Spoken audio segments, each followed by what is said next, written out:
An anime about waffles? Sign me up! Hello everybody! Hello, I am not as crazy excited as yesterday, can you believe it? At least I think I am. But hello, hi, hello, hi. I'm kind of in the mood to be doing some singing. Why is the meow not working? Why is the meow not working? Why is the meow not working? Why is is the meow not Mjorkin? It's because not YouTube, VTube Studio decided to disconnect itself, okay?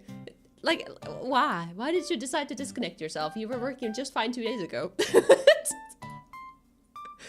Okay, let's try that again if I can find my... Where the fuck are my tabs and everything?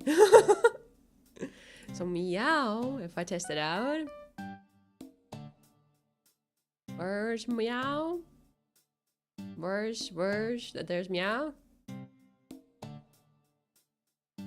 Oh, it's on cooldown. Meow! I'm doing it normally. Meow meow! Meow meow meow meow! Meow meow meow meow meow meow meow meow! That's all you get. Well, hello everybody! Hello everybody. Yeah, so true. Hi to Coparts. Congrats on the first bow. And also hello to Luna and Unknown Kaden and Viper. Hello everybody. Welcome. Good enough. Hey, it'll work again in like literally, what was it, 4 minutes? Then you can do it. Ow. So remember my finger that I talked about 2 days ago? I just pinched it with a nail. Like an idiot. No, I'm fine. It was just pointing myself with, you know, just poked at a healing wound with a knife. Knife? No! Nail! I'm doing so fine. There's a limit of 3 per each stream. Oh, I don't remember the limits, but, you know. Fingernail, yeah. But yeah, we're doing great. Did the pudding not appear? Hold on a minute. I thought it... Huh? But... Huh?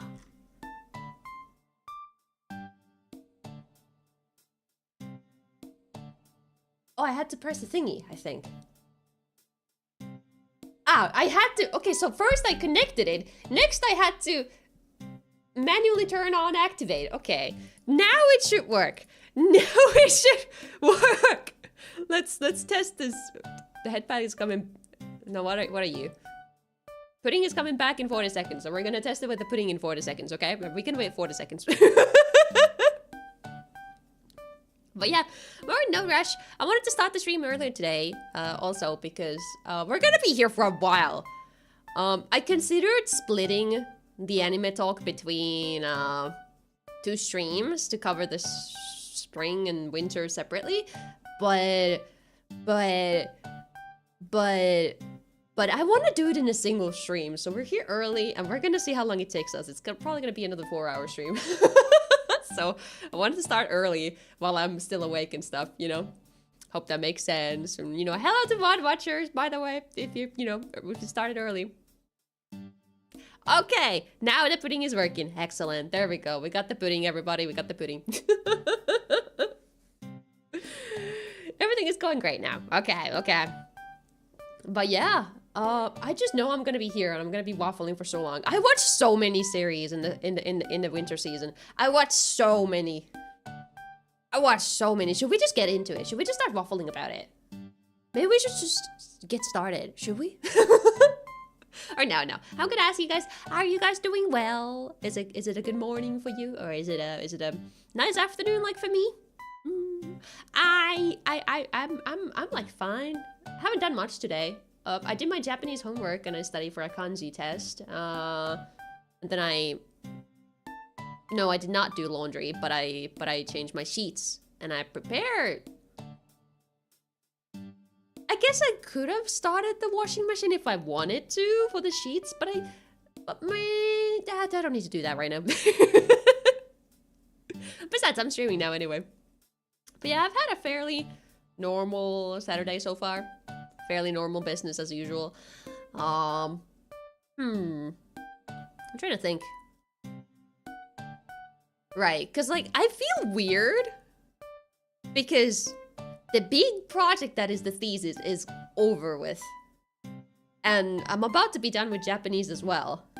And then there's the other course that I need to do the silly little thingy for. Silly little project for that I also can probably do in a day or two. That I could probably get to working on so I don't submit it. Like, I'd rather have it done before my summer job starts, I guess. So I should, like, get working on that too. Like, but I'm, like, looking at the calendar and I'm like, wow, that's so many days. So many days that I could just do things. And like, wow, I have time. It's, like, insane. What's my proficiency level? I've never done an official test.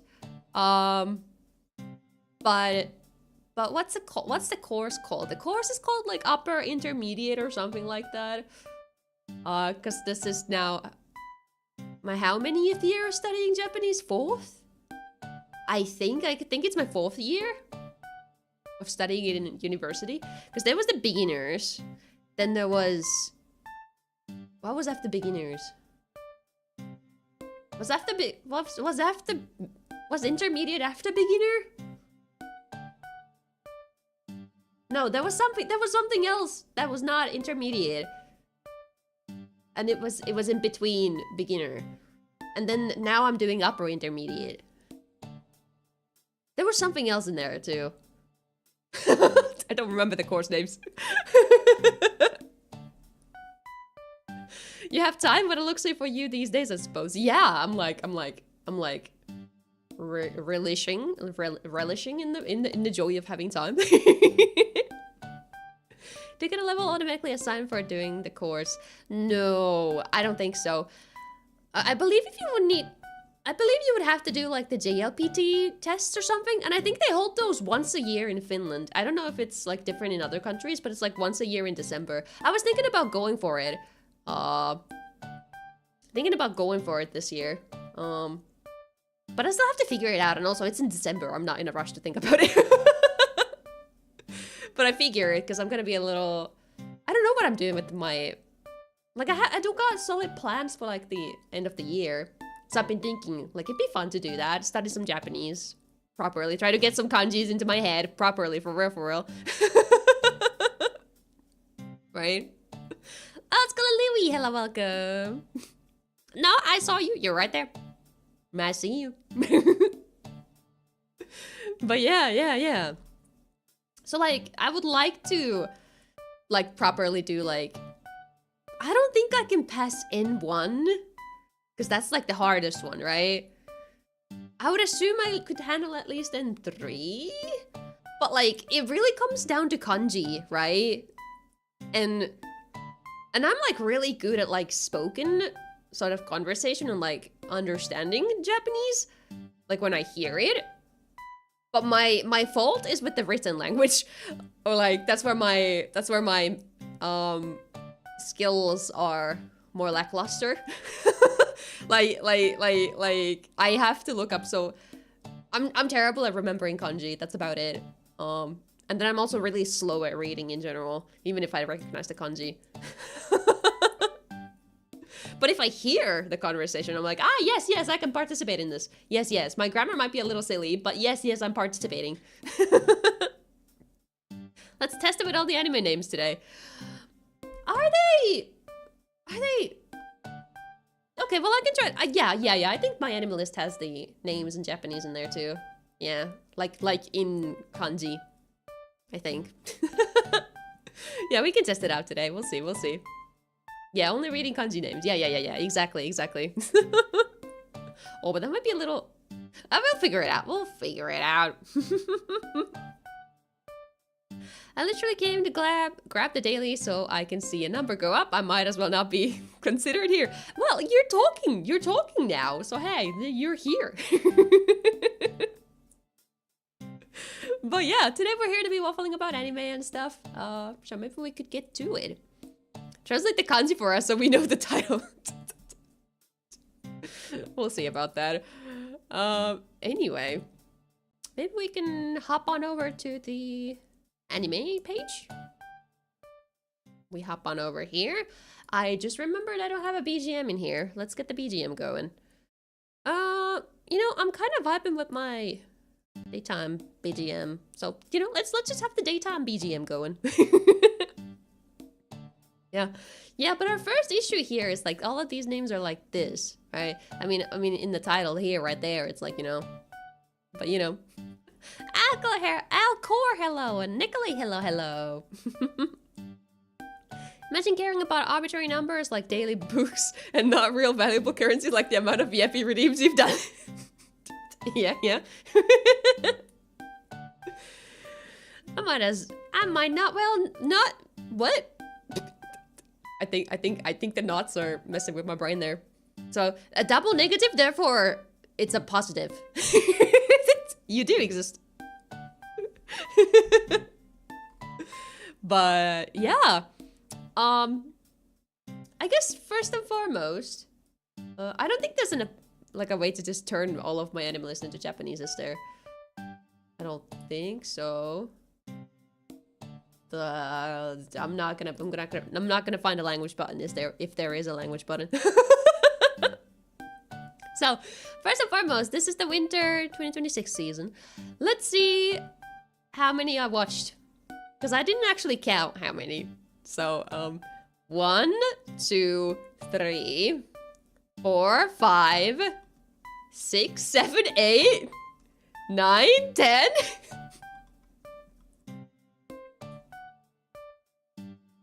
11, 12, 13. I think we can scroll a little faster to 14 and 15. And I guess technically 16, although I've been binging Princess and Orchestra instead of watching it weekly. I think that's it. What was that, 16? Was that 15 or 16? You watch more full anime than I watched episodes. Yeah. Yeah, wait for have a good dinner. Enjoy your dinner. Yes, you guys can go lurk, go do whatever you want. We will be waffling anime. This is your final warning. We will be waffling anime. So, now here. Thank you for the headband. Yes, I need it. Now. Some people here might be like, so Marlie, instead of streaming, you've been watching anime. And in my defense, you may be right.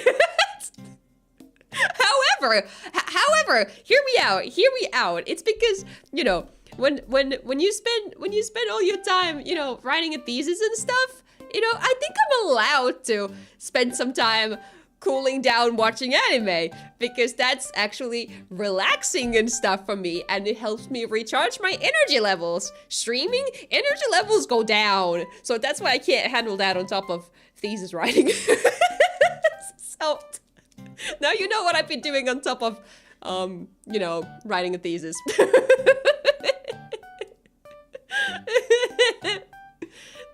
The grindings mini forms, indeed. Yeah, that's where I've been. And Bozzero, hello, welcome. Oh my gosh. And Short King Ankh, hello, welcome. Makes sense, exactly. Looks like I only watched 12 completely and another 6 I need to finish. So yeah, I've been grinding anime. So usually I tend to ask, wow, Lotus, hello, welcome. But yeah, usually I tend to ask if you guys have some recommendations for series that I may not have caught during the season when they were airing. But I have a feeling I've like watched all the good ones this season. I have a feeling I've watched all the ones that interested me. But we'll see. I think there's one that I've considered binging now that it's done. We'll see about that. Exactly. But yeah, let's get to starting.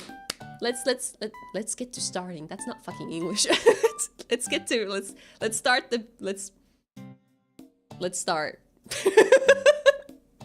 So we're going in order of my anime list score, because that's how I like to look at these things. Free win! Free win, free win, free win, second season. I binged this with Miwa. Can you believe it? I watched it with Miwa. We had fun with it. It was only 10 episodes, so it was a bit of a shorter season this time around. But honestly, it was Frieren. I think it was pretty obvious, especially like the first half of the season, that they had less time to make the season than the first one, I believe. Because the quality was a little more down compared to how peaky was throughout the first season. And I mean animation quality specifically. But then by the end of it, there was like that big fight arc, and there, like, the animation went up again. So I think it was a bit more budgeted than the first season, visually. But, like, it was still Frieren. Like, if you like the first season of Frieren, like, this is still awesome. But yeah, did you guys watch Frieren? What did you guys think of the second season? Without major spoilers, if possible. Just in case somebody hasn't watched it. But yeah, honestly, I don't know if there's much to spoil about it anyway, because it's slice of lifey things about... It was very slice of lifey, and then there was demons as usual. You know? It's on my to-watch list myself. Right. This is why we don't spoilers. You have dropped Frieren twice now, have you? How come? Is it just not a series for you? I can totally understand it, because it's very slice of lifey at times, especially the second season. I think I saw some people on Twitter who were like almost disappointed by it.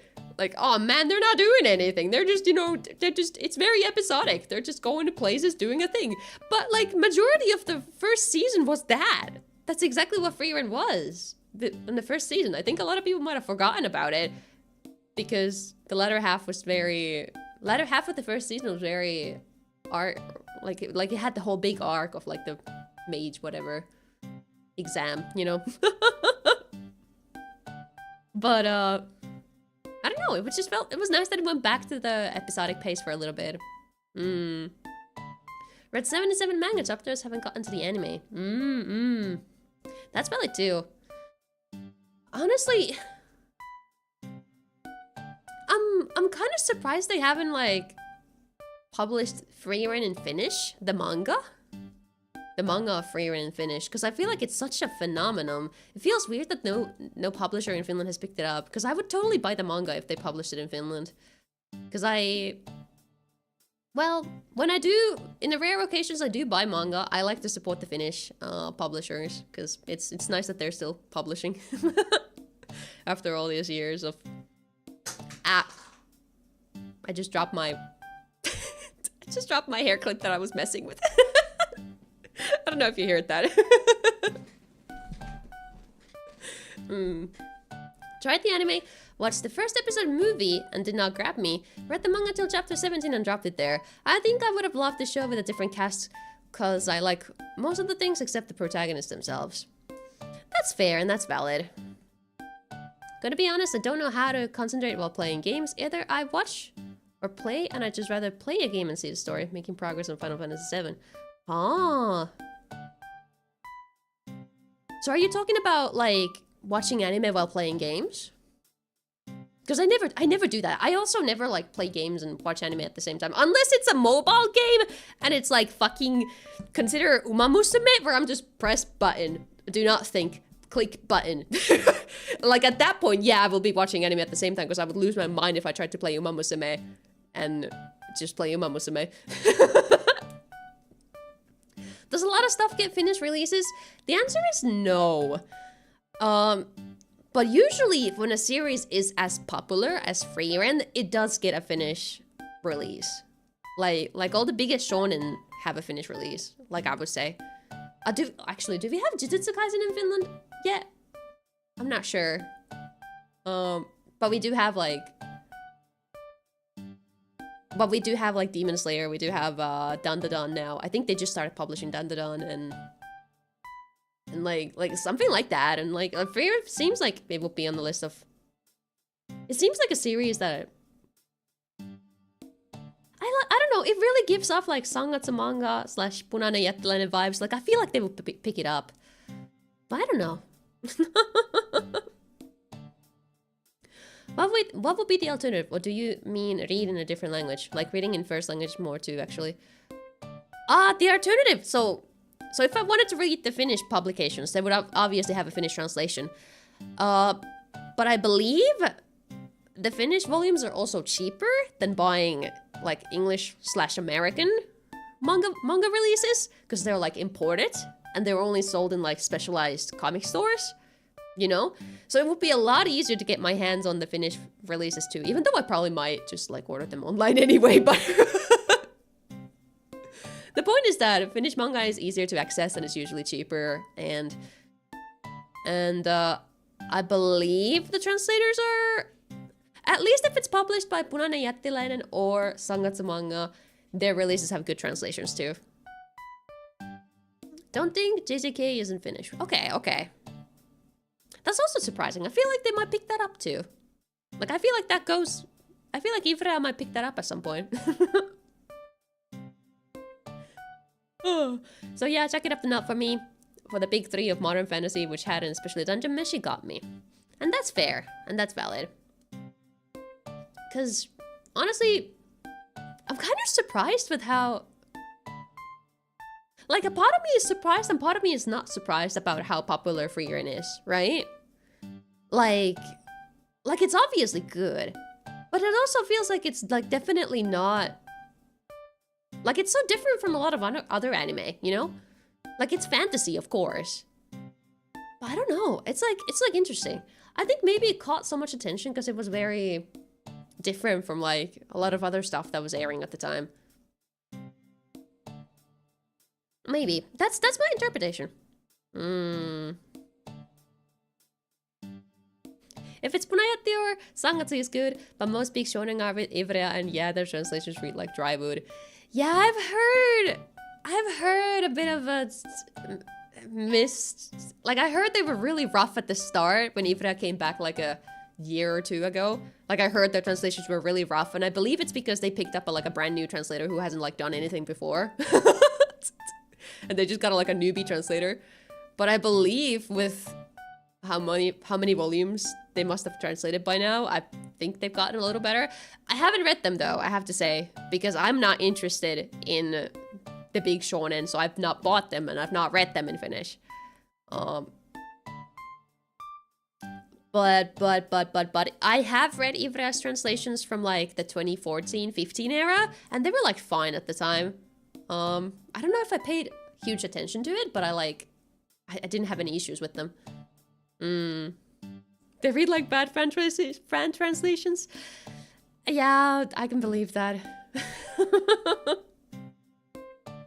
But yeah, if Ivrea does release a series that I'm interested in, then I'm gonna be buying it, just because I just like supporting the fact that we're getting like, you know, stuff in a country as small as Finland. I just like supporting the idea, if nothing else. But yeah, I'm thinking the only ongoing series that I'm buying right now, manga-wise, is Velhon Morsion or Ancient Magus Bride, Mahotsukai no Yume. That one's the only ongoing one. I think I'm one volume behind and there's a new one releasing like in June or something. So I'm excited to pick that up. But when I compare it to something like Punajatti's Fushigi no Bird, publishing is just so good. I've been really interested in that, but I haven't had time to read it. Sweet Steve, thank you so much for the follow, I appreciate it. How far ahead is the manga compared to the anime? For Ancient Magus Bride, I believe that one's... I think the anime ended exactly where my volumes end. Because I think there was like a big pause in the publishing after like volume... What is it? Let me look at my... What do I have in my shelf? 19. Volume 19 is the one I have in my shelf. That's the oldest one. The Sweet Steve. Hello, welcome. Thank you for the follow too. So volume 19, I believe, is where the anime second season ended also. So I haven't actually seen anything further than that, because there's like only... I'm gonna assume it's only 2 volumes out after that, because I'm missing one and they're releasing another one very soon. But yeah, that was like the end of a big arc anyway, and I believe the series went on hiatus after that.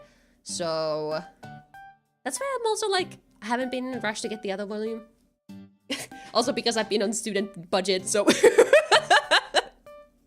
But I'm about to have money and then I can buy the 2 volumes and I'm gonna be like, yay! And Adam, hi! Hi, oh my gosh, didn't notice you. It's like I'm blind or something. But yeah, I think that's all I've got to say about Frieren. It was Frieren, and it was fun, and yeah. Next up, let's talk about Ikoku Nikki, because this one is one of the best of the season. You swear you're gonna type my name wrong? You wouldn't be the first person. It happens quite often, actually, from what I've noticed. But it's always funny. It's always funny. I'm used to it. But yeah, Ikoku Nikki. This one is a brand new series. It's not a second season or anything like that. If you guys are interested in a very sort of like drama, the genre is drama, and that's exactly what this is. It's like, it's so interesting because like a plot summary, there's this high school girl whose parents die, and then there's this lady who is the sister of this girl's mom, but she hates her sister and is like not at all sad by her death or anything, and then but like she has no hostile feelings for their daughter or anything, and then the daughter doesn't seem to have anywhere else to go, so then she picks up and the daughter now the two live together, and it's silly because they have a tiny apartment, and obviously she has never raised a kid, and she's also very used to her strict mom's way of like raising her, so they kind of just clash together a little bit. And then in the sidelines, there's a little bit of her relationship life going on, and also like just high school thingies. It's like kind of, it's like a very interesting sort of, it's a very interesting drama about just being human, and it's so nice, and it was so refreshing to see. And also, I think it was just vibey. It's just so vibey. Here's a Mario's name I typed wrong. Nearly typed wrong. Fair. People used to Bob Marley for the Marley spelling. Fair enough. Went back to check Mega's Bride. Vicky at the second season ended on chapter 95. English published up to Tankobon 22. Chapter 110. JP up to 120. Makes sense. But since I don't read manga by chapters, I don't really know how much that means. Because I need manga by volumes, because I only buy physical manga. But in my memory, it was the ending of the 19th volume. And, oh gosh, that's a lot of... Okay, I'm gonna attempt this. 45. Thank you for the follow. Are you a bot? But yeah. Anyway, so Zix is fine. Okay. I got this. Zix. Let's see. But yeah, Ikoku Nikki, I highly recommend this. If you just want to see some well-written female characters, like this is such a good show. Such a good show. I really highly recommend it. I gave it a 9.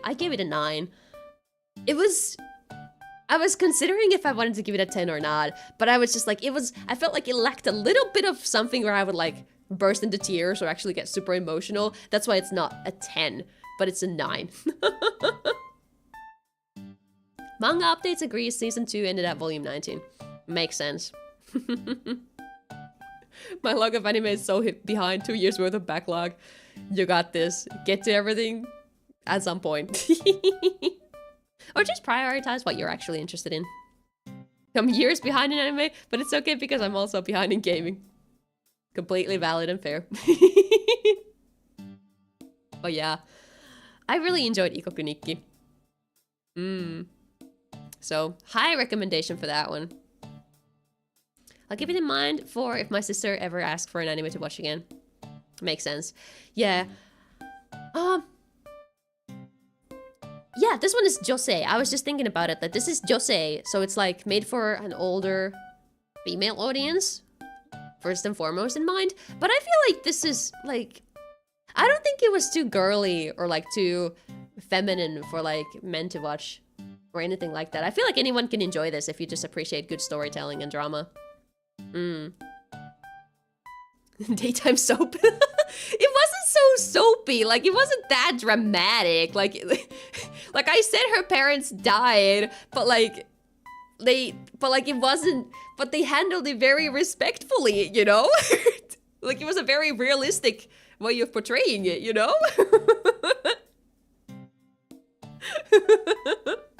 And Sekiro is very hello, welcome. It's good melodrama. Yes, yes, it's good. Good. That's the point. That's the point. And yeah. No worries. I-E-O-U. Yeah. Now on the complete opposite spectrum of drama, we have Oshinoko 3rd season. I think it's going downhill now. I think by the end of the season, I'm like, oh man, the downhill is coming, isn't it? I've been spoiled on the ending of Oshinoko because everybody went crazy about it on Twitter at some point. So I've continued watching the anime knowing that the ending is pure shit. But I can't help but keep watching because I am personally really interested in the whole celebrity slash like talent, what's it called? The industry, the celeb, what's it called? Something industry. Talent industry? I forgot. But like I'm interested in that aspect, and I feel like that it's disgustingly interesting with how it's portrayed in Oshinoko. And then all the openings have been so good too. Entertainment industry, thank you. That's the one I was thinking about. Yes.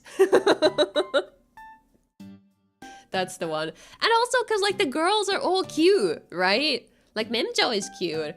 I think I'm on team Kana. I think I'm on team Kana. I think I like her the most. But all the women and girls are so nice.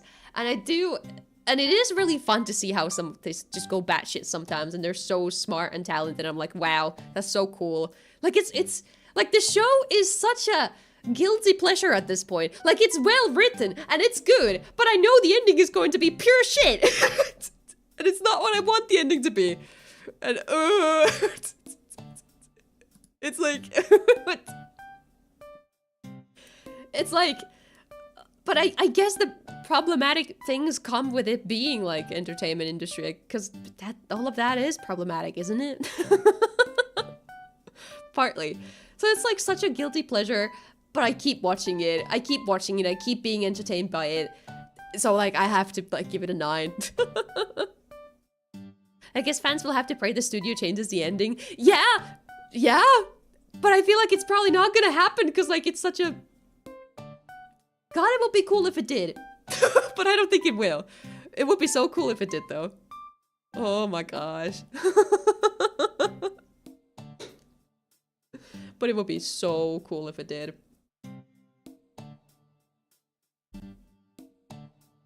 I don't know. And like in general, the whole show is so disgustingly prettily animated and so well, like the cinematography is so good. It's like disgusting. Like, yeah, I can't wait for the train wreck of the ending. I just can't wait for it. Because it's not like I actually saw it. I just like heard what's gonna happen. Like I heard what pairing wins in the end, you know? You know, like that's about it. So I'm just like,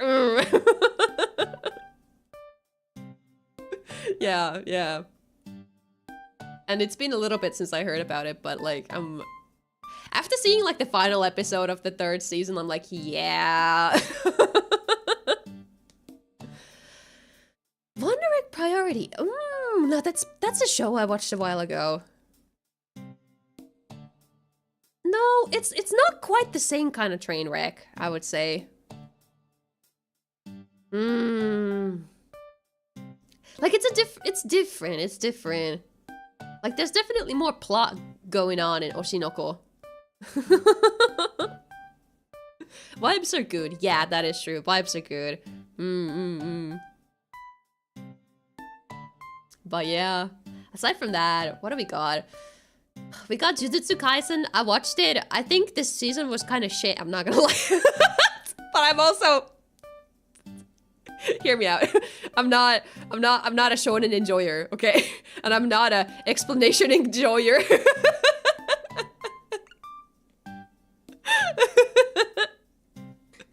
But yeah, I think there's gonna be an ad break starting like literally right now. I believe. Probably. Kinda shit and 7 sounds odd. Oh, listen, I'll get to it. I think the ad break is starting though. Should be. I believe it is. Should be. Because it said the countdown went down. Oh, there it is. Okay. Yeah, so I'm just gonna wait to waffle after that. Waffle about Jujutsu Kaisen specifically until after that. But, yeah. Second half of last season was shit to me, so I didn't bother this time. That is so valid too. That is so valid too. I think, actually let me open it because I kind of need to be reminded of what the fuck the second season was. Right, I like the second season. I like the second season. Because I think that's where the ending was like, what the fuck? And I was like so shocked by it that I was like, okay. Like I cannot help be like, wow, that was crazy. And therefore I like enjoyed it for the most part. The fight that lasted way too long. I think here's where my One Piece tolerance comes in, because it was like fine. Because my One Piece tolerance had got me used to super long fights. So I think that's what that was dealing with. Like, quite literally, you know. But at the same time, it's been a while since I watched the second season, because it's been a while since it aired, right? So I don't... And it would probably be different if I was watching it... Or no, was I binging the second season? I don't remember if I was binging the second season or if I was watching it weekly. No, I think I binged it actually. I think we watched it. I think I watched it with my ex, I think. Yeah, I watched it with my ex, so I binged it, which means that even if the second season, even if the ending of it was or like even if the fight was going on for too long, it felt shorter because I was binging it. Yeah. So I don't particularly remember the second season being, like the fight lasted too long. Yeah. But talking about the calling game arc or whatever it is, I'm not a fan. I'm gonna be so real. I think it's the plot premise itself where I'm like, man, I don't know. I don't care. What is this? I don't understand the calling game. I have no idea what the point of it is. I don't know why the calling game is happening. Maybe I have reading comprehension issues, but you cannot give me an entire episode of nothing but rule explanations. I will be sleeping through it. Like you, what do you mean we have an entire fucking episode dedicated to explaining the rules of whatever the calling game is? Like I cannot deal with that. And this might be a me issue. Because I also cannot stand video games that try to tell me how to do things. Or like how the rules go. I cannot stand having rules explained to me. Yeah, I'm quite certain one of the first few episodes was just explaining what the fuck the calling game is. And they sit there in a room, they talk to the thingy that's in this realm, and they talk to, and then the thingy in the realm is like, yes, rule number 1, and then to rule number 7, up to, and it just explains everything, and then all the characters, the rest of them are just sitting there, and then they're like, yes, so does that mean this? Aha, okay. No, please, like, thank God I'm never watching Hunter x Hunter. Rules are meant to be broken. Yeah, sure. Let's go with that. It really was 23 minutes of rules planning, and I felt like I had to focus to understand it. And it's not like that was it, because they would still multiple times reference the rules during the rest of the season. And I'm just like, what the fuck is this rule bullshit?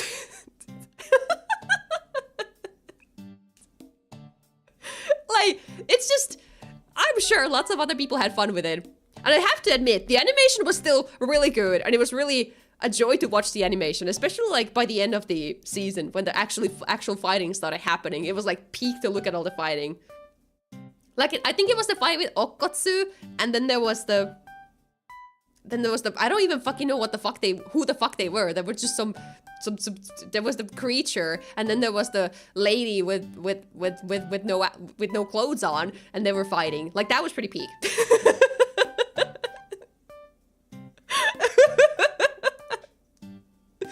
Like, that's why but I don't know, I was just so curious. Like, I understand this is part 1, so I don't know how much I can, like, judge the actual arc, because obviously it's still going. But at this point, I'm so not convinced. I'm so not convinced by this. Like, maybe this is just a shonen thing, that it takes so long to build up to the actual thingy. And I feel like they stopped it at a point where it finally got interesting. And because they stopped it where it got interesting, most of my experience with this first half of the season or whatever is it's just rule explaining and like setting things up during the initial setup for an arc, right? Like making sure all the things that will later mean something have been explained. And that's why I don't think this particularly sorry. I don't think this particular 12 episodes were that peak.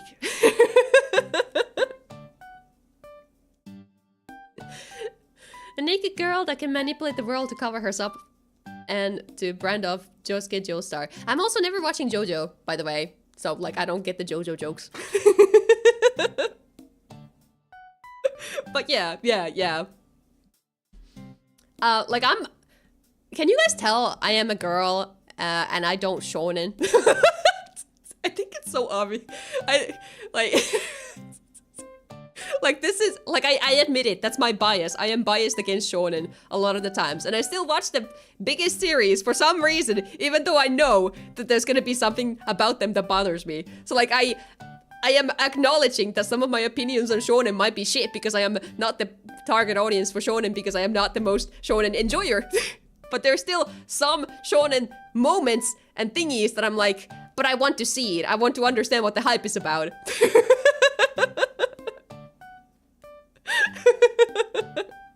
So that's why I'm watching stuff like Jujutsu Kaisen. And also, like I said, I really enjoyed the second season. I enjoyed the complete whiplash. Whatever the fuck happened with the plot. And I was positively surprised by how many characters they were just willing off to kill. And they were actually dead. And it was like, wow, cool. I love tomboy feet. Thank you for the follow. I am not afraid to read your name.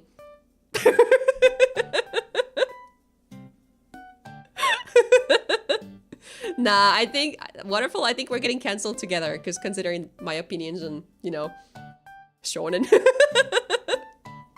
Very specific, I know. But you know, I can, you know, I can respect people who have very specific interests, you know? I think that's fair.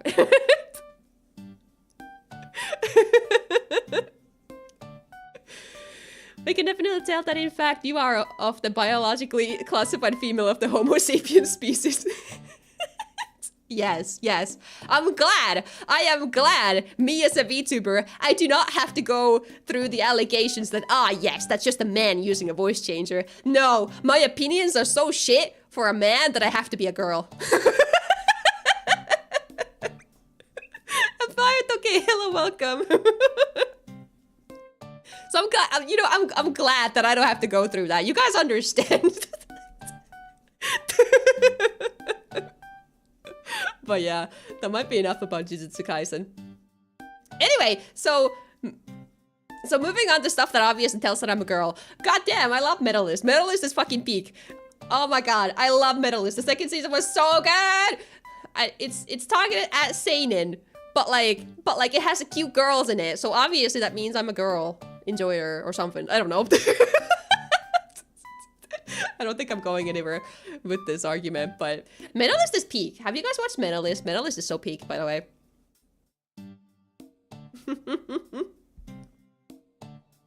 Though all VTubers are apparently 50-year-old pudgy dwarfs from Estonia, so what do I know? Nah, I'm obviously a Finnish something. I don't know. Gotta binge season 2. I highly recommend it. It's so good. And I think Medalist is one of those seasons that's like you might have locked out by not watching it weekly because there were some episodes that were cliffhangery and I'm like, goddamn, I want to see the next episode. Because it's a sports anime, right? So they're going through their like tournaments, or not tournaments, I guess, competitions. And like, you want to see each performer compete. And it's like, oh wow, now we ended. Oh my god, the next one. That's next episode. God damn. Like can you tell? I've never really watched sports anime because I am hyped up by Medalist. Can you tell? I have avoided Haikyuu and stuff like a dead rat because I am scared of anime with nothing but men in it.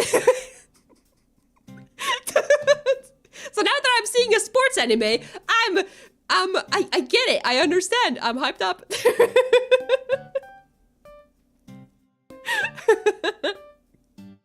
The first dunk of Medalist is in my library reservation, bro.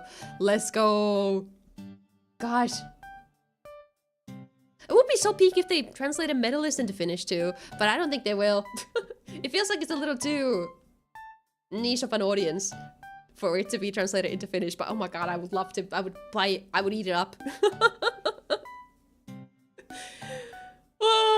The only anime I watched recently from start to finish is Strange Fake, which was great, but good freaking luck following the lightning pace of it if you haven't consumed several other fake type moonworks. Yeah. Oh, is Gop Girls unprompted? Is that sports anime? Does that count as sports anime? I watched it. I binged it like a year. No, I think it's been 2 years since I binged it. I was like reporting on my experience to the mod chat because I think Dallas is a big enjoyer of Girls on Panzer, and Mia had also watched it, at least some seasons of it. So I was like reporting my watch along of that to the mods. Combat sports, yeah, I guess so. I guess, you know what, you're right, because it was. I don't know, Girls in Panzer felt more like it was just slice of life cute girls doing cute things than a sports anime to me. Like, yeah, they were technically competing and they got competitions, but like the stakes did not feel that high, you know? Like, I didn't really care if they won or not. Watched the anime in the first movie and then didn't bother watching the rest of it. Right, that's about what I remember, yeah. I watched all of it that was available like 2 years ago.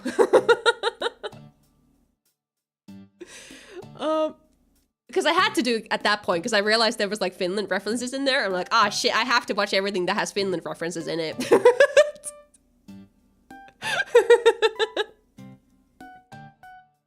Love Live is a sports anime? No. No?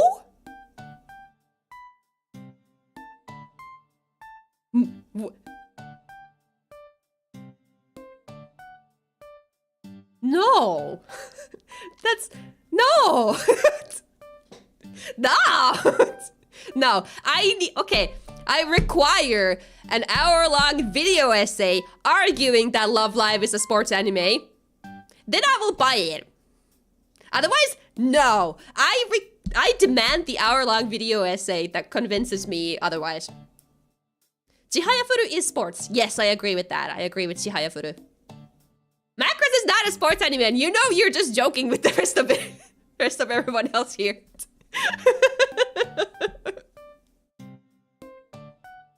Yeah. Speaking of anime with Finland Gundam Build Fighters Try falls into that. I believe that's the one Gundam that's on my plan to watch list. So it's just like whenever I feel like I want to educate myself with Gundam again, I'll do it. I'll watch it. Two competing teams to see who comes out on top in a high stakes game. Clearly sports anime. No, I think what you're describing is war.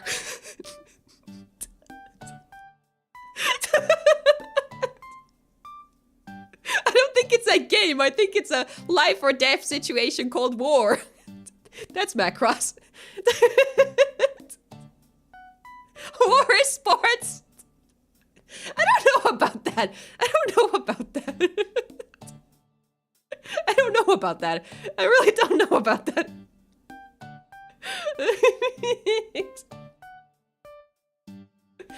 Helsinki-Vantaa lentokenttä? No, that's peak.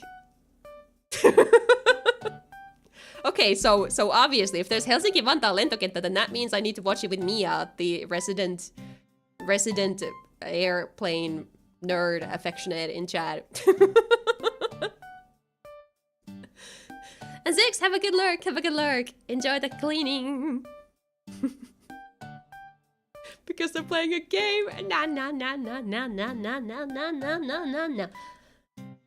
Anyway, let's not get into the semantics of what is what, and maybe move on. So Medalist is peak. If you guys want a good sports anime, and you are not annoyed to death by a 12-year-old existing, Medalist is peak. You might be thinking it's weird because there's 12-year-olds in there. No, it's wholesome, and it's cute, and it's really peak.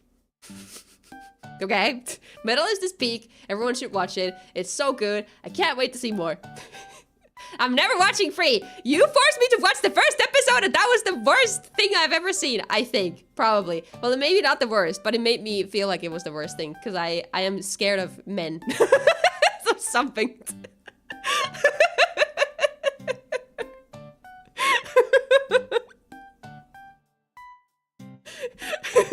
I can tolerate Anya. I think I can handle this if I enter the story of Medalist.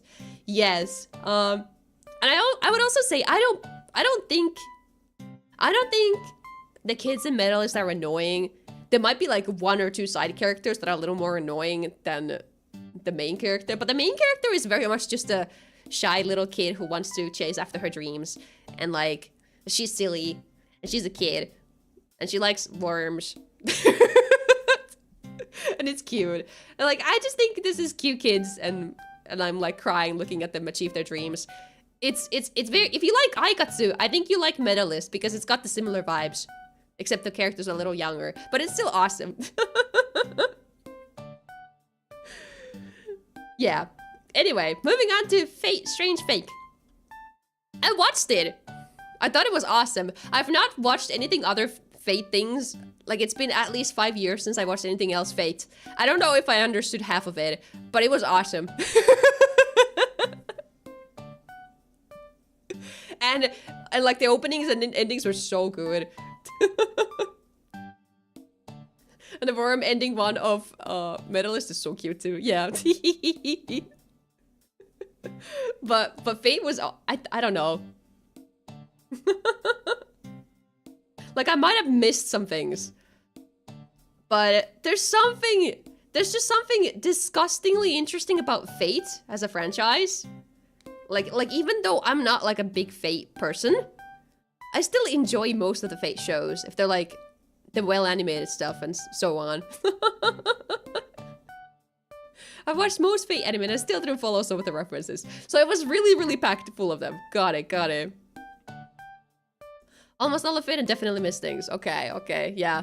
So it's one of those things where they require you to read every single niche side story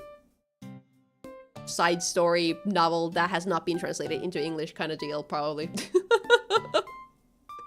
But yeah, The animation alone was so good that I really enjoyed it. Tsukihime would have helped too. I have not seen that.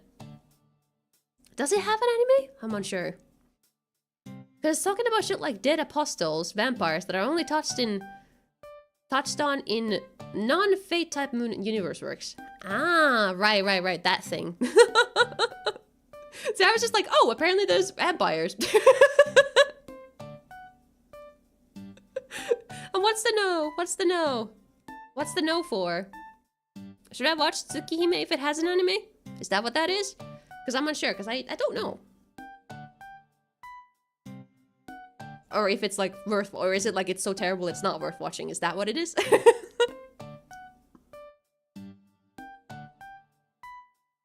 I'm gonna assume it's a situation where it's so bad you pretend it doesn't exist. Let's go with that.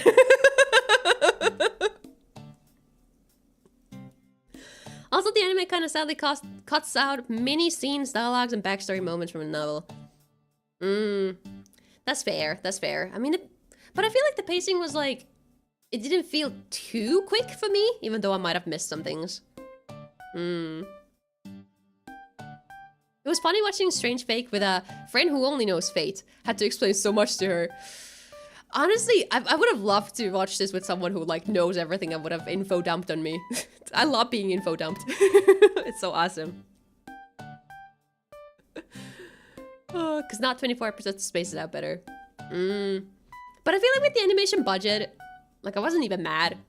Cause everything just looked so nice. And I don't know, there was a certain vibe to it. Like they really got the environment down and everything. I don't think I watched Dead Mount Death play. No, probably not. The name does not sound familiar to me. It's not so terrible you don't enjoy it with anime, but I only saw so many people explaining things they skipped in the anime. Honestly, like, this sounds like a thingy where I want someone to just do like a 5-hour-long video essay on YouTube explaining all the things I missed.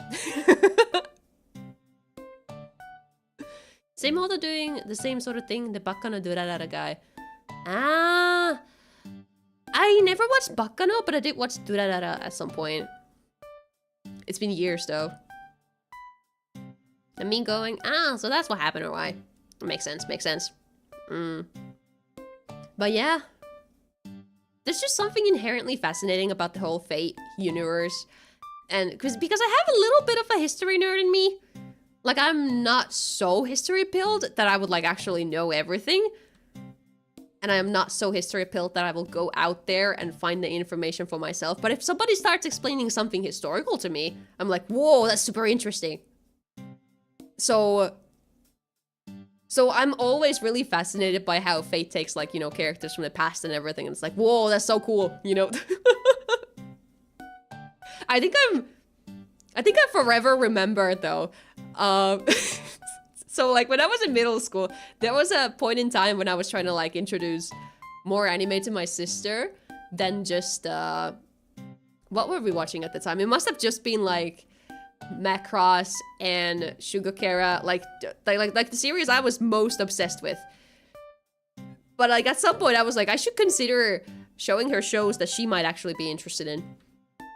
And for some reason I picked out Fate, like... What's the one by UFO Table? The Stay Night, I think.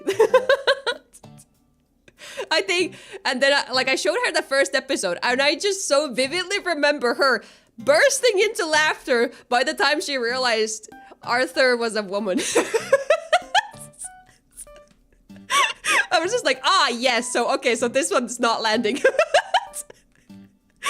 Because I know my sister is, like, very much into, like, fantasy things and that sort of stuff, so I was like, ah, well, this one's kind of fantastical. Nowadays, I would totally recommend her to watch Free Rent, but I don't think she has time to watch any anime, and we don't live together anymore, so I can't, like, just casually, like, make her sit down some evening and make me watch anime with me. But, like,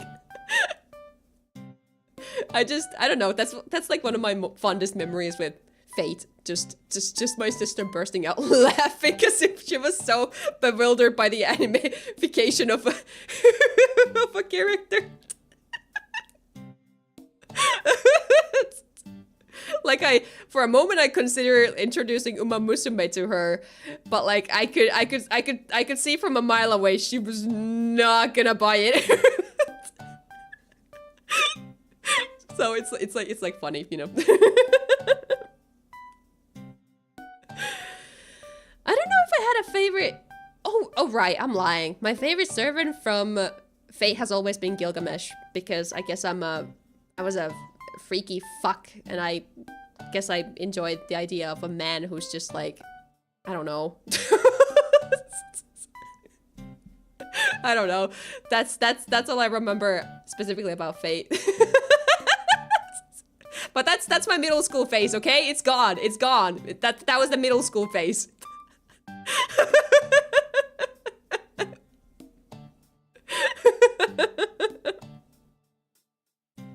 Funny how the first barrier of Fate is always, see that blonde pretty lady with a sword? That's King Arthur. It really is. It really is.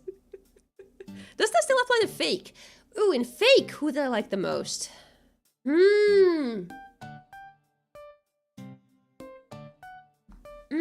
me look at the cast real quick, but I'm inclined to agree.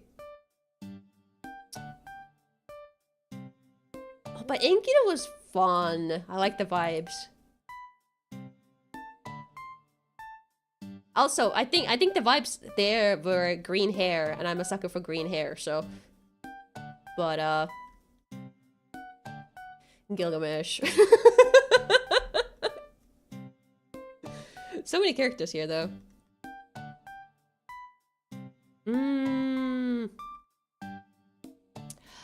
Oh, but like, this was like, how would I say it? Like I liked her character design, but I don't know if her personality was exactly for me. Like I would like I'm not gonna fuck with that, you know. But I can observe it from a distance. That's my vibes with that. Oh, Uchida Maya? Oh, that makes so much sense. To be honest, he's an asshole in the original Stay Night and Zero, apparently due to the master he got and the setting. But every other work seems to want to flesh Gilgamesh out in a more multifaceted and likable character. Yeah, I mean, I liked him. I liked him in this one too. I did. And also, I guess the main saber guy, like he was fun. That's a man. Like, yay! It's a man with no red flags. Yay! I can appreciate his existence. Girls-wise, I feel like I'm gonna be real. I feel like we were a little lacking on the girls. There was a lot of men, not so many girls. I have no idea what gender Enkidu is. I don't know what the gender is. But I vibe with it. It's complicated. I believe it. So I'm just gonna say I'm vibing with it, whatever it is. And it's anime bullshit, so like we're not gonna get further into that. I want more servants to eat fast food like Castor did. I don't remember who Castor was. Richard acknowledging he's done bad stuff in the past, but also just moving past that and wanting to have fun fighting was neat. It really was. Like I liked his character. Enkidu is typically treated as non-binary, which is neat. That is very neat. In mythology, Enkidu is a man, but this is Fate. Fair enough. Fair enough.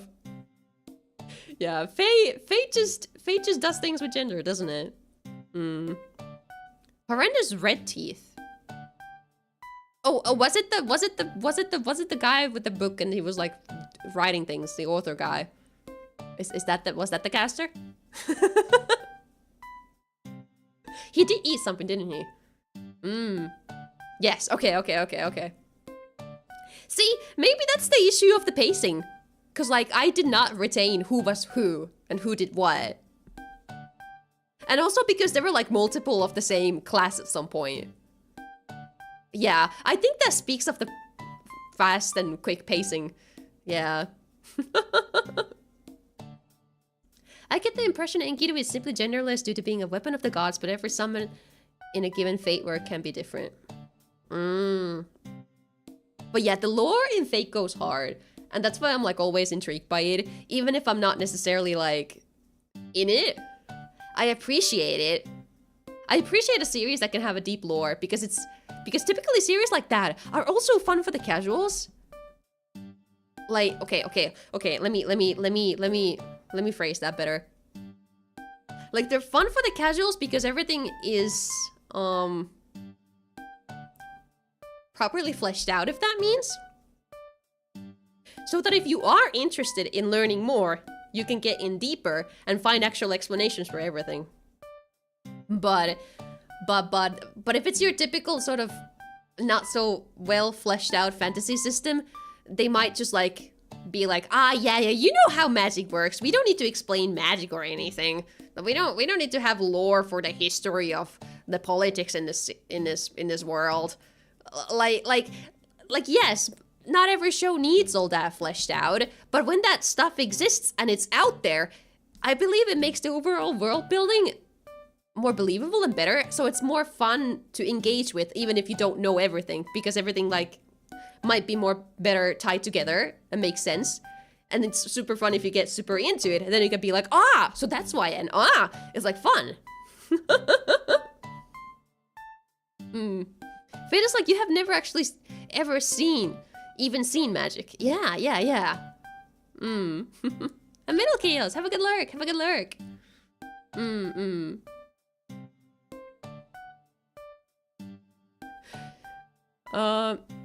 Fate Caster is the author guy, Dumas, that seems to use his skills to write his own legendary abilities for others. True Caster is Francois, I don't know how to pronounce it.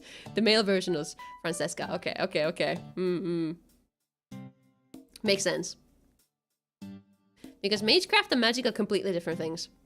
Yes. I like when everything is like well-defined and so on. Like it's fun. You know what dragons are? Oh, you know elves and dwarves. You just don't like each other because they just don't. Yeah. like I want to know the history. Why do the elves and dwarves not like each other? It's so fun if an author like writes that in. It's super fun. And that sort of stuff. So yeah, I am a fiction enjoyer. I think it can be summed up with that. But I don't have time to engage with every single fiction out there like Fate. But that's why sometimes I can just casually jump into them, watch a season or something and be like, wow, that's cool. Yeah, I have only recently realized, remembered that Magecraft is a more normal thing in Fate universe than magic. Makes sense. Because they don't. Stop asking. No, I want my questions answered. That's the wrong one. Oh, here we are. Explanations are awesome. They are awesome, but it needs to be...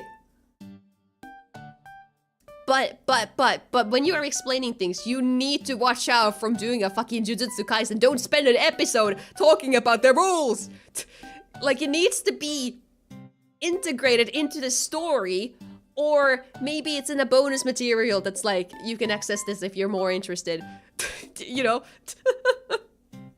Obviously, for different kinds of series, it's different presentations may work better. But like, I'm just saying, I don't want to be info dumped. I want to be watching a story first and foremost. And if the story interests me, then I will go out there and find more information myself.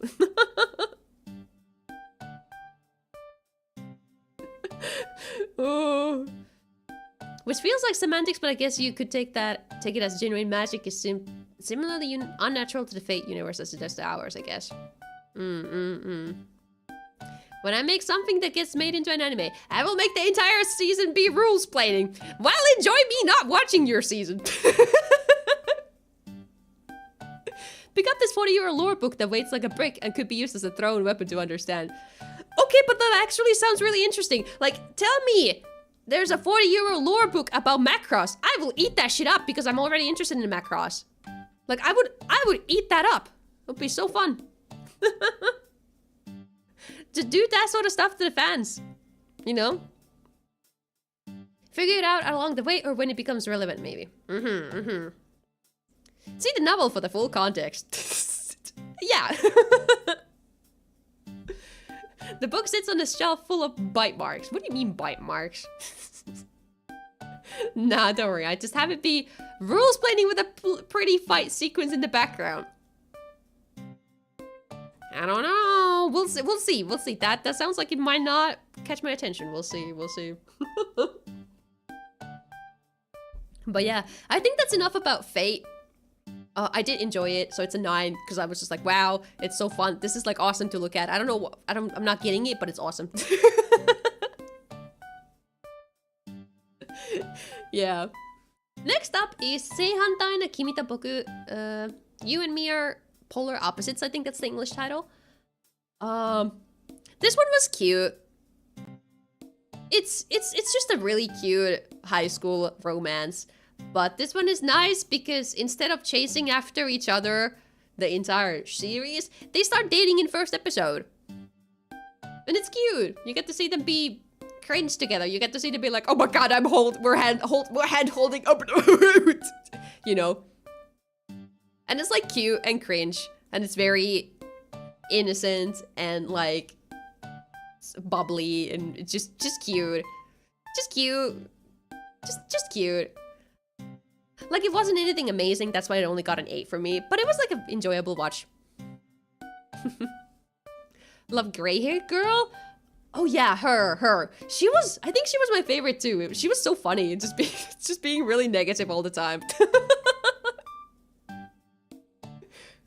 and like, it was also kind of fun to see like something develop between her and this guy right here. Like maybe there was something going on there. Like it was interesting. Even if nothing ever happens between them. It was just nice to look at their chemistry. But of course the main couple had some good chemistry too, and yeah. Then if the pacing was better and they showed everything. Yeah, I would agree with that for Fate. A friend of mine loves Polar Opposites. I think it's the kind of show that clicks very much with some people. For me, I see it as a really, really fun show, and I enjoyed it, but it didn't really click with me. And I feel like part of it is because I felt like... because it's not exactly new to see a high school romance show, and I'm starting to be too old for the high school romance shows. I'm starting to be a little too old for this, I think. Because I enjoy something a little more mature, and sort of... how would I say it? A little more deep? Like, that makes it sound silly. But, like, this is fun and really, really enjoyable. But I noticed myself that I'm more sort of enjoying, like, actual drama, Ikoku Nikki style, and I enjoy seeing, like, sort of a little more realistic. Or not realistic, because obviously this was realistic to a point too. But it's, like, a little simple, I guess. Simple is good. Simple is not necessarily bad, but I might enjoy more depth into my romance series, I think. I heard this ruined romance shows to someone I know because they skip the cheap romance melodrama. Like the misunderstanding that ruins the relationship that in real life will be explained in 5 minutes. Why can't every show do this? Yeah, I think in recent years there's been more of a trend for romance series that don't do the whole,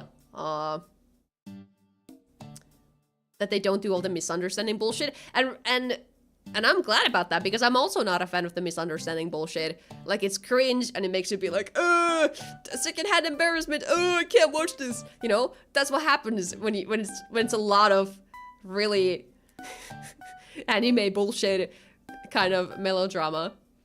And a lot of modern romance shows, they seem to skip a lot of that.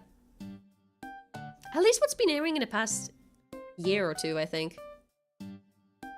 But yeah, I enjoyed this. If you just want something lighthearted, something cute, this is your show. And it makes the characters seem like children. I mean, they're technically children, but you know what I mean. Yeah. Like... It's hard to talk about it without a specific example in mind. And I can't think of anything specific. Oh... Yeah, no, it's been too long since I watched, like... I'm thinking about, like, Golden Time or something. I don't remember if that one had a lot of misunderstandings specifically, but I'm thinking of that as, like, an older romance anime that I disliked because it was so tropey with the characters and everything. But I don't remember if it had a lot of misunderstandings in it, if that's what I disliked about it. I don't remember. But the point is, nowadays, a lot of newer romance anime are not like that, and they're nice to watch. Oh yeah, I guess I was thinking about that one too. Specifically because the characters in there are supposed to be in, like, college or something, and they were acting like... they were not acting like college students. They were... I don't know. But this one, it feels like they're very much teenagers. Like they were 100% just teenagers, and I enjoyed that. But at the same time, I'm starting to be at the age where I want my romance characters to be a little older. Oh, but yeah, I believe we have another ad break starting. I believe. The countdown went doing the countdown thingies. Jetpacks, hello, welcome. How you doing? Woo! There we go. Yeah. Let me do a bit of stretching and drinking of water and everything. It's been an hour, 20 minutes. We're at the very start still. We haven't gotten through even half of the shows yet, have we?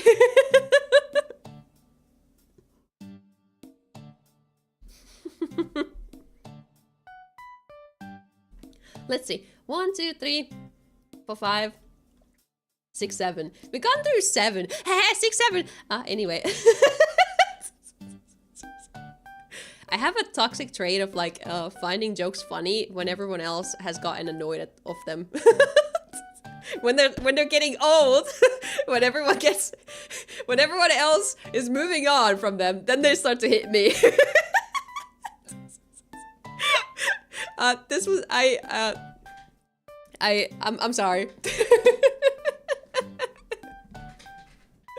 But yeah, 7 shows out of, what was it, 16. We should maybe wrap it up a little bit. Wrap up the pace, or you were not supposed to be here to hear that joke. You said you're not watching the stream today.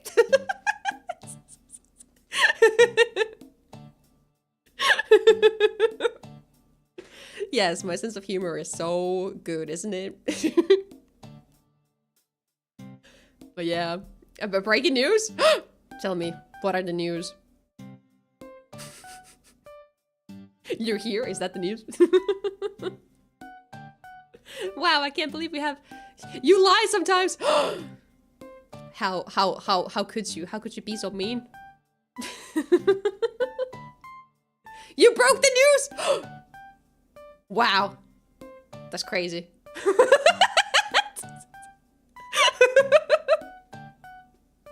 That's a really good joke. I haven't seen that before. Broke the news.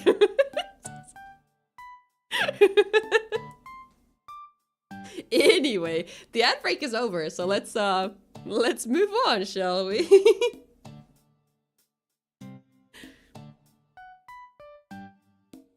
Oh my gosh. Okay, so Hell's Paradise 2nd season.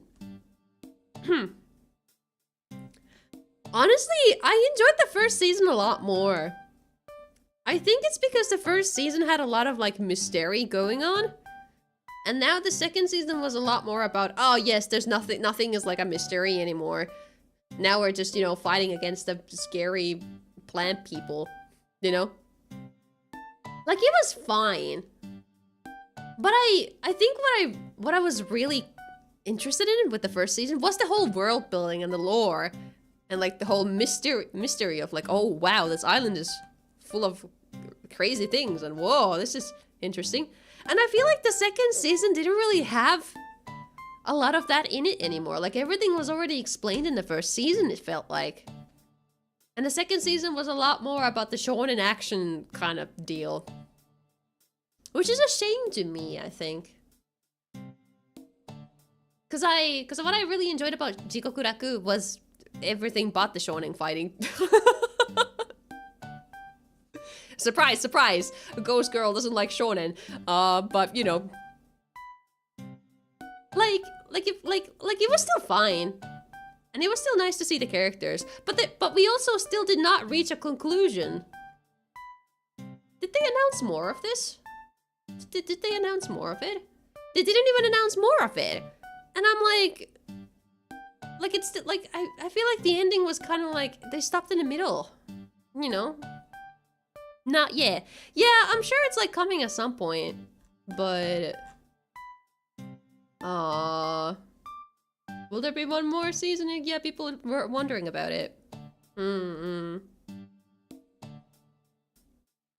So, I don't know. This one, it kind of felt similar with Jujutsu Kaisen, where I'm just a little disappointed by it, but for different reasons.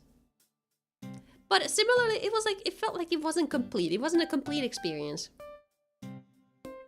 Maybe they'll do the annoying thing and make it a movie. Maybe. Personally, I'm fine with movies, because usually it also means that they got a little more budget to mess with it. But the bad thing about movies is that for, you know, us Western fans, we don't get to see it until later, most of the time. Though I guess in recent years, it's been more likely that you get to see movies in the theaters. It's been kind of like even in Finland, there's been some showings. I haven't gone to any, but I've seen them. I've seen they've been there. I kind of regret not going to see One Piece Film Red when it was airing in Finland, because like I love One Piece Film Red. So now I regret that I didn't see it in theaters. But at the time I didn't really have a lot of money anyway, and like theaters are kind of expensive. But like, yeah, at least the biggest shows you get to see those movies nowadays. But for everything else, you kind of have to wait, and it's a shame. But at least it usually means that like the movies peak when it eventually reaches your eyes. But yeah, let's just keep moving on. So I'm not here until 11 p.m. Because I've got some things to say about, what the fuck are you called again? Sentenced to be a Hero, that's right. This show was like such a weirdly like interesting experience. Like this was kind of peak. Like yeah, actually it kind of like it really was. Like it was extremely hyped from the first episode. It appeared out of nowhere. Nobody knew what the fuck this series was, but it just dropped, and it was like awesome, and like it did not flop. The animation quality stayed really good throughout the entire show as well. The action was really well animated. You did it. We're really. But like I thought this was awesome. Was delayed for a whole year, really? Because for me, like, I had never heard of this series, but it was really interesting that it finally came out. Because usually, I feel like I consider myself to get anime news pretty decently. Like if something is hyped up, I will hear about it. Like I think my algorithms are good enough to show me things that are hyped up. But this one, like, it did not hit my radar until the first episode was out. Had a really cool looking trailer quite a while ago. So I guess I missed that completely. Yeah. But, yeah, for those of you who are, like, not familiar with Sentenced to be a Hero at all, honestly, if you want your fantasy fighting series, like, you want to see some cool magic swords go around and fly around and like, and then there's some goopy monster thingies that the magic thingies are like hitting. Like, yeah, this is the kind of show. If you enjoy your typical anime fantasy, like this is peak. Now you're going away? Oh wow, so I get to say how awesome and cute you are and how much I like you? I get to say that? Yay! Awesome. Anyway, die. No! If I die, then I can't say you're awesome and great. I want to live as a ghost. I want to continue being a not exercise, so I can say that. Yeah.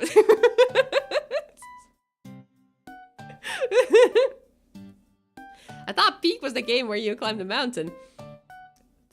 What if there were two, like Twin Peaks? Maybe. Yeah. I have no idea what Twin Peaks is. I've never played Peak either. It's funny that things are called fairies. I wouldn't spell it like fairies. I like that it's like phase. It's more like how I prefer it.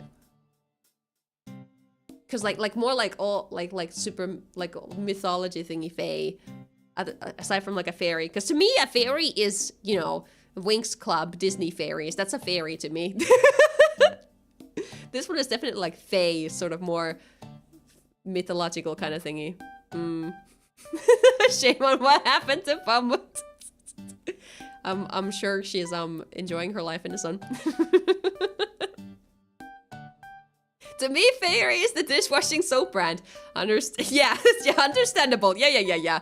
I see the fins in the chat. Yes. Fiery. Yes. We got the fiery in here. Yes. Fiery. But see, that's the pronunciation difference. Okay, if we say fiery, that's soap. If we say fairy, that's Disney fairies and like the cute Pomu rainbow, you know. And then if we say fae, then that's the cooler mythological thingies. But I am a sucker for, you know, that sort of fantastical stuff. So maybe that's why also this one kind of hit me. Even though they didn't really get into it. And hi, Matthews, welcome. But yeah, honestly, I think this one has similar vibes to Hell's Paradise, where I feel like everything in here is very well sort of planned and structured, like world building wise. So I'm really intrigued by it, because like they keep slowly giving us more bits and pieces about the world building and like what the heck are these thingies, and like, oh wow, so that's what the hero system is, you know? It's like interesting. I love that kind of like when there's some unique sort of thingy and they properly explain it to you slowly and well, you know? Yeah, we are. This is the kind of stream where we discuss what I watched during the previous anime season, and then we're about to move on to the new anime season that's starting right now to discuss what looks interesting and that sort of stuff. That's what we're doing. More than looking at other scores, we're discussing my personal experience and also with you guys and what you guys thought about certain series, and also hearing out recommendations for what I might have missed and so on. Ikoku Nikki might win over it after I finish, but at the moment, Hero is probably my anime of the season. Valid. We haven't gotten to my anime of the season, curiously enough. Like, this one is up there too, and Ikoku Nikki is also so top tier up there. At least when we, like, exclude all this, like, sequels and stuff. Because, like, I think Medalist might be my anime of the season, because I had so much fun with it, but I usually like to pick out a sort of thingy that I wasn't expecting. Or I like, because like Medalist, I was looking forward to it from the start, so it's kind of boring to be like, ah yeah, that's my anime of the season. I like to make my anime of the season something that like I watched and I didn't know about before, and it was like surprised me positively, that sort of stuff. No, I've not seen the Mario Galaxy movie yet. I haven't like kind of figured out what to do with it, because the first Mario movie I watched with my sister, because like we grew up playing Mario games together, and we specifically grew up playing Galaxy as well. So I'm like I should watch that with her, but she's in Germany right now, so like I kind of have to. I think I'm gonna have to wait with the Galaxy movie until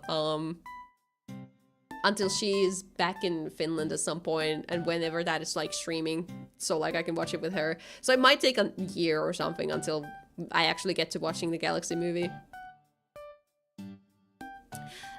Well, technically, yes, she lives in Germany, but more like she's like working, and it's like, how would I say it? Like, cause my family has like horse business things. She's working at a horse stable in Germany as like a, and like she takes care of the horses there, and she's like, she has a little tiny rented room and with like roommates and that sort of stuff going on in there. So it's like yeah, she lives there right now, but it's not like a permanent thingy. I don't know if she speaks German yet. I'm gonna be so real. I believe it's a very international stable, so like everybody speaks English or something like that. But she has like posted some, you know, thingies whenever she goes like to like a local town, and it's like, wow, I have to speak German here. So I think that's what that is all about. But yeah, so that's my Mario Galaxy situation right now. I'll watch it whenever I get a chance to watch it with her. But yeah, Germany is part of the Europe. Well, yep. Next up, we get to slander Miwa. I mean, not slander her, but I watched Damon-kun with her. It was a fucking experience. So there were two anime I was watching with Miwa, so it was fun. Freer than Damon. I kind of forced her to watch Damon with me, I think, because I was like, oh my god, we gotta watch this. It would be it's so silly. Let's watch it together. Please, please, please, please, please, please, please. That's kind of how that went. So, yeah. We watched Damon. Damon-kun is great for the girlies. It's great for people who like Oshi culture, Oshikatsu, and that sort of stuff. Like, it's so relatable. It's so relatable when you see the girl and her entire room is covered in merch. And it's also so funny when it's the whole fantasy of, oh, imagine meeting your Oshi, and suddenly your Oshi falls in love with you, Loki. It's like so guilty pleasure. Enjoyment. Like it's such a fun show. like even though I am not the target audience for the boy bands, for the boy idol groups, you know, I could still find appeal in this because it's so relatable in the sense of like, ah, yes, I love, you know, supporting my Oshi. I love seeing my Oshi flourish. And I'm also a sucker who kind of, you know, it's fun to it's fun to think about the daydream. What if I met my Oshi someday? It's just a really, really fun show. And it's super fun. It's just like, if you guys are interested in like Oshi culture, if you don't mind seeing a man idol, you know, like, this is a fun show. It's just pure fun. It's not peak. It's not the best show out there. And it's like, it's tropey, but it's like playing with the tropes. The tropes are part of the comedy of it. But it's like, it's so fun. It's just a fun show. Did anyone watch it? Did any of you guys watch Damon-kun? I don't know if it had a... Like, I feel like it had some virality on Twitter a little bit, but I don't think it was like among the, oh yes, everybody is hyped the fuck up out. You know, like, it wasn't like the most hyped thing out there, but I feel like at least the girlies on Twitter were like, you know, happy about it. Like, it's very much a shoujo, but like, I feel like it's enjoyable to anyone who likes Oshi culture and that sort of stuff. But no, nobody watched it? I guess that's fair. So I guess I won't go any deeper into it, but I'm just saying, if you guys like idols, if you guys like idol culture, or more so the fan culture of idols, like, this is fun. Currently watching an old anime called Diki-Kara. No, I've heard of Diki-Kara, but I haven't actually watched it. I'm watching an old series right now too, actually, because it's kind of like in the middle of the season, so I haven't like, so you typically when it's like the middle season, typically when the seasons are swapping, I tend to watch something older. And right now, what is it called? What's the series called? What are you called? Martian Successor Nadesko. Kido Senkan Nadesko. That's what I'm watching right now. I don't know if it's peak, but I feel like I'm educating myself on some older mecha anime. So it's like, yeah, this is fun. just educating myself watching something. I'm like, how many episodes in? I'm 19 episodes in, so I'm kind of waiting to see if there's anything that any crucial final plot points that get revealed that might bump up my score, but it's looking like a 7 right now. Yeah, I feel like Nadesko is interesting, but I feel like I'm not quite sure what the point of it is. Like, it's just like, yeah, we have this crew on a spaceship, and then there's like some enemies, I guess. But like, actually also like the characters are too busy being like, oh man, I wish I could love this man who's clearly not interested in loving girls right now because he's too traumatized from all his fucking family and friends dying. It's like he wants to talk about some serious things, but it feels like a comedy. Actually, it has a parody tag. I'm just seeing a parody tag on it. So I guess that's what it might be more than anything else. So I'm just, it's curious. I don't know. Like, I don't know if some of the humor in it, it's like I don't get it or not. I don't know, but it's interesting. I'm just educating myself currently. But that was a sidetrack. That's not what I can talk about it when I'm done with it if you guys remind me. Yeah, it's really old. It's really old. But it's more so like, you know, just watching something different for ones that I haven't really watched. Also, because there isn't really like modern mech anime. Like I like mech. I like mecha. But like there isn't a lot of modern stuff. So, like I kind of have to go for the oldies if I'm like in a mood for something mechy, you know? But yeah. I think next up though, we have what I would say my anime of the season. I kind of think that Shiboyuki de Meshioku, or earning my playing deaf games to put food on the table, I think this one's my anime of the season. Which is interesting. But I genuinely really enjoyed this. It's so wild. But like this is such a cinematic experience when you watch it. Like, the sound design is incredible. Same with, like, the cinematography. Like, it's so artsy and stylistic. And it's so tense. I really enjoyed Shiboyuki. It's like, yes, the premise is there's this girl, and she gets, like, drugged every few episodes to participate in these deaf games. And when she's in the deaf games, like, they don't just like bloody gorily die. Instead their blood turns into like fluff, like they're plushy animals or something. And it's really gory, especially the last episode. I think it was so gory. It was kind of but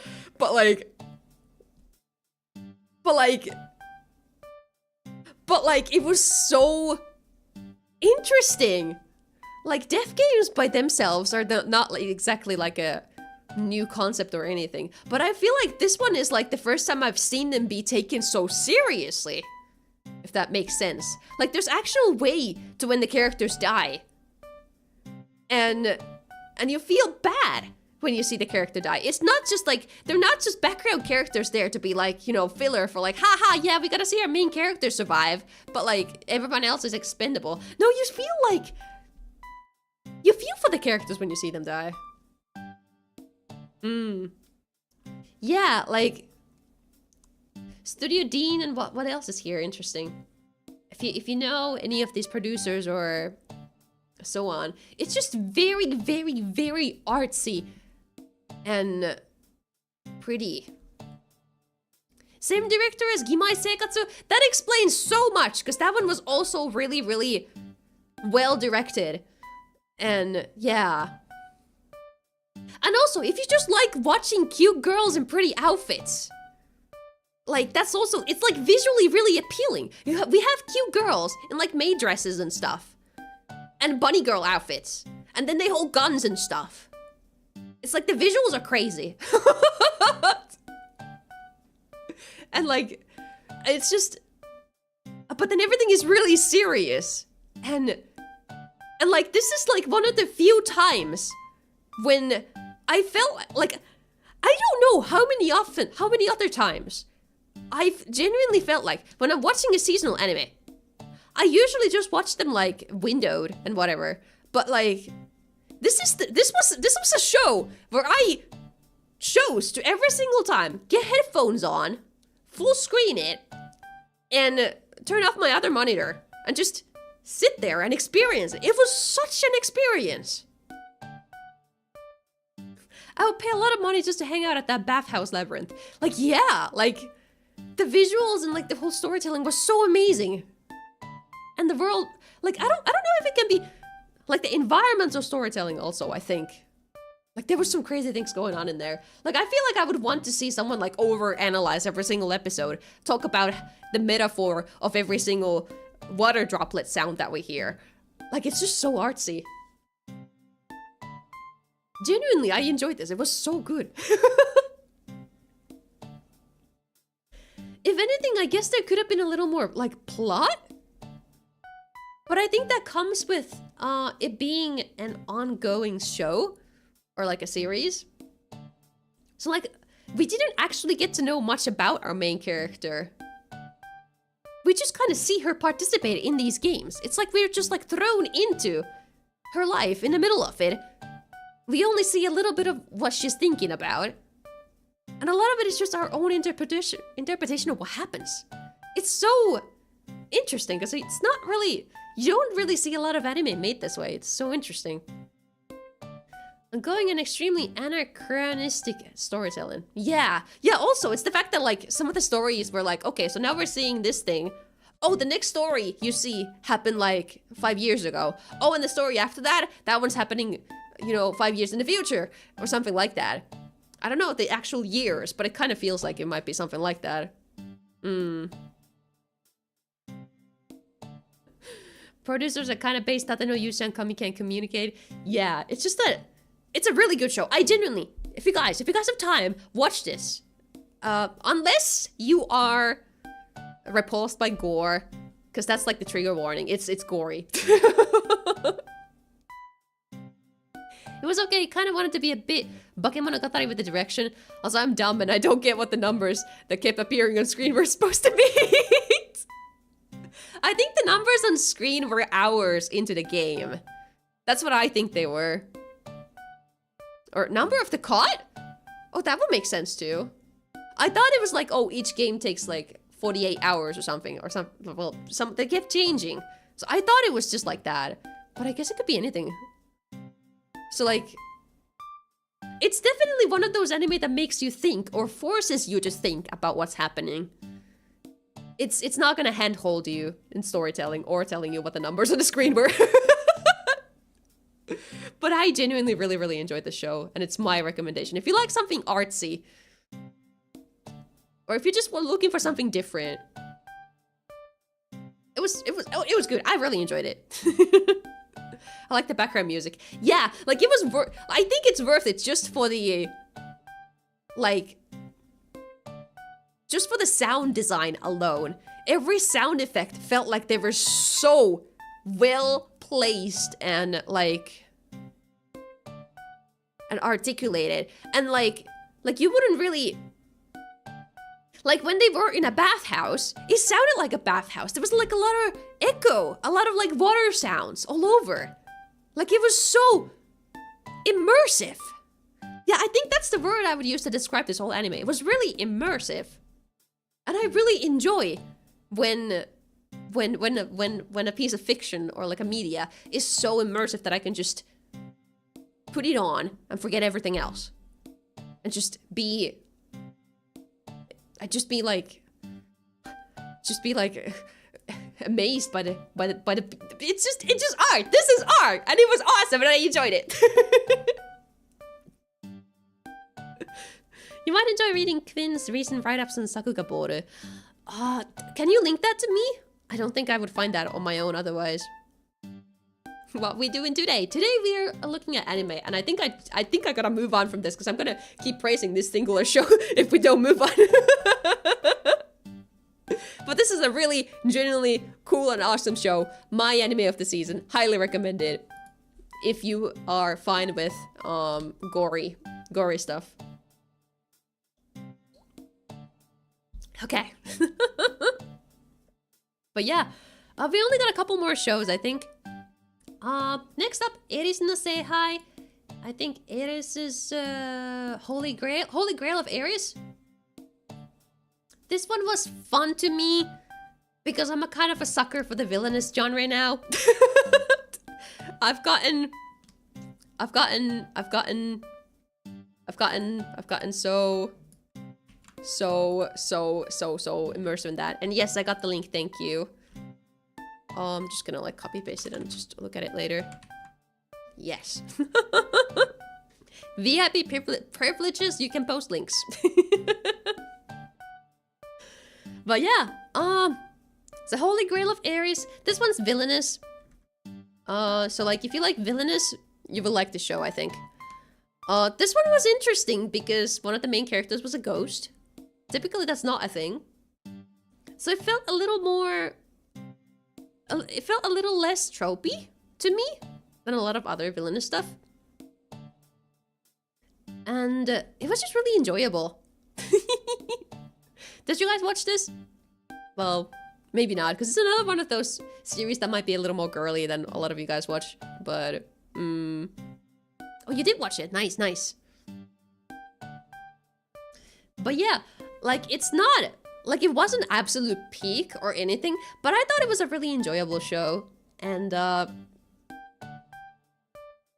yeah, like, I didn't really care about the characters specifically too much, but it was, like, the overall sort of mood and vibe of it was, like, more my cup of tea. Like, I'm kind of a sucker for, like, when there's, like, a little bit of, like, a vaguely Western fantasy world, which may or may not include magic. This one did not include magic. Or I guess technically it included supernatural stuff in the form of ghosts that got like lightning powers or something. But like it wasn't magic, you know.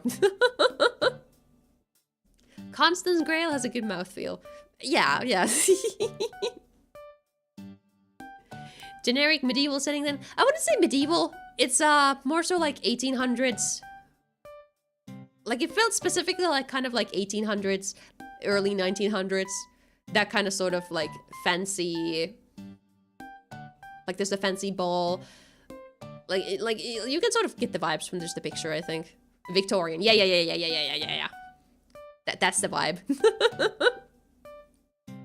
So it's like...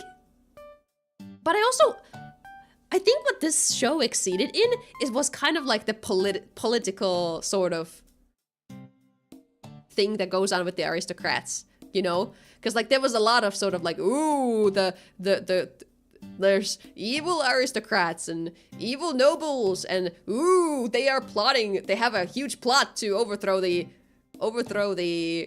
rulers or something like that, you know? Like if that sounds interesting, this show was really good at that. I think it came at the cost of like not really having as many interesting characters. Like the characters felt more like they were plot devices than actual characters. Like I don't know. Like it felt like they had a role to fulfill, and that's what they did, and they didn't really exist outside of that role. That's what it felt like a little bit. But I guess it's fine because it was so plot driven as a series anyway. Can you turn your dress red and your hair black? Unfortunately, that would take a little too much time to set up. But, yeah. Does the political intrigue go anywhere? Yes, the series is complete, I believe. Like, it comes to a conclusion. Like, we see the bad guys get beat up by the end, you know? So it's like a short 12-episode fun little thingy.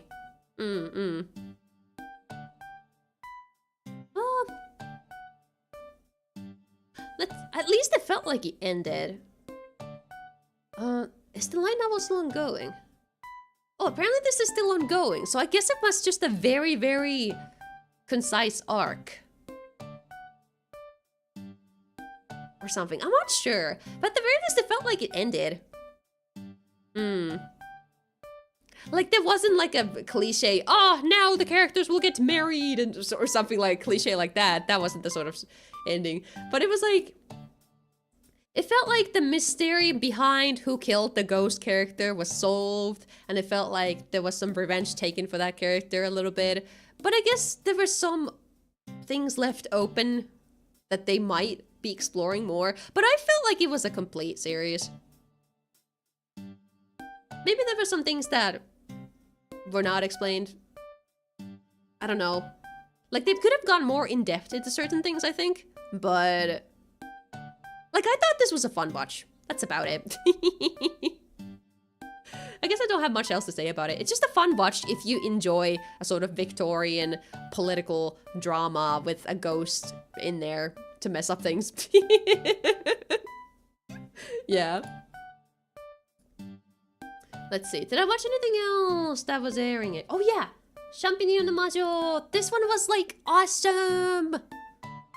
Awesome shoujo vibes. But at the same time, like, I was really pleased by this because it feels like it's been a while since I've seen like some proper shoujo fantasy. Like this is like this is the kind of stuff that I would read when I was in like middle school to late elementary school. It really feels like traditional shoujo. Let me see how old the actual manga is. Like, how long have this been going? Oh, it's fairly new, from 2019. It feels really sort of like... it feels very traditional shoujo to me, with like a fantasy setting. So it was really nice to watch. I guess the story itself was kind of, it was incomplete. And it's still going somewhere. I feel like the first few episodes were more interesting than the latter half of the season. And I also don't know if I really liked a lot about the beef thingy. this cow character. Well, I feel like it had a little more screen time than it should have had screen time.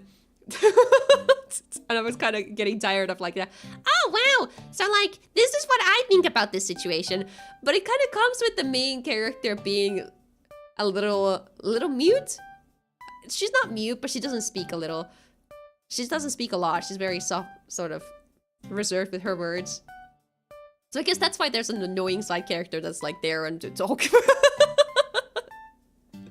But I enjoyed it. I think this one is more vibes above like actual story enjoyment. So if you're just kind of interested in like a wow, a shoujo about a witch in a super awesome medieval fantasy setting, then like, yeah, this is like, it's more aesthetically awesome to watch than it is for the plot. But I enjoyed it because I am a sucker for this sort of stuff. But yeah, it might be a skip for anyone who's not into like sort of fantasy shoujo kind of thing. But I enjoyed it. Because I have been here for 2 hours. Let's keep going. Oh my god, I'm really gonna be here forever, aren't I? What else did I watch? Oh, this one right here. The rating looks bad on it. But I think I'm gonna binge this because it's yet another, what's it called? Villainous? Or something? No, it's just fantasy romance, not villainous. Or is it villainous? It is villainous. It is villainous. Shoujo villainous. So I'm probably gonna binge this even though it's probably like not peak or anything, but I'll just do that on my own time because I'm gonna be in a mood where I just want to be like, give me my binge crap, you know. I want to see my I feel like villainous is the isekai for girlies, if you know what I mean. Like, it's kind of trashy, but it's like awesome. Hi Metalman! Yeah! Today we're waffling about anime. I just want content, give it to me. Yeah, basically. Like you know, sometimes you just have those days where just like I don't want to do anything. I just want something comforting. And when you're just in the mood to be comforted by something kind of trashy, you know, villainous anime is there for you. Villainous anime is there for you, and it's like this is the show. Enjoy it. Or I'm gonna assume that's what that is going to be like. So yeah, I'm binging it at some point just because I'm a sucker for that. Aside from that, we had the couple shows that continued on from fall, I believe. Heard from a friend that Villainous is the new hot trend in the Ranobe market. I believe it. But yeah, so Nausea ended. This was a 2-core, 21-episode series based on a game that is apparently very, very highly rated. The plot is Among Us. The plot is Among Us. You are a character. You will keep you. It's like Among Us, and then you keep getting reincarnated when you die, and then you get to know all the characters. And it's space. It's very sci-fi. It's awesome. Yeah, I enjoyed it. Like, it wasn't peak fiction or anything, but I thought it was a really, really enjoyable watch. Did any of you guys watch Nausea at some point? Also, the opening was a fucking banger. Like, obviously, when there's Teddy Lloyd involved, and I think it was Teddy Lloyd and Giga. Let me check.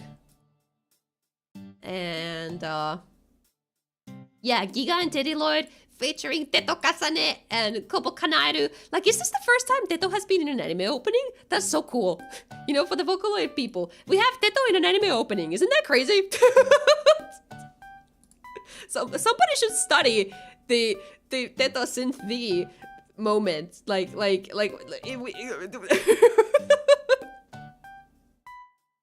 It's crazy. But yeah, I really enjoyed this. The Teto invasion began. It's in full force by now. It's kind of crazy to have been looking at it from the perspective of someone who's been into Vocaloid since like 2011, and like to me, Teto is like, yeah, Teto, you know, remember Momone Momo? Yeah, I'm sure you remember Kasane Teto as well. And then everyone's like, who the fuck is Momone Momo? Oh, gosh, another ad break though. Let's do a little bit of a stretch here.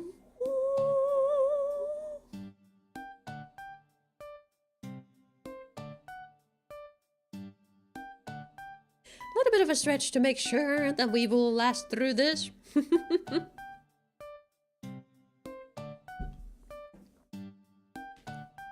20 years late. What do you mean 20 years late?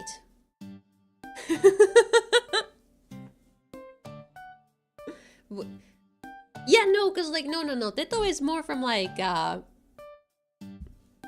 would say the 2007, right? So it's not quite been 20 years, especially when the Teto sort of invasion began like a year or two ago. I'd say it's closer to 15 years than 20 years. But yeah. Fair enough. Or I could very quickly Google when Kasane Teto. Vocaloid Wiki. Release April 1st, 2008. Yeah, so it's definitely closer to 15 years than 20. But yeah, regardless, it's kind of crazy that a character, like Teto was always popular back in the day, but Vocaloid's popularity itself kind of had a little bit of a decline, and eventually sort of Teto went along with it. That's 18? Yeah, okay. When did Teto Synth V come out? Because Synth V Teto was the real...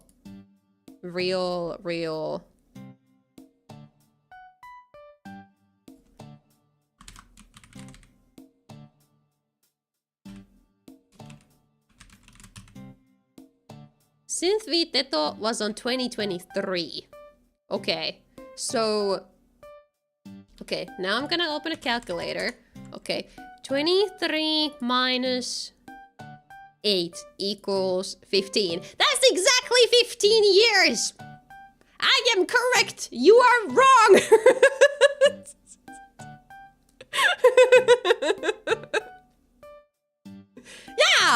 Yeah! Unless I did the math wrong. Because Ditto came out in 2008, and her Synth V voice bank, which is the reason behind the modern interest in Ditto, came out in 2023. Yes, I used a calculator for that. I'm terrible at math. You say it's 20 years late, when in reality it's closer to 15 years. And it's exactly 15, no?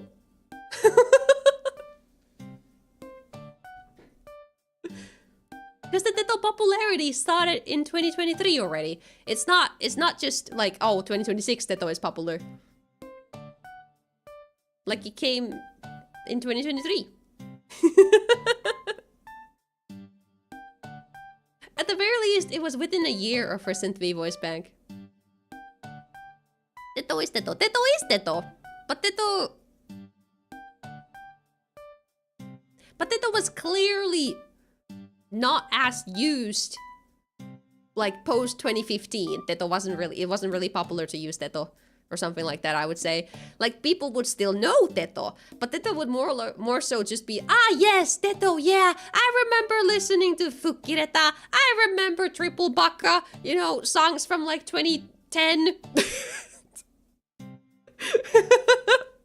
Like it wasn't that there was a lot of new Ditto stuff coming out, but nowadays, after 2023, it's like, ah yes, I like Mesmerizer, ah yes, Dittories, you know, Machine Love, you know, a bunch of new Ditto songs just out of nowhere and just exploding popularity. Suddenly, 15 years after Ditto was originally released. I am going on a huge ramble that is not related to anime at all. Can you tell I've been into Vocaloid? Can you tell I'm a Voca boomer? So what you're saying is it should have been popular from the very start. I'm arguing that it was extremely popular from the very start. It's just that the popularity faded, and now it has finally resurfaced. That's what I'm arguing, that she was always popular. It's just that people eventually forgot and moved on to newer things. And then suddenly she's like double as popular as before. That's more so what it is. Because if you were a baby Vocaloid enjoyer in like 2011, you would very quickly find out who Ditto is. You would very, very quickly run into Ditto songs and everything, and it was like, she was very much still relevant at the time. But then to like a fan from like assuming someone got into Vocaloid in like 2018 or something, like they would not have immediately been like, ah yes, Ditto, that's one of the most important characters in the Vocaloid sort of character sphere. Like no, at that point it would have been like, ah yes, Otomachi Una, ah yeah, ah Flower, you know, like on top of Miku and everybody else. Like Miku is always popular, but you know. It's just I can sort of like, well, I am a fucking nerd and I've been into Vocaloid for way too many years. I think at least half of my life I've been into Vocaloid, so. A significant amount of the time of my life when I've been conscious about my decisions, I've been into Vocaloid. That might be my oldest fandom. If we exclude just like manga / anime in general. But I'm sorry, it's like such a niche thing for anyone who was not into Vocaloid. It's like, we should go back into the anime. Let's talk about anime, shall we?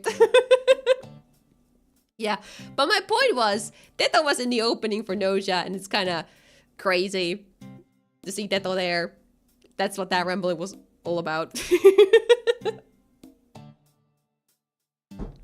But yeah, Nojo is really fun and enjoyable if you're into sort of Among Us kind of storytelling.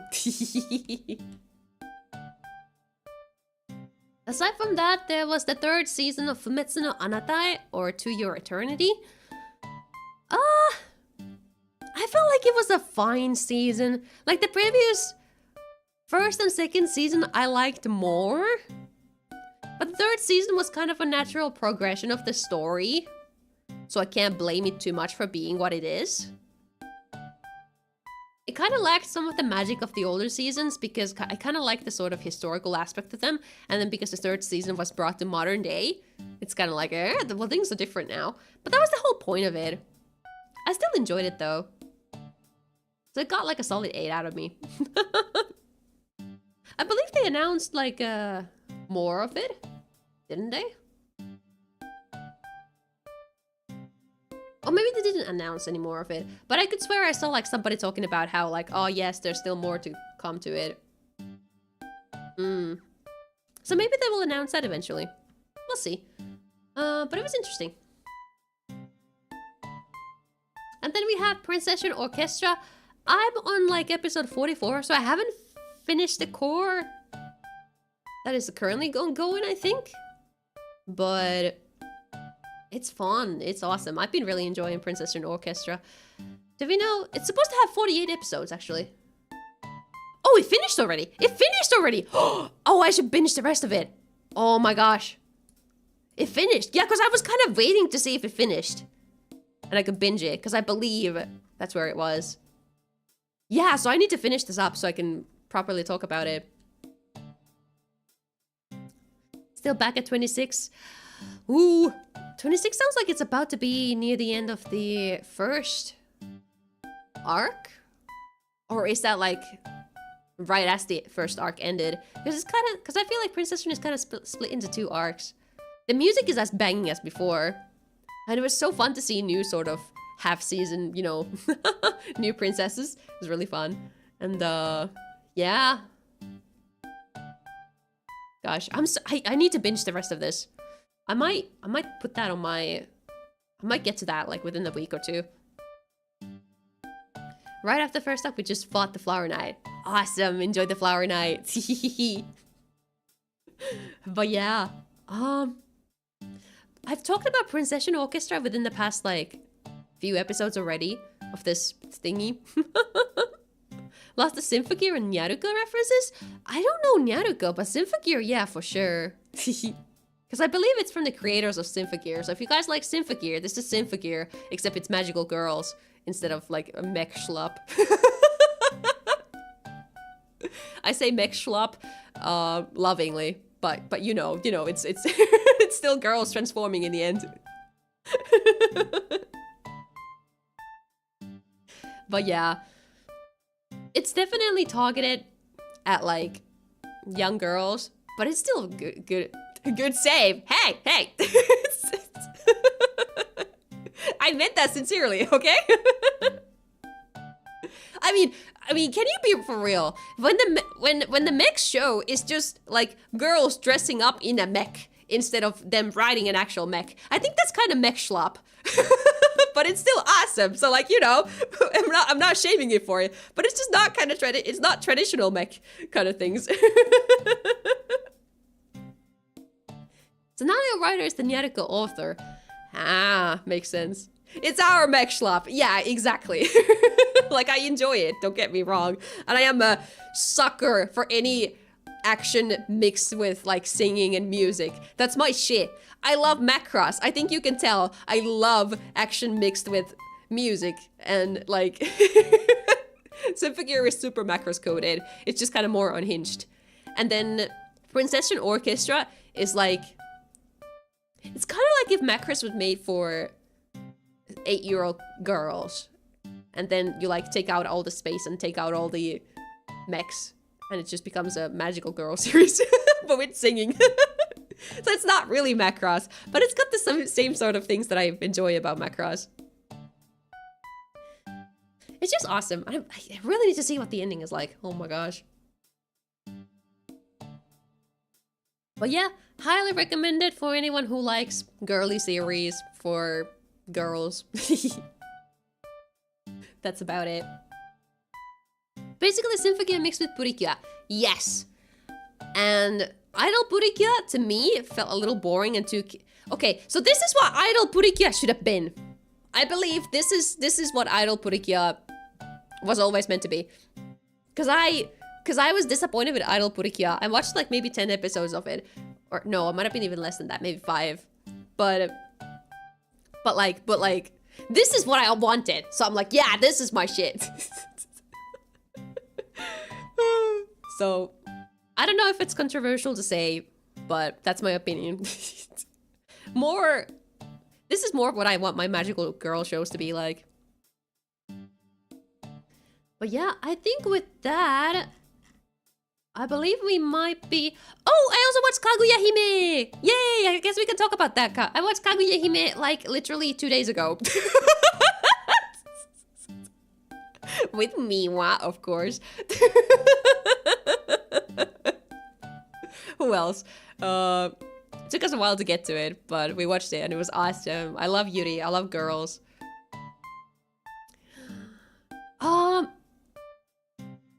Music was peak also, of course, because there was like randomly vocal lip music in there, so very peak, very awesome. I definitely saw more people talking about Wonderful and Metante right now than Idol Purikya. Yeah. But Kaguya Hime, this one, if you guys like...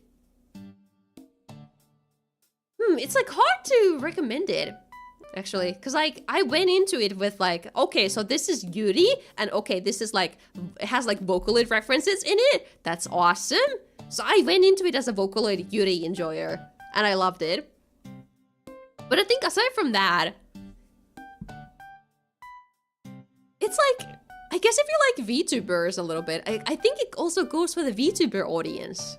Because it was kind of like an interesting sort of imagining of like a virtual world. Oh! In Mia's words, Sword Art Online if it was good.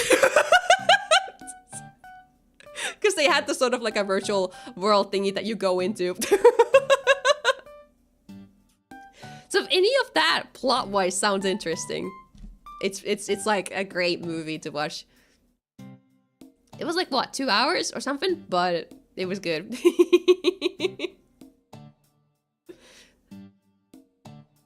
SEO if it was good. Tall order, interesting.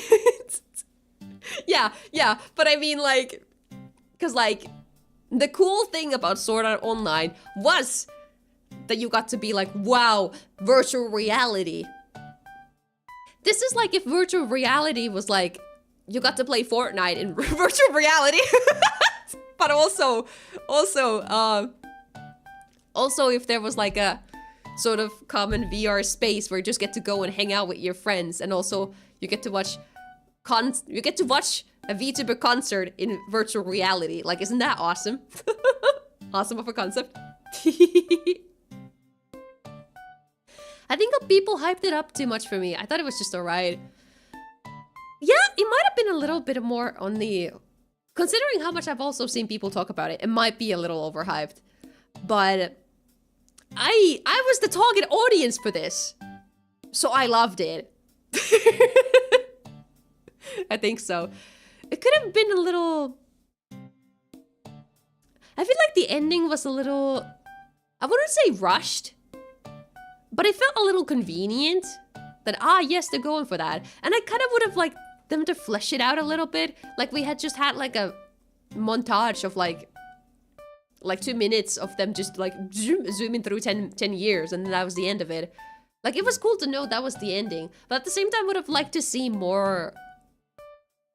Like, I would have kind of liked to see them split this here, where the main characters separated. I would have liked them to split it there, and then get like a second sequel movie where they go more in depth into the whole timeline bullshit, and then we get to actually see them live together in the future, you know, instead of just, you know, brushing it off really quickly. We spent way too long playing the boring MOBA when that time could have been cut or spent elsewhere. Yeah, true. They did spend a little too much time on that. Yeah, but also it kind of looked awesome. What are we talking about? We're talking about Yuri. I guess. Kaguya Hime, that's what we're talking about. But yeah. Honestly, I think that's about it. I really enjoyed it. And it was so nice to see them getting like all the Vocaloid producers. It was really fun to be like guessing like, ah yes, that song is KZ. Now that's KZ. Ah, that's Ryo, definitely. Oh, this is 40 meter P? You know what? I hear it. It was fun to nerd out about it. It's like it's probably not for everybody, but if it's like one of those more experimental thingies that if you happen to like one specific thingy in it, it's like awesome.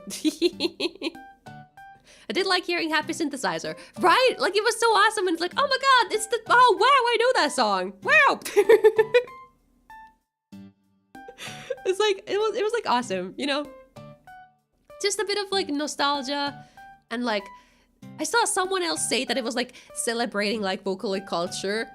And I'm like, I would agree with that. It was definitely like celebrating a sort of like online creator culture.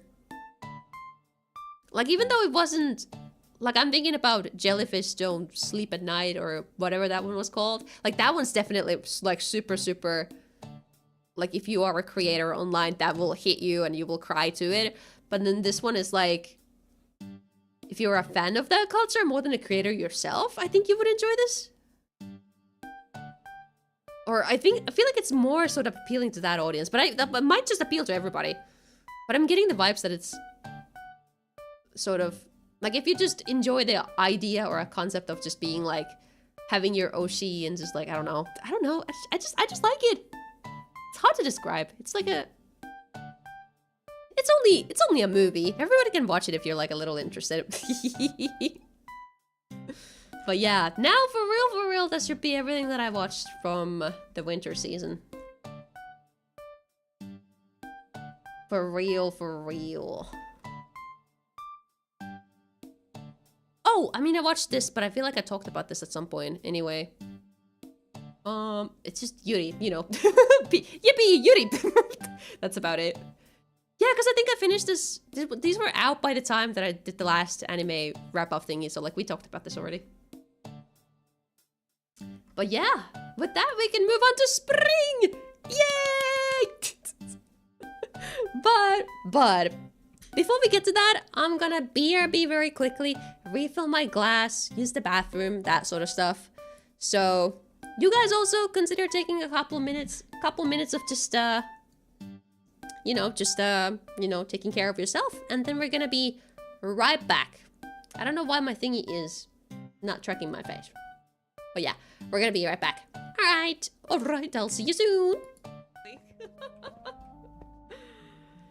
Oh man, I like how this looks so far. Do you guys like it? Like, I think it looks pretty cool. Like, it's still gonna be a little higher. Oh, spider, where the, excuse you.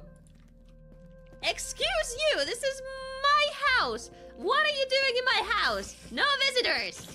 This is not for you. Get out. My house. Where the hell did he spawn from? Where the hell? He like came from around here. What could possibly go wrong? It'll happen at any minute now. See, that's a red. A red is close. Red is closer to a red. You know, you see another red. 2 reds in a row. I think that's a sign that we're about to get gold right about now. No, see, another red. That's a sign that there's gonna be a gold right about no. I'm sure it's coming anyway. You know, it's coming. The gold, I can sense it. I can feel my ghost senses tingling. That was a cool looking little vehicle. But I'm sure it's coming. What else am I, spending my money on? There's no other reason to use it's like gold. We'll get the gold. Why would I not get gold? All of this salmon running I've done to get all this money, you know, it goes into good purposes. You know, I'm sure that actually...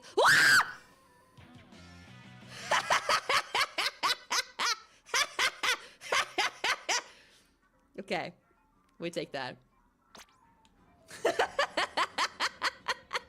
Okay, well, I might as well go and see what's over there, right? Fucking... Oh god! Oh god! Oh god! What do I do about that?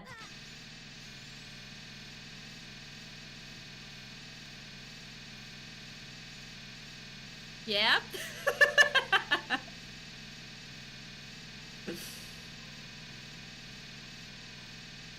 Wait, I'm actually stuck on it! Wait! I'm actually stuck on it! Ah! Save and quit. How would I save and quit? How would I save and quit? It's fucking Majora's Mask! I'm spamming literally every button.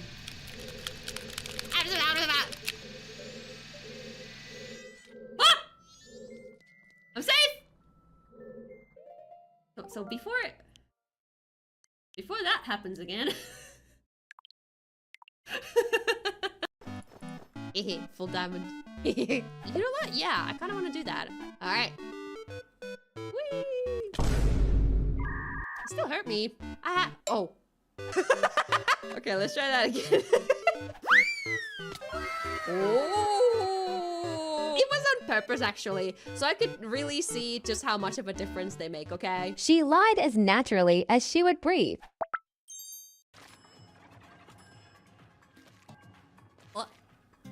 Oh, okay, I'm back. We're back. I clicked on the wrong scene. But yeah, welcome back, everybody. Welcome back. We're about to move on to spring 2026. Six, you're doing some cleaning. Let's go. You got this. You got this. You got this. Keep going. You're doing so well. But yeah, I've heard a lot of people say that spring 2026 is really stacked.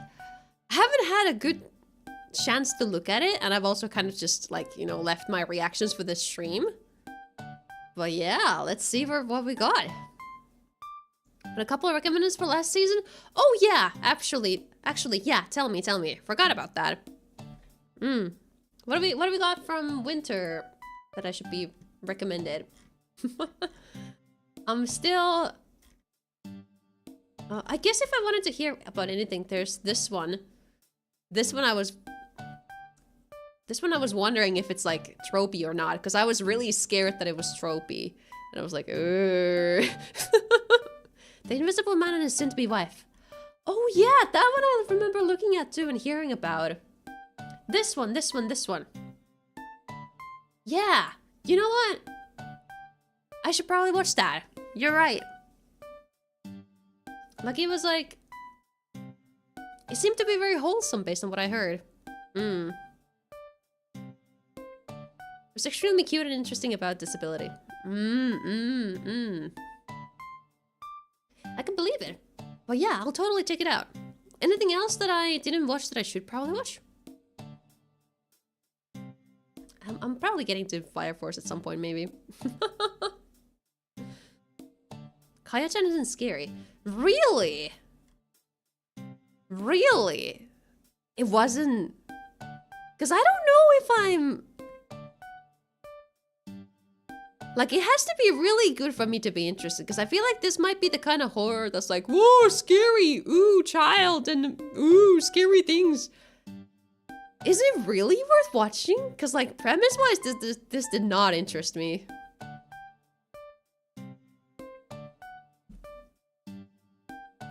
Was the same director as Dark Gathering? Hold on. Let me find that. Director. Okay, just producers. Cool. Dark Gathering. I thought I would find it from there. I'm double checking it's the one that I think it is. Yeah, it is this one. Okay. Yeah, because like this one for me was like a just fine. Like, I wasn't super amused by it. Like, it was fun, but it also wasn't, like, my favorite thing ever. Showing producers first. Yeah, no, they should be showing directors. I feel like they've usually been doing that, have they not?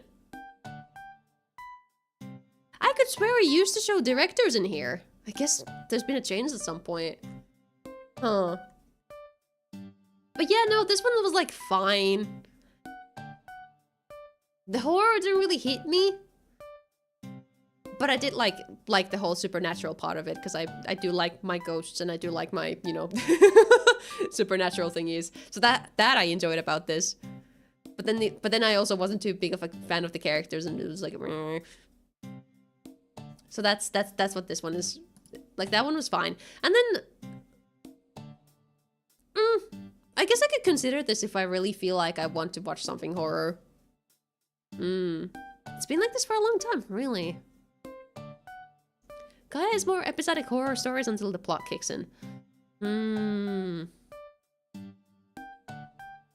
don't know, we'll see, because I'm not too much of a fan of the, like, ooh, child, monsters, kind of, ooh, ghosts. Like, I feel like I want my children in wholesome and cutesy settings. I don't want to see my children look at scary monsters. I think that's the big thing. But I'll consider it if I'm in the mood and if I happen to be curious enough. But yeah, I'm not promising I'm watching that. But yeah. Anything else that you guys think I should watch? This one specifically, I feel like I need to hear if someone says this is tropey or not. Because my biggest fear with this was that it's like, ah yes, let's turn the tomboy into a cutesy girl. And I'm like, just let her be a tomboy, you know. That one I heard wasn't very good. I didn't hear much about it, that's the thing. But like it looked like it could have been cute. But at the same time, I was like really scared of the tropiness. So, I don't know. I'll have to see if anyone ever recommends it, then I might watch it. Dallas, good morning. You're here just in time for us to move on to spring 2026. Woo! Hope you had a good morning. What are we watching? We're just about to decide that. So first and foremost, let's go over the obvious. Which had Atelier. This one I'm watching with Mia. I almost want to say I'm forced to watch it with her, but no, I actually want to watch it. Like, this is her series. This is her big expected series as a manga reader. I've always glanced at it, like, kind of curiously, but because I don't really read manga unless I have it physically, I haven't had a chance to get into the series before. But so far, this looks really interesting, and I'm sure I'm gonna enjoy it. And it's also like I feel like from what I've seen so far, this is like the biggest hype thing of the season. So I probably don't need to go too much in depth into it. Also with the manga, it's very good. I believe it. I highly believe it. I would like to read it if I had a chance to get myself some physical volumes someday. 100% the biggest show of the season? Yeah. So I don't need to go too much in depth into it. We can discuss it when it's over and I've formed some opinions about it. So far, my opinion is I don't understand the people on my Twitter timeline wanting to make the man pregnant. I don't understand them. It's a man, but I don't get it. I don't understand the white-haired anime men. I don't know what makes them so appealing. I don't get it. Why do you want to make him pregnant?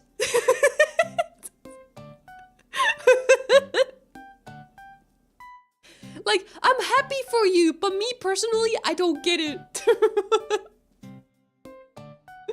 I've been selling a poster of Kifei for like a year now, so people are excited for it, I believe. In fact, it and Figure fans are having a flame war because people dare to compare them, even if they are nothing alike. I can't wait to have some context for that after watching the series and know how much they're... know I get some context for that. Yeah. I believe it though. It would make sense. Fantasy genre. It's been having some awesome series lately. So yeah. Let's see. Next up we have ReZero. Doesn't really need a lot of introductions for people who know anime. Excited to see another season. That's about it. I'm sure things will go crazy again. I've seen the first two on screen. Yeah, it's because we're looking at the most hyped ones so far. But this is sorted by score so far. Okay. But yeah, but if I were to sort by members, I don't think this would change by a lot. Yeah, it's the same two shows. It's the same two shows. Same two shows. No, you're not boring. Don't say that. I think you're really interesting and awesome. Next up, though, we can get into the... Did you change the... It is by score. Oh, they have literally the same score right now. That's so interesting. That's so interesting. I'm sure either one will come down at some point, but... That's so fun. Yeah. Next up, though, what are you and why are people interested in you? Nippon Sangoku, the three nations of the Crimson Sun. So something historical, maybe. In the near future, Japan has completely collapsed due to a mix of nuclear warfare. Near future? To the mix of nuclear warfare, natural disasters, and widespread corruption that sparked a revolution. The country is now split into three warring superpowers. The new era of the Three Kingdoms period sees diplomacy vanish, replaced by a harsh, relentless fight for power. Each territory is using its military strength and resources against the others in a desperate attempt for total control over the remnants of Japanese land. Atori Misumi is a low-ranking official who has stayed in the background for most of his life. He does not come from a prestigious military background or aristocracy, but Misumi has a strong ambition to end the pointless bloodshed that afflicts the nation. He seeks to unify the fractured country, armed with only sharp insight and a persuasive voice that can rally the people. The legend of the man who will become a brilliant military strategist starts now. Modern day Sengoku Jidai era? Interesting. Yeah. Military and drama. And, the manga adaptation appears to not really have anything going on for it. Publishing from... But it's been out from 2021, so nobody has, like, been reading this. Huh. It's been nominated for some awards and has an Italian translation. Okay. So maybe this one just hasn't been picked up by anyone. I don't know. Interesting. I am reminded again of how much I love listening to Marlie read 3-syllable words in English. I'm being bullied! I'm being bullied! I can't do English reading.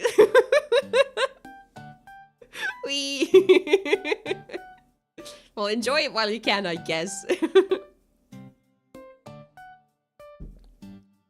But yeah, I think I will have to give this a try. Based on how highly it's already being rated. And I am interested in the concept alone, so yeah. And the studio is Kafka. Kafka. Ooh, they're behind Mahotsuka no Yume. Nice. Yeah?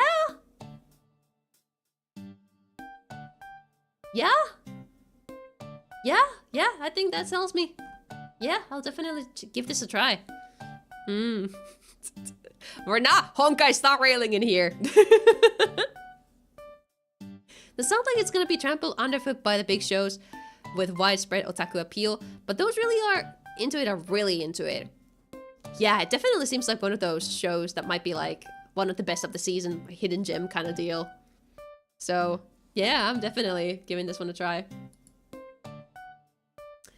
Then we have Dr. Stone, Science Future Part 3. I don't know if they're getting to the moon yet.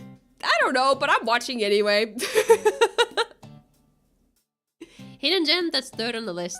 We're just, these are the initial sort of scores based on what people think after the first 1 or 2 episodes, you know? At this point, they might, like, the scores are a little inflated usually. I don't know about a stone being my doctor, not gonna lie. Understandable. But yeah, everybody knows Dr. Stone. Probably who knows Dr. Stone. It's just your usual science show, except it's very unusual with the fact that, you know, it's like basically humanity's at the Stone Age and they gotta make their way back to civilization. And their ultimate goal is to go to the moon or something like that. Can I say that people rate things this early? Yeah, I also don't rate things quickly. Like, I wait for at least half of the season before I start giving them ratings. But typically, I only give a rating after I've, like, finished the show. Smartest kid in history. Yeah, like, it's like one of the big shonen series that's been around in the last few years. So yeah, sequel seasons are always inflated rankings. That too. That is always true.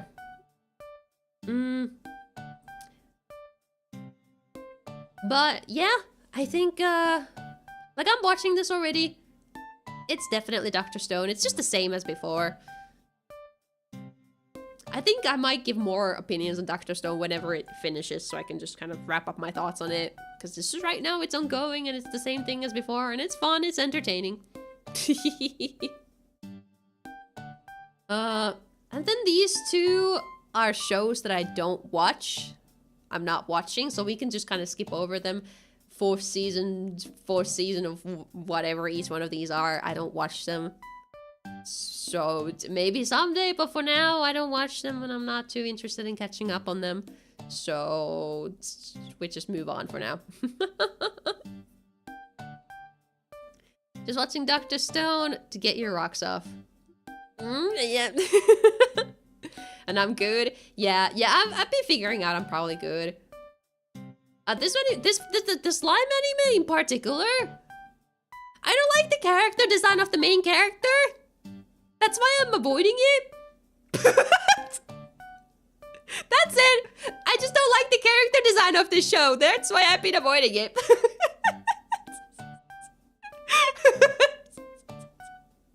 Yeah, I believe it's good. It's also had a lot of. It's also one of the few series to have like a manga translated into Finnish, and they've actually released many volumes of it, to my understanding. And they don't release many volumes of something in Finnish unless it's actually like selling and people are interested in it.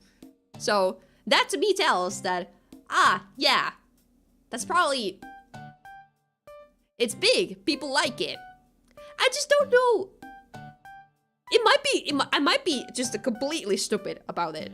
I might just be a complete, like, it's like, this is a Marlie issue. Marlie is avoiding it for a really stupid issue, or stupid reasons, which is that, she will eat up any isekai bullshit, but for some reason she doesn't want to look at the slime anime because the main character is not appealing to her visually. Like, that's it. Like, I would probably enjoy watching it. That's the thing. But I'm just like, I'm stubborn and I'm stupid and I'm just like, I don't want to watch it. Which makes me realize I probably should watch it. So maybe by the time the 4th season wraps up, I'll get to it. Maybe. My time is better spent elsewhere. Yeah, but I am a chronic anime binger. And sometimes I want a bad show to binge. Because I want to binge something, but I also don't want to binge anything good because I'm not in the mood to appreciate something good. I just want to watch something. It's like there are people who play video games, even if the video game isn't very good, they just want to play a game. And for me, I just want to watch an anime. So I should probably get to it. And I might actually find myself enjoying the time I have with it and then forgetting 90% of the plot in a week. But like, I should probably watch it someday. That's about how I feel about it. Yeah. Time enjoyed is never wasted. That is true. I love playing bad games. Yeah. Alright. Next up, I don't know what this is, so let's look at it. The Angel Next Door spoils me rotten too. Oh, it is the second season. Ah, but I believe the first season... I believe this is on my plan to watch. Which means I should probably catch up on this. When is this from? 2023. This is from 2023. And it's a 7.8, so it's like a decent score. So this tells me I should probably watch the first season. And then get on with this. Like, presumably it's nothing more than just your usual romance comedy drama kind of deal. But I should probably get to it. I don't know if anyone of you has watched it, but this is on the things of I should probably get to it if I care enough and I'm in the mood for it.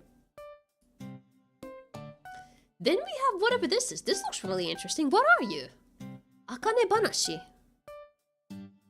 Rakugo. A traditional form of storytelling. Takes years for any apprentice to master and ascend to the top rank of Shinuchi. Ever since she could remember, Akane Osaki has been mesmerized by her father Toru's Rakugo performances. Peeking in behind a sliding door, she would spend hours watching and mimicking his work. For Toru, the only thing separating him from that coveted rank is a promotion test in front of an audience and a senior Rakugo master, Issho Arakawa. Despite his passionate performance, Toru finds himself expelled from the Rakugo school following the exam. This makes him give up on Rakugo entirely and settle for a regular job, breaking his daughter's heart. Filled with grief and anger, Akane now seeks vengeance on the man who refuses to see the genius behind her father's Rakugo style.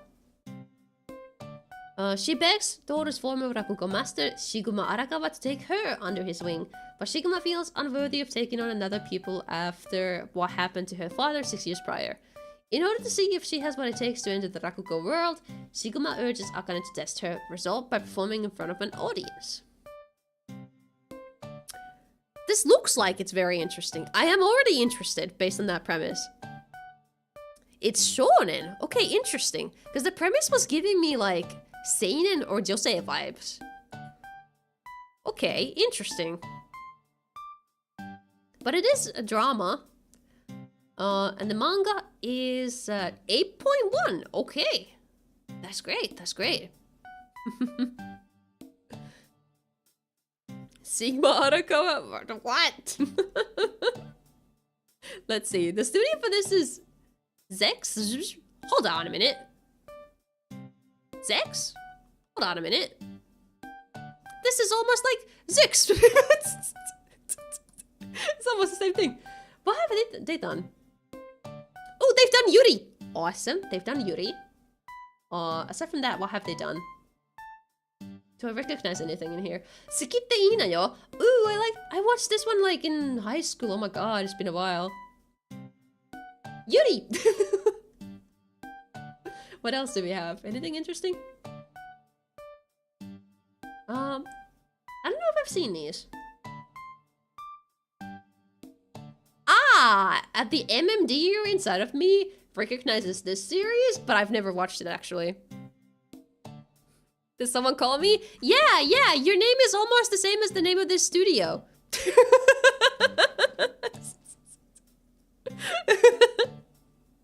This is supposedly good, but Rakugo kind of gets lost in translation. It's a very Japanese thing. True, I can believe that. However, I'm like interested enough to see how it is. We should say Zex instead of Segs. Of course. But yeah, I think I might give this a shot. Might wait for a few more episodes to come out and see if the score settles down or not. But as long as it's like this high, that's like, wow, I'm interested. Cause like, well, you know what? I'll probably, like, as long as it doesn't fall to the 6s, then like, yeah. Totally. Very good oldies. But yeah, What can I say? This sounds interesting.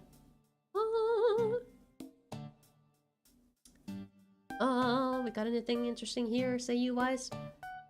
Nothing that immediately stands out. Takahashi Rie, I know her. But yeah. That one's going to the... Yeah, I'll check it out. Next up, I feel like you guys might have heard about this one purely because they went into a huge controversy. Controversy? Or is it controversy or controversy? I don't know. They had generated AI in the first anime opening. But like literally like yesterday or the day before that, they announced that they're gonna fix everything and they're gonna remake things and apologized it. So I watched the first season of this a while ago. So that's why it was already in my plan to watch. So I kind of looked at it like, am I gonna watch this or not? yeah, I'm glad they went back on it. Yeah, the studio is... Wit Studio! Yeah. I mean, Wit Studio has always been kind of a hit or miss, hasn't it? Or am I thinking of something else? Let's see. I mean, they've done a lot of good stuff. But I feel like there's also... No, Wit Studio has been generally good, I think. Okay, so I'm thinking of something else. Yeah, damn. Yeah, damn. No, Wit Studio has usually produced good stuff. Bookworm is one of those I have to start one day.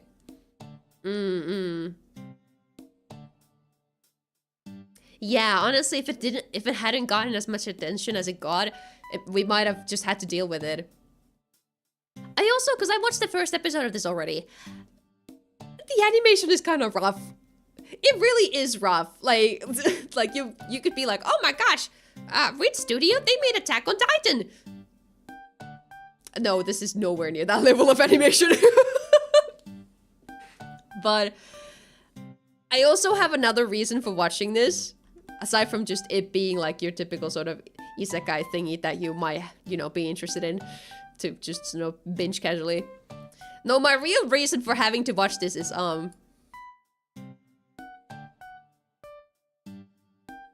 Nakajima Megumi! One of my seiyuu oshis!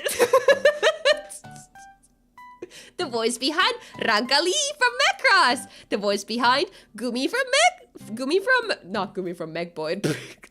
Vocaloid! Like, it's a supporting character who probably doesn't even have that many scenes in the new season. But like, you know, I kind of watching for my seiyuu oshi. That's about it. But yeah, Bookworm itself, it's like... For people who find kids annoying, I think you will be annoyed at this one. I think this is a kid that you will be annoyed at. Aside from that, if you like isekai, you probably like this one. As AIs get better, it'll get harder to actually point out, and eventually there'll be false positives and annoying actual artists, and then there'll be a backlash towards anti-AI feelings, and then AI will be normalized. Yeah, I mean, already there's a lot of people on social media who are like, you prove that your art is real. I don't trust it. This is making me feel sus. And then typically the real artist has been able to just be like, you know, here's a time lapse. Duh, I've done it. You know, but already there's people who are suspicious of real art just because of how prominent it is. But yeah, Ranka and Gumi are the same. That's I got into Macross because I loved Gumi, and I was like, this character, Ranka Lee, is supposedly what Gumi was based on secretly, but not really. A little bit of the color scheme and so on might have been from there, because it's from the same character. Same seiyuu. So that's why I got into Macross originally, because I've always loved Gumi, so you know. But without going into that ramble, yeah. Wheat Magicella, welcome. But yeah, I don't think there's much else to say about this. It's just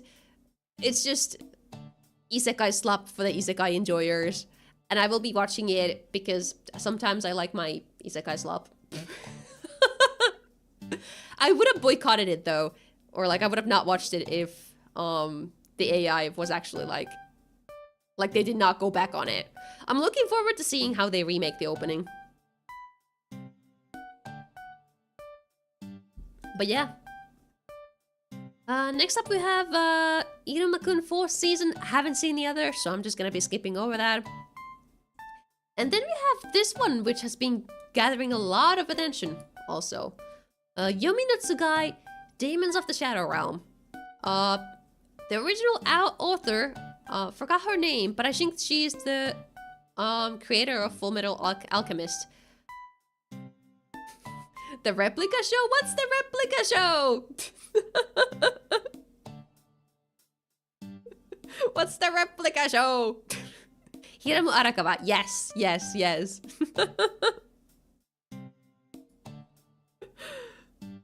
Oh no, I lied. Keep on. Okay, we're going, we're going.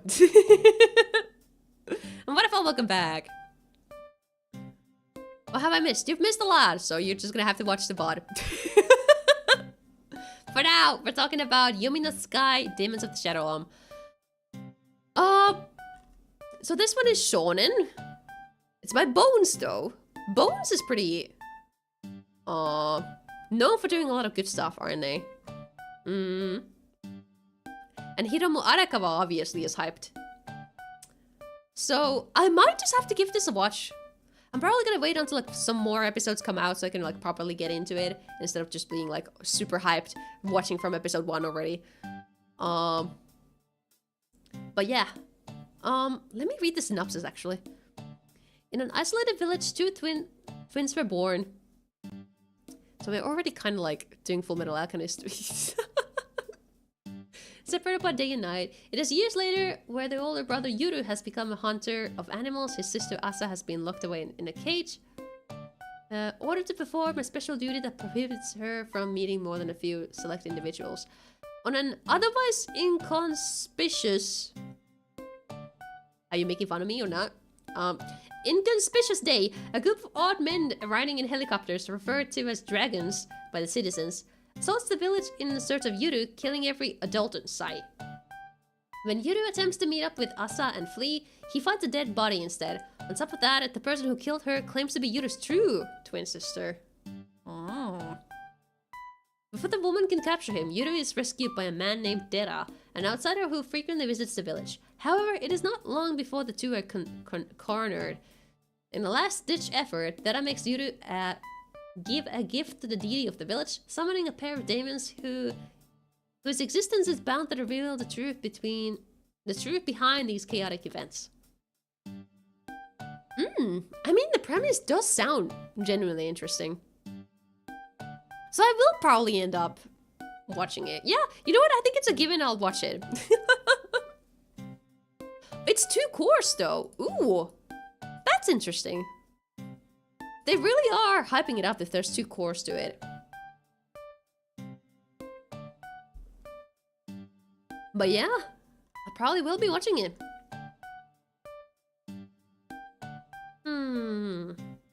Anything? Oh, Kuno Misaki, I know her. Nothing. They got Yama for the ending? Nice. Yeah, I'll probably will be watching it and we'll see what happens. Looks interesting. Don't know if there's much else to discuss regarding it. Diamond Ace Act 2 2nd season? Sequel to Diamond Ace? I have not watching that. Or I have not watched the originals and I don't know if I will be interested. Shonen sports stuff, I mean, it's probably fine, but I don't know if I'm interested, so we're gonna be moving on from that.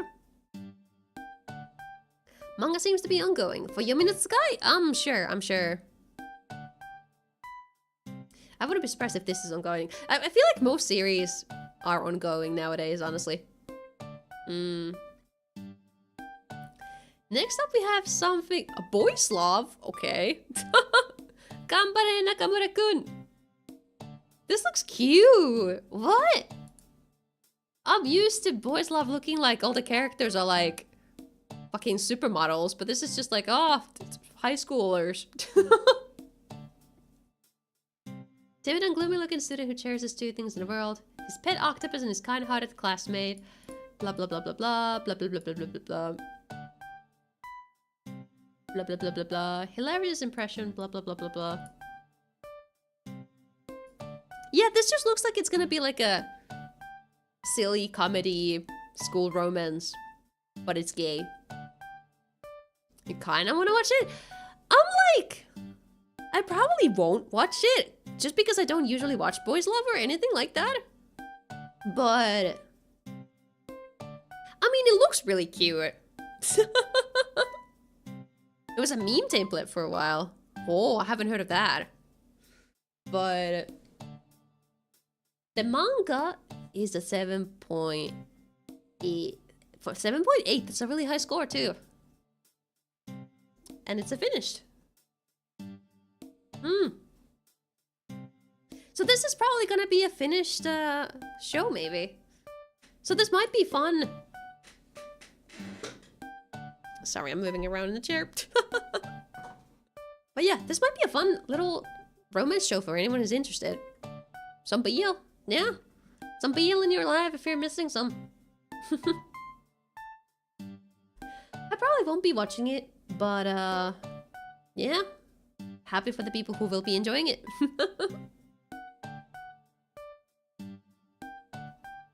Studio is Drive. Don't know much about them, but that's fine.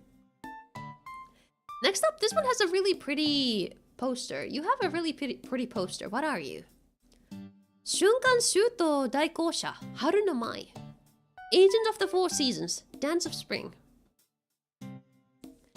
Winter was once the only season in the world, but such an existence was too lonely to bear, and so it created spring to love. Before long, the earth wished for more time to rest in its cycle, and summer and autumn were born.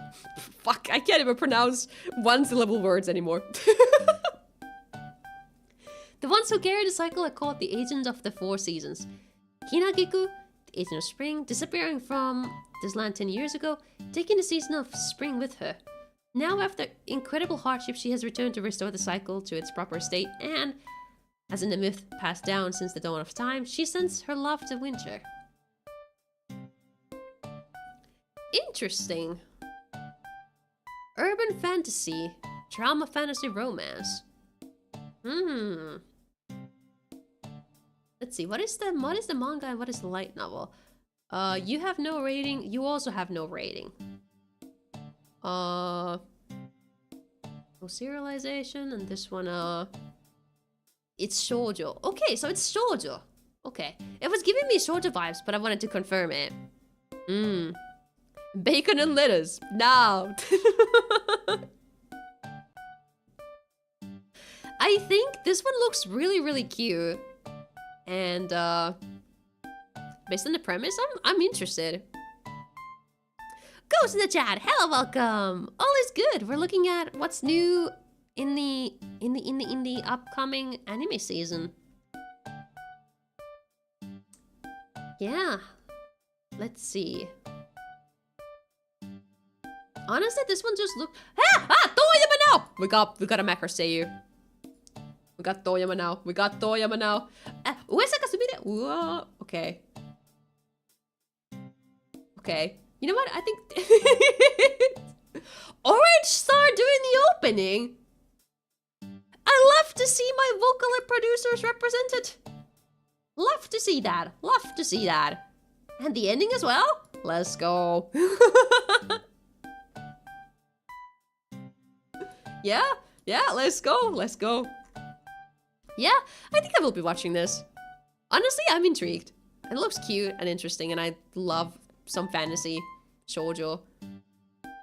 Like this may not be the peakest thing of the season, but I might enjoy it a lot, so yeah. Let's go. Next up we have comedy romance. The Ramparts of Ice. Korna Joheki. Inept at dealing with people, Kyoki Hikawa maintains a wall between herself and others. She spends her time in high school away from others all alone, at least until she encounters blah blah blah blah blah blah blah blah blah blah blah. Blah, blah, blah, blah, blah, blah, blah. Okay, so the plot is very generic. Director is an Uma Musume guy on the last one. Ah, that could be cool. But this one, just a comedy romance school. It's kind of giving off shoujo vibes based on the premise. We don't got a target demographic on this, but it's really giving shoujo vibes. So I'm just gonna be like, okay, shoujo. This is the first manga by Polar Opposites author, supposedly more drama. Okay, interesting. That tells me it's probably nice. So I guess Polar Opposites must have been doing really well for them to be like, oh yes, let's get another one of their series animated. Although with how quickly they are like seasons behind each other, it was probably like decided before the anime actually did anything, but yeah. I'll keep my eye on this one. If it seems to be getting good scores, I'll probably watch it. Just because I'm always down for some decent romance anime. And this one might be just doing good.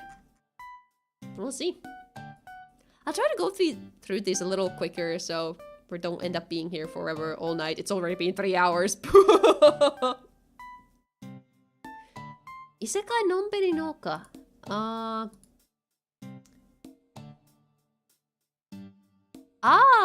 Farming life in another world. This series. I never watched this. But I did see something about it. I did see people talk about it. You kind of like this one. Okay. It's like a slice of life fantasy isekai. So honestly, I think from that premise alone, I might just like give it a shot. My tabs are all over the place. But yeah, second season of that, and that's it. This one is by Studio Zero G, and this first season was also Zero G. So it's probably about the same as the first season. It's extremely slop, but the girls are cute. Yeah. So honestly, I might put this on the... If I'm in the mood for some slop in the background, cute girls, yeah. I might put it on the sort of... I'm in need of some slop background playlist. So that sounds about good enough. This one is already giving me loser guy and a cutesy girl vibes, but let's see. Are you something else than loser guy and cutesy girl? I, Mai Haramaki, struggled to connect with anyone during my high school years, finding it hard to make friends. Then a turning point arrived. A girl named Asanagi entered my life. I think that says enough. PV image? Look at a hand holding in there. Whoa. That's what it looks like to me, but the first... My friend said the first episode was solid.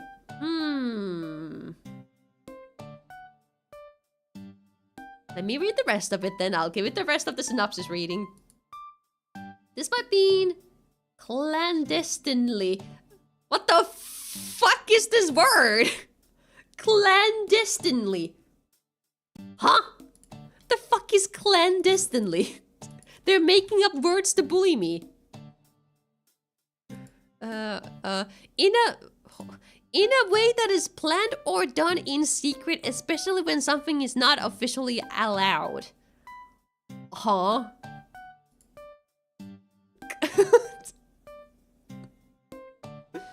Also, I might be fucking up the pronunciation, but I don't give a shit at this point.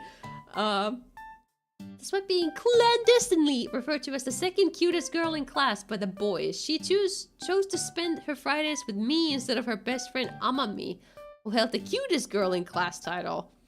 In the comforts of my home, we delved into the realm of games, watched movies, immersed ourselves in manga, indulged in junk food, pizza, hamburgers, and guzzled cola?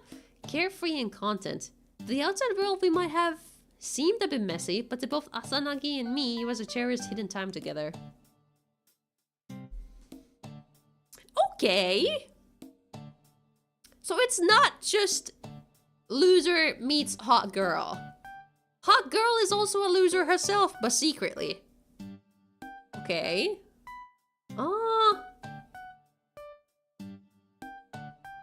I mean, okay. It might not be that bad. Let's see what the studio has done. Connect. It's one of the studios that doesn't really say anything. I'm not really seeing a lot of hits or anything. Seems to be a very I haven't seen any of these shows kind of studio. Yeah, I don't think I've seen any of these shows. So I can't judge anything based on that.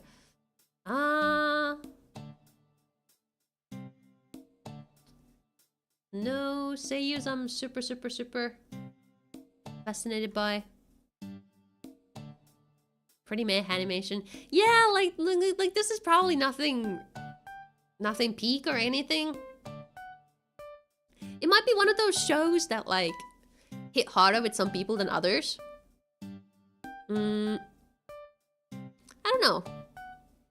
I'll let it like simmer, see if people end up like being really into it and recommending it a lot, and then I might give it a shot. But it's kind of it's giving off trashy vibes, but it might not actually be like that bad, and it's fine, probably. Just a fine show, probably. That's what the vibes are given. But we'll see. We'll see. Slow Loop was really good, but there's really not much point to be looking at studio unless it's Kyoani or Science Saru with the studio culture matters so much. True, but I like doing it myself, just to kind of educate myself a little bit and like... And I feel like if the studio hasn't done anything good at all, there's a good chance that the series is also not gonna be anything good. You know? I feel like I'm more so doing it for that. Yeah, director is more important, you're right. But I'm just like, if the button is not right here, I have to go here and I have to find the, oh my god, there's a lot of, okay, who are you? What have you done? Naruto.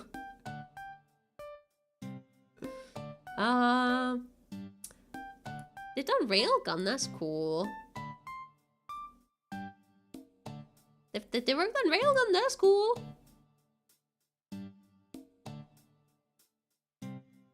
Worked on Railgun, that's cool.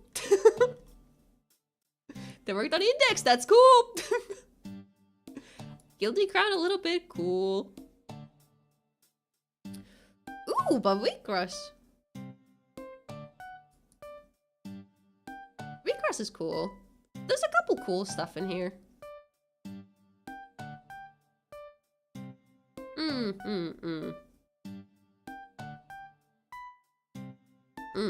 But it's also kind of hard to be like, to watch like their staff positions, because I would like to see specifically what have they directed, you know, because everything is here from in between animation to like, you know.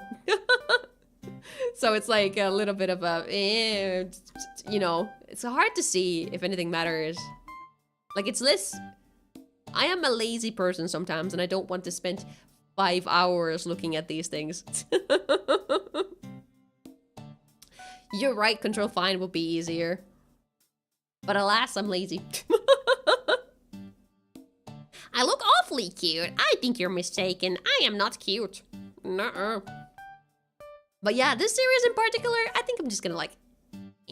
might not watch it. We'll see. We'll see. It could be anything. Liwi is indeed allowed to say that, but no. Second cutest VTuber in my class. What does that mean? What does that mean? Anyway, this seems interesting. Marriage toxin. What? For centuries, the poison masters have perfected the art of assassination. Among them, the Ghetto family stands as one of the 5 most powerful families of masters wielding unmatched skills and influence. He got a Ghetto heir to this infamous bloodline has lived his life deep in the shadows of the underworld, far removed from love or marriage. However, to ensure Poison Master bloodline does not die out, the head of the Garo family declares that Hikaru's sister will be forced to bear an heir. Soon after, Hikaru crosses paths with Mei Kinosaki, a brilliant marriage swindler who also happens to be his current assassination target. Determined to protect his sister and solve the succession problem himself, Hikaru makes an unexpected request on the spot, asking Mei to help him get married. That's the first time anyone's ever proposed like that. And so, with the cunning marriage swindler Mei as his advisor, the elite assassin Hikaru sets out on the toughest mission for love. His goal? The ultimate marriage. The most unlikely duo, an assassin and a marriage swindler, take on the world's toughest mission for love. Huh!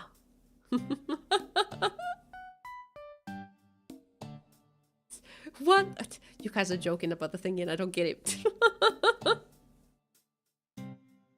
This one is shonen adult cast action. Bones though? Bones though? This is something. This sounds extremely interesting premise-wise. BL but not BL. I feel like this kind of sounds like I might have heard of this series? Like, is the sister of this person actually like a lesbian and she doesn't want to get married, and so that's why the brother is like trying to get married himself? Is that what this is? Because I might have heard of something like that. So I don't know if it's specifically this show or something else. Manga is pretty popular, it's got a ton of style. And yes, she's a lesbian. Okay, so I might have heard of this actually in that case. It's a BL with an identity crisis, or so I heard. Okay, interesting. I mean, I have to probably give this one a few episodes at least. I'm interested. This sounds really curious. And the manga, 7.4, that's great.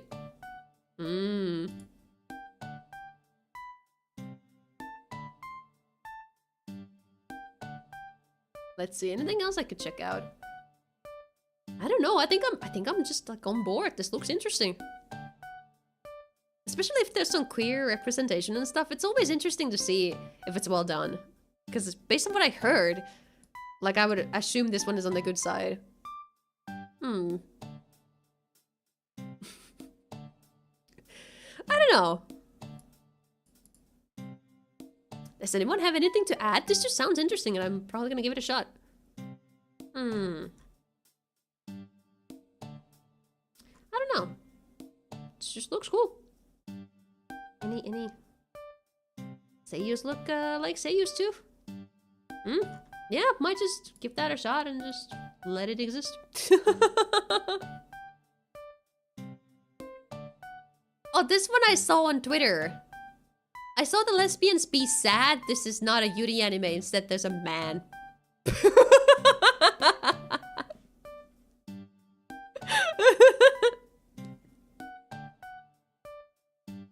So far, I haven't seen an anime, or in this case, a donghua, more peak than To Be Hero X.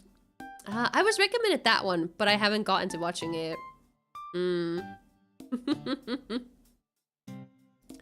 But this one, gals can be kind to an otaku. This sounds so trashy. Seinen, I guess. Comedy romance. Someday, we'll see. That's because it is. Oh, you think it's trashy? I'm watching it. Okay. Is that enough for me to be like, okay, so I can skip this one? Because I really, like, I don't. This is I am not the target audience for this kind of deal. I am not the loner otaku boy with no riz. You think I should watch it? Why? Don't think I'll watch it, but I saw pages from the manga where the guy sings the poke rap in karaoke with the girls. I mean, cute, but like, I'll watch this kind of slop. See, I'm more inclined to watch isekai slop than the high school romance slop that has a loser main character. You have absolutely good reasons for me to watch it. Okay, tell me. Oh, zero. You have zero reasons.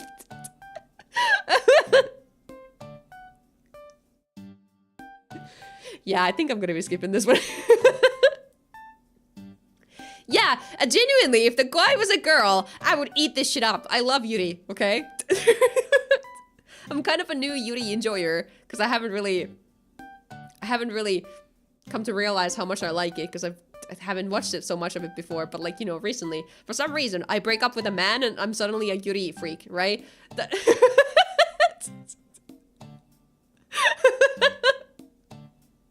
So, you know, yeah.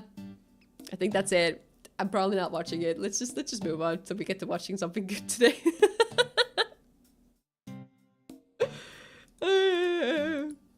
This one, what are you? ポンコツ風紀委員とスカートだけが不適切な JK の話。The klutzy class monitor and the girl with the short skirt. Sakura Diamond takes his role in the school's public morals committee very seriously. Oh wait, I might have heard about this. Every day he dutifully checks students' appearances at the school gate, most often scolding Kohinata, a rule-breaking girl with the bright hair and short skirt. Though she finds his constant lecturing annoying, everything changes when she discovers that Sakura Diamond is actually a bit of a mess himself. A light-hearted short romantic comedy about a straight committee member, bold classmate, and a chaotic school life that brings them together. Now this sounds like a fun time. Yaoi enjoyers and Yuri enjoyers are the best partners. They both don't share their dating pool. What does that even mean?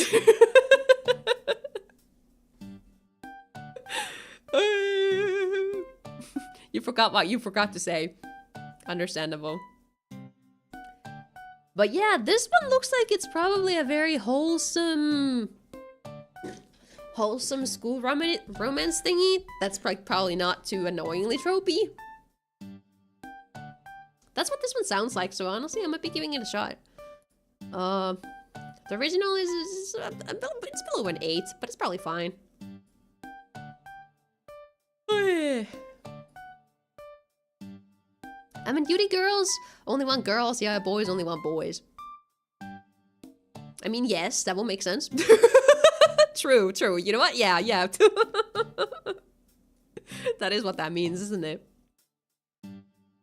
But yeah, this one's a show. Sounds really cute. We got an ad break. So I don't know. Let's see. Did we got anything interesting going on? In the credits, we can look at that. Am I considered a part of the target demographic of that? I don't know if this one has a target demographic more than just high school romance enjoyers. The official one is shonen, and that makes it sound like it's more male orientated, but I've found this a lot of shonen romance that's like actually mainly romance. It's like not something that girls wouldn't enjoy. Unless it's like, you know, the loser boy blah, blah, blah, blah, blah, blah, blah, slop. But this one doesn't seem to be like it's the loser boy slop, so we'll see. It is true that the real ones can appreciate all of it. I'm weird. Like, I don't know. I have a weird relationship with like yaoi and like BL and that sort of stuff. I think it's when it's a show made for like the female gaze. That's when I'm like really off-put by it, because I don't look at men like that, you know? So that's why like the, you know, the generic sort of fujoshi shows like Free, Yuri on Ice, Haikyuu. That's why I'm like really off-put by all of those series and I don't watch them at all.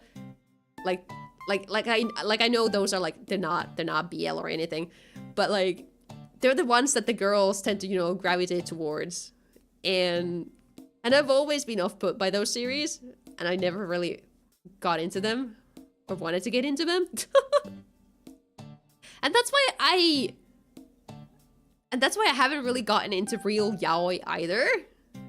Like I watched like Banana Fish, but that one's got so much else going on in it than just the male romancing, so that's why I like enjoyed it. But I also remember that I absolutely hated this manga called Gravitation that I read when I was like 12. Like I hated that. It was the worst thing I had read in my life. I have very strong feelings about the only yaoi manga I've read. I just remember reading the first volume or two and being like, God, this shit is ass.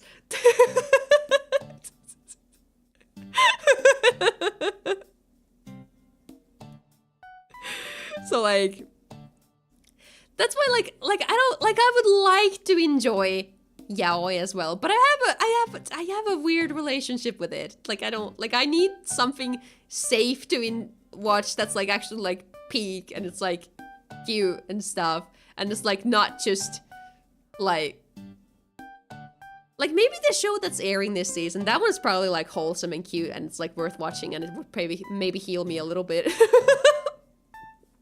But at the same time, I just like looking at cute girls, and I'm just like looking at girls.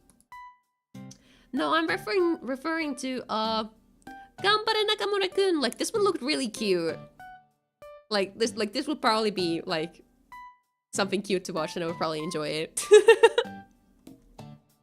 But because I'm like low-key traumatized by the sort of like Gravitation or like Yuri on Ice or like Free, I'm just like, oh. No, I don't know anything about Given. Don't know anything about it.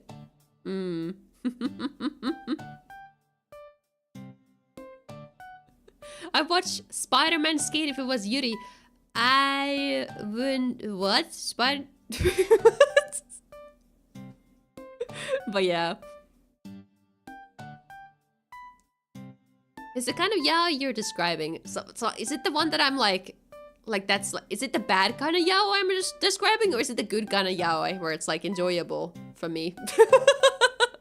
Which one? Because I was talking about two different kinds of yaoi. The good type? Okay. In that case, I should probably give it a shot. In that case, yeah, I'll give it a shot. Someday. We'll see. Cause like I don't want to be so like blindsided that I just entirely like avoid something based on the genre, you know? Because I don't want to be like I know it's understandable. You're allowed to have genres that you don't like, or genres that just don't appeal to you. That's normal. But because I am typically not very picky with my genres, that's why I want to be able to learn to appreciate something like BL and yaoi more too. Like even if it's just not the most appealing thing to me. You know? And I like, you know, I like every now and then just picking up a series just to like widen my scope and getting to see something that I wouldn't usually watch. I feel like it's a healthy way to just sort of be in the hobby of watching anime or anything else really. Maybe I should ask this as a straight guy. What is the difference of good and bad type BL/yaoi? This is my opinion. But to me, the bad kind is the one that's like purely made as a fetish material for women to look at. Like it's not entirely a bad thing. And I'm sure there's plenty of like proper argumentation about why it's like a safe way to explore sexuality and that sort of stuff. But me, as a mainly attracted to women girl who's too scared to call herself a lesbian, but something along those lines, for me, I see no appeal in BL that's purely just men being sexy and like fucking. I see no appeal in that. Absolutely none. And I'm scared of it. Or something like that. I don't know. And the good kind is something like Banana Fish, where the plot is not about the men fucking each other. It's a whole other plot, and it's just another, like, part of the plot that, hey, they just happen to be gay and they just happen to have some romantic tension going on between them. Right? Like, that's what I would say. But at the same time, I feel like I might have a double standard, because I probably would not have an issue with looking at two girls just fucking for the sake of it. Like, I absolutely have a double standard with it, and I kind of feel bad about it. But, like, it just comes down to what I'm personally attracted to, you know? like, that's about it, you know? But I feel bad about it, because I'm like, I don't want to be so judgmental or something. But like, I'm sure most people would not really care, and they're just like, yeah, whatever, you like what you like. As long as you're not out there slandering the other type of media just for the sake of slandering it, you're good. Because it's healthy to recognize what's not for you, and that sort of stuff. But I'm just like, I don't know. I want to be able to appreciate more of it.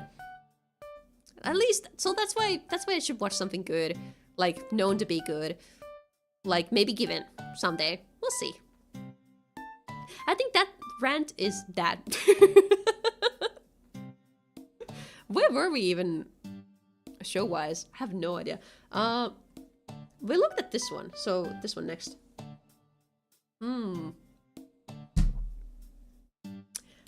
Girls love. Okay, speaking of, let's get excited about this. I heard that there's Girls Love this season. That there's some Yuri airing this season. I did not look at what show it is. I just saw people being excited about a Yuri show being airing. And I did not look at what it was, so I think it's this one. Okay, let's see. This is a story about a 20-year-old first-year college student. They're college students! They're not high schoolers! Okay, peak already. Peak. Botan Kamina and her life in a dorm where she meets her seniors and forms friendships through drinking sessions. Okay. The college... The anime features many real-life alcoholic drinks. Japanese sake, whiskey, wine, and also describes music, movies, and other cultural elements that can be enjoyed with alcohol. Each drink and pastime is closely tied to the characters' personalities and emotions, creating a special atmosphere.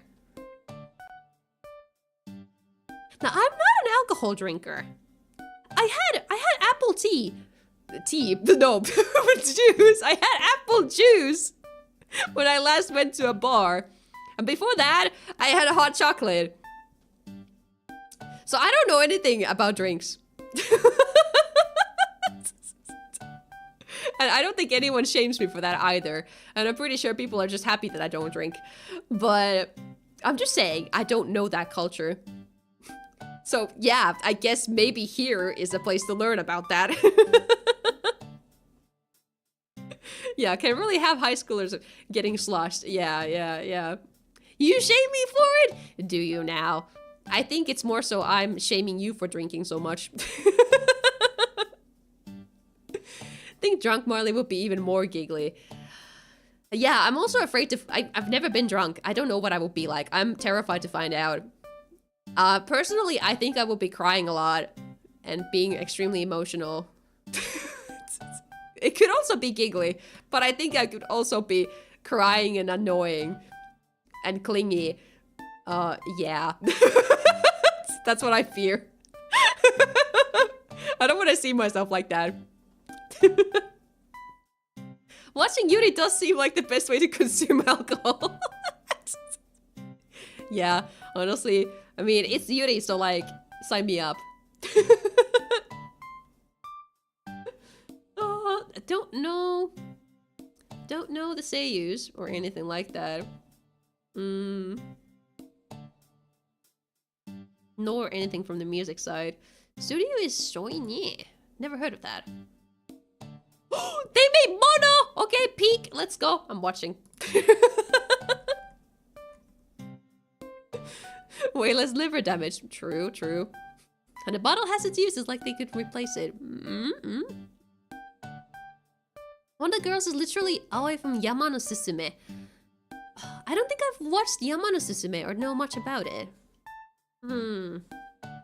But I think this one's going on a must watch.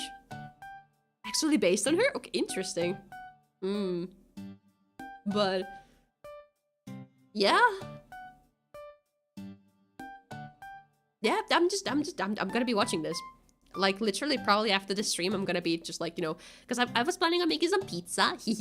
I'm gonna make some pizza. And then I'm gonna probably be watching this. I think that's my plans for the rest of today. Watching Yuri and eating pizza. What toppings?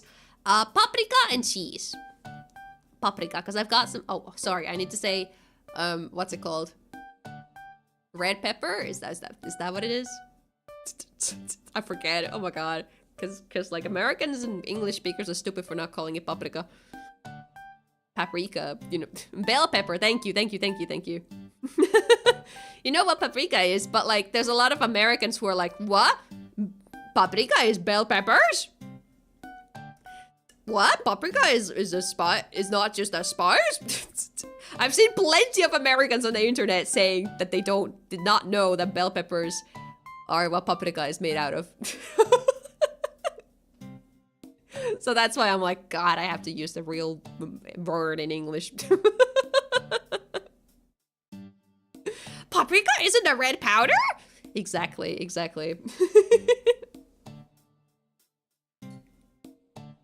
So that's why as a European, I need to be careful with my words sometimes. But yeah. This one's a must watch. We go with that. Moving on. Slice of life supernatural. Ooh, what do we have here? Kami no niwatsuki, kuno no kite, Kusunoki's garden of gods. Deep in the countryside, Minato Kusunoki is left in charge of a terrifying house overflowing with evil spirits. Or at least it was until his extraordinary ability cleared them all out. Instead, a procession of unique and peculiar gods is thrown to the comfort of the purified Kusunoki residents, and Minato spends his days relaxing in the company of his spiritual neighbors. What else lies in store for Minato as he lives peacefully, surrounded by gods? Honestly, I love myself some Japanese mythology, slice of life, supernatural kind of thingy. So like, if this one doesn't get bad ratings, I might be watching this one too. But might wait for some episodes to come out first. And Zix, thank you so much for being here. No worries, have fun with your visual novels. I'll see you some other time. But yeah, honestly, this looks interesting. Might give it a shot. I thought he would make the evil ones nice at first. Still could be nice. I need my yokai to also be cute girls. True. Valid. Extremely valid. But, I don't know. Maybe they're... I don't know. It looks like they're just animal friends, but, honestly, because I'm just... Like, so far this sounds like it could be something Natsume Yujincho related or esque. That kind of vibes, maybe. The light novel has no ratings, because why would it have ratings? Oh, it has a manga. It has a manga. The manga also has no ratings, because why would it have any ratings? But yeah. This one looks like it could be cool. And someone is already recommending Natsume, so yeah. I do love Natsume, so might just give it a watch because I'm just a sucker for most mythology things in general. It doesn't need to be Japanese mythology, but for some unknown reason, a lot of Japanese anime features Japanese mythology, so I end up watching a lot of series with Japanese mythology, and I'm... But, yeah. I'll put this one on the... I'll keep an eye on it, see if it looks any good, and yeah. Next up! Fantasy! Isekai Villainess! Woo! Everybody clap. Oh, wait! It's the second season! I've watched this already! Yay! Which one were you? I don't remember these.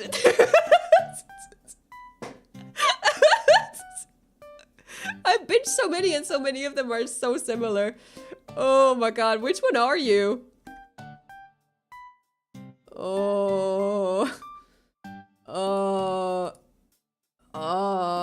It's one of those with the game reincarnation ones. Nightmares of her other self's atrocities. I might vaguely remember that. Yeah.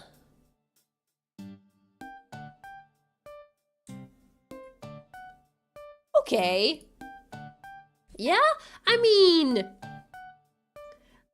I don't know if I need to binge the first season. Probably not. It's probably fine if I don't.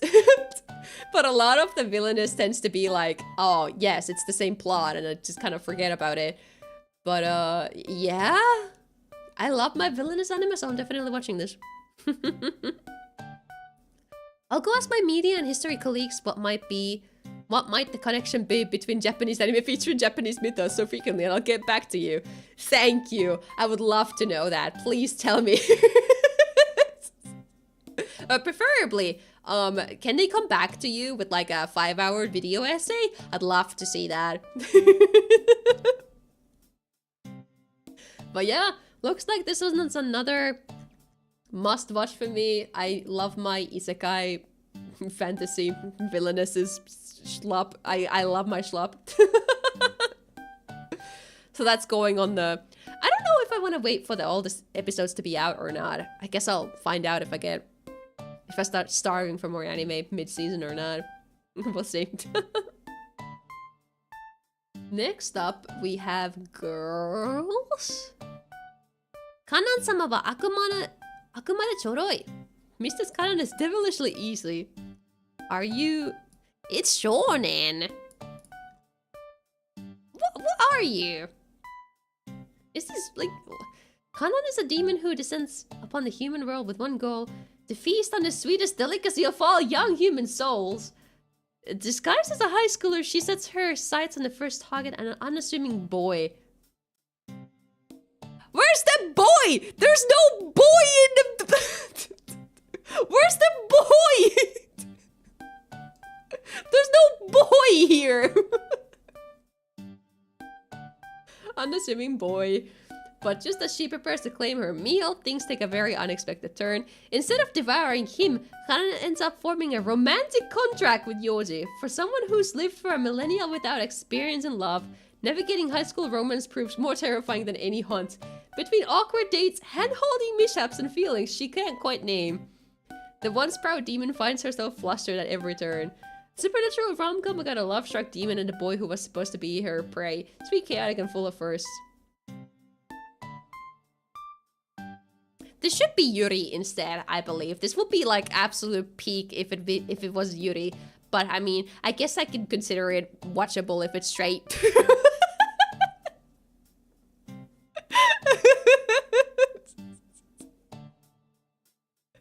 Oh my god. Like, this is how they get me, you know, bunch of cute girls, and then they start with a, oh, demon to eat humans? No, it's a boy. It's straight. Of course, because, like, I was like, why does it, wow, yeah, but why is it not Yuri? This should be Yuri. As far as I'm aware. But yeah, I'll probably watch it anyway, because it sounds really cute, and I am a bit of a sucker for, like, the supernatural sort of silly rom-com shit. And Rucksack, hello, welcome! We're currently looking at some anime that's about to air, or started airing recently. But yeah, this sounds like it's really cute. Oh, there's the man, and he looks like a fucking like every other man ever. Because of course. Oh, it's okay. You're right, he literally looks like the guy from Index. What was his name? I don't even remember. I don't even remember. Toma! You're right. Kamisato? Is that the surname? But Toma. Toma! And now I'm hearing Index crying out his name. Toma! Kamijo! Close enough. Close enough.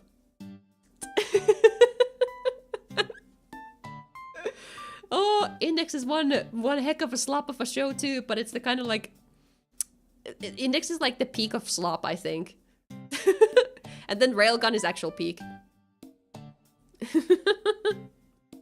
I won't lie, I did misread main as man on the first read, like that was the only way to describe his role in the show.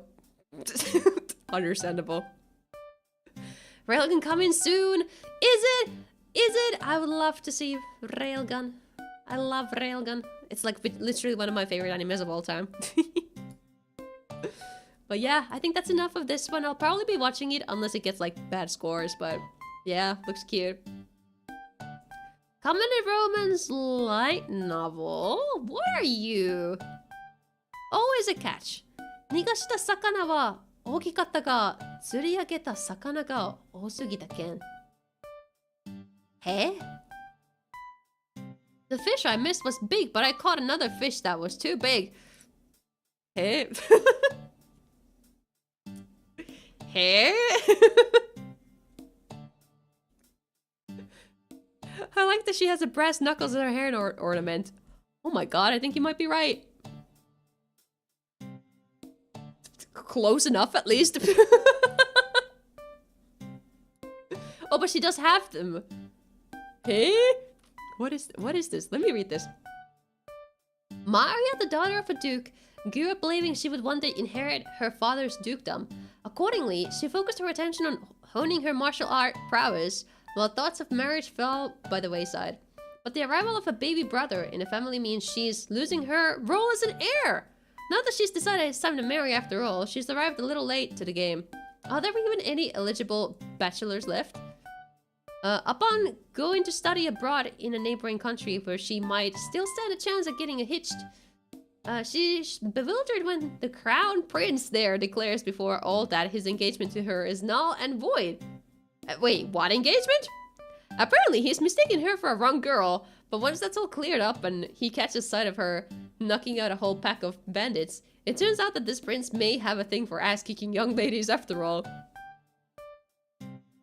This sounds so cute and awesome and like peak shoujo. This sounds like your awesome shoujo slap. I love shoujo slap like this. Oh my god, are you shoujo? No, but nothing says it's shoujo slap, but I bet it is shoujo slap.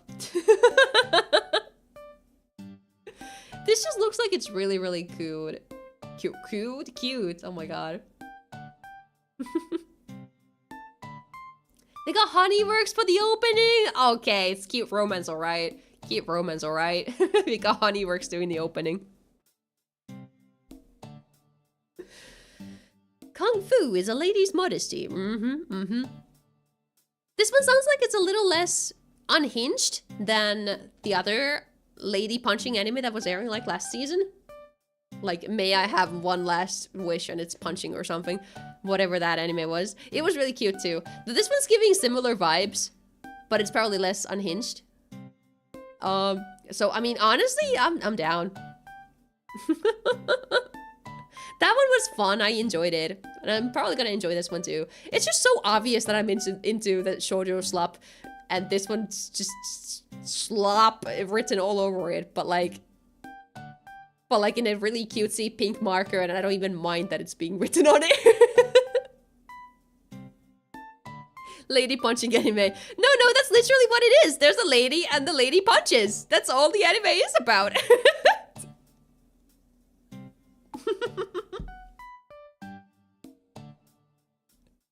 But yeah.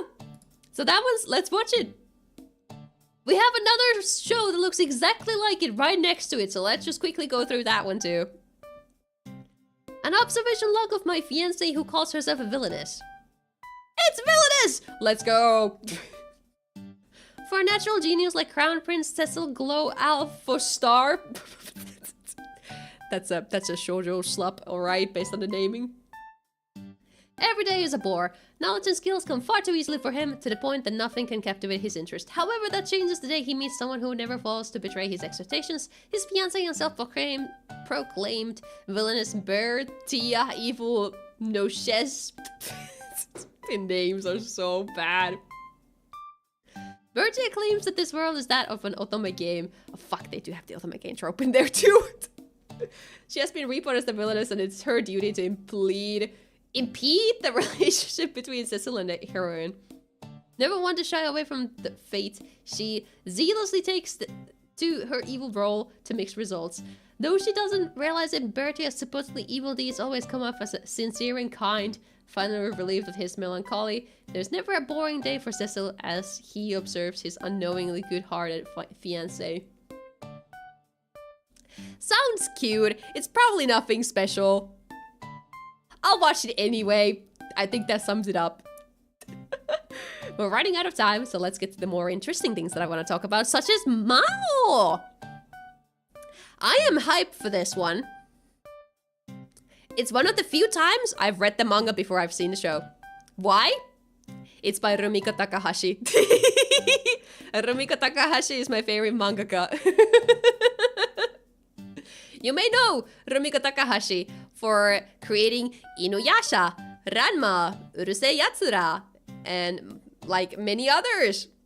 She's literally like the queen of manga or something. I forgot her title specifically, but yeah. Mao! I'm looking forward to it. How many volumes of the manga do I have on my shelf? Let me see. I have 7 volumes. I have 7 volumes of this. I've read 7 volumes. I believe there's a lot more. And this might even go past those volumes. I just kind of, you know, couldn't buy more English manga at the time because it was expensive, so I haven't really read more in a while. But I did really enjoy the first 7 volumes. The story was still kind of like it was like definitely, this is definitely building up to be like one of those series that has like at least 20 volumes to it, so it's a little slow. A little slow to actually get anywhere. Rinne was 100% more of a comedy thingy that just happened to have a sort of a like a supernatural thingy going on with it. Mao is definitely giving me more Inuyasha vibes than like Rinne vibes or Ranma vibes. So it definitely feels like it's another more serious it's another series with a more serious tone from Rumiko. So yeah, honestly, I'm like excited. I saw the first episode and it was just like just getting started and I'm like, yeah, let's go.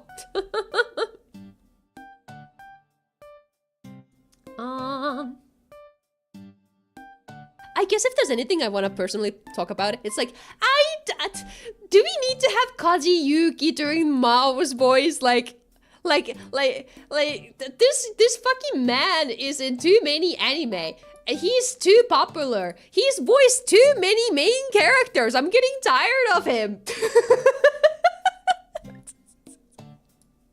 But like, it's understandable. Yeah, it's like, you should retire. How old is he? He's born 85. So he's not even old, is he? But like, he's Eren Yeager. He's Todoroki Shoto. Whoever that guy is. That's another shonen main character. Here's another shonen main character. It's just so many roles. So many roles. So many roles from so many popular series. And I mean, It's not like he's a bad voice actor. No, he's not. He's very good at what he does, and that's why he's got so many roles. 41. Ugh, yeah. He's still pretty young, isn't he? He's gonna be doing Seiyu stuff for another 10 years. But yeah, it's like... I would have preferred... not a voice that just sounds like Eren Yeager.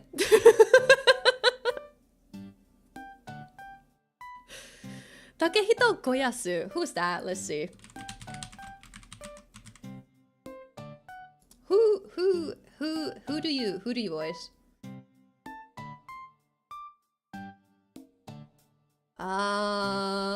Do I... Okay, Zeke. Snufkin! Oh, Kuzan! Okay, okay. Aras? Yeah, I'm getting the vibes. I'm getting the vibes.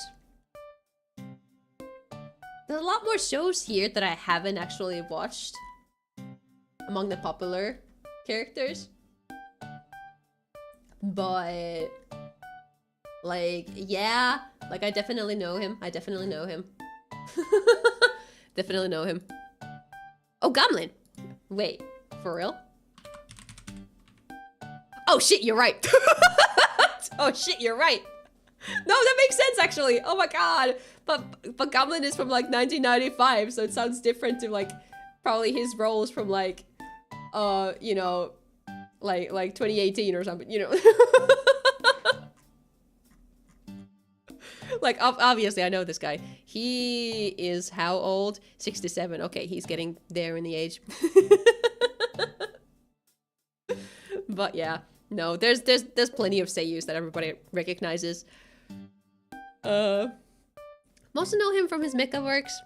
Act surprised when he chews the scenery like he has not eaten in years. Fair, fair. As long as he's not doing the evil Dio voice, he still sounds pretty similar. I believe it. I believe it. It's just that it's not a seiyu I personally like started peeking out from the crowd, you know? But Kazuyuki, you know, I am from the generation whose first big shonen was Attack on Titan, right?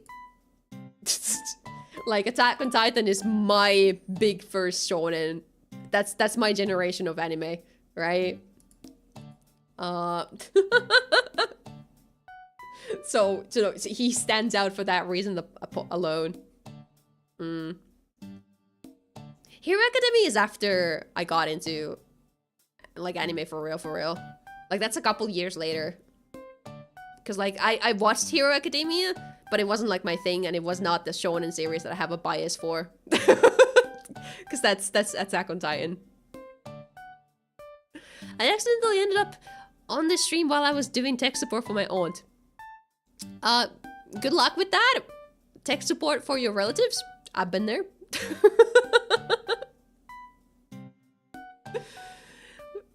Yukikaji? Yeah, Todoroki, right? Todoroki. That was awkward. Was it? You got this, you got this. But yeah, like I was saying, I'm kind of annoyed that Kazuyuki is doing Mao's voice, but it's like, fine, whatever, I'll get used to it. And knowing the kind of character that Mao is based on the first 7 volumes of the manga, I mean, yeah, his voice fits. It's not like it doesn't fit the character, but I just recognize him, so I have a personal bias against him. Yeah.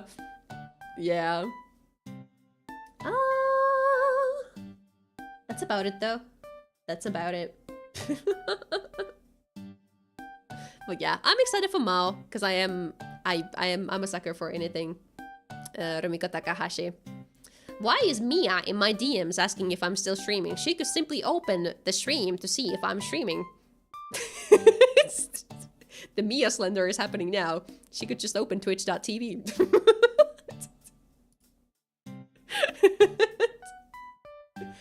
Oh, now she's saying that she has Wi-Fi so she can check herself. Okay, well, let's wait for her to arrive, because I'm reading these DMs, but I'm not replying to her because I'm feeling like a little shit or something.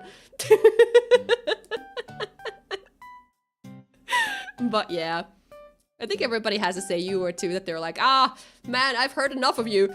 Like, not in a bad way. It's just that, you know, sometimes you just associate them. I'm milking for cereal. Hi. Been a while since I'm employed. No, I think it's been a while because I have not been streaming for a month and a little above. No, a little more than a month. I'm just back to streaming now because I've been writing my thesis. But yeah, welcome in, welcome in. We were talking about anime. Ooh, we got another interesting one here. Also, oh my god, I'm realizing we're so... I need to pick up the pace. There's so much to look through. There's so much to look through. Gotta pick up the pace, you guys. It's been 4 hours. Alright, Needy Girl Overdose. Maybe it should be 2 streams. I'm not breaking it down now. We're finishing what we started.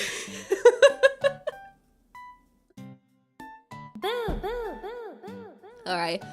Vatoasty, thank you for the follow. I appreciate it. It's Grover. Hello, welcome. Get groovy. We'll see. Yeah, so Needy Girl Overdose is one of those franchises that I've not gotten into. I never watched anyone play it. I never played it myself. I've just heard the songs because the songs went viral. Or some of them at least. I don't know how many there are actually. But this is 100% one of those series where I will have to wait to see if it's a complete shit adaptation or not.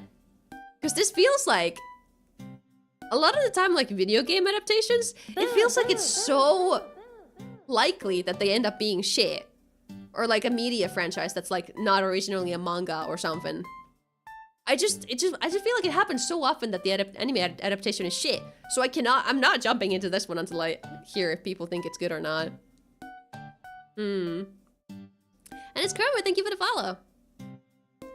So what's today's stream about? Today's stream is about looking at the anime seasonal anime specifically. We already went through everything that aired in spring 2026 and I gave my opinions about everything that aired in winter 2026 and I gave my opinions on the stuff that I watched. And now we are in the middle of looking at spring 2026, the upcoming anime season, and looking at what looks interesting and what we're gonna be watching and that sort of stuff.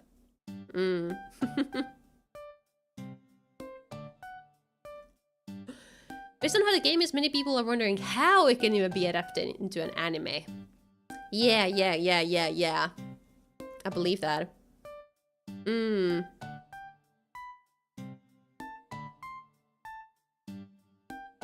so yeah, I hope you have fun with that. That sounds like a fun way to spend your time.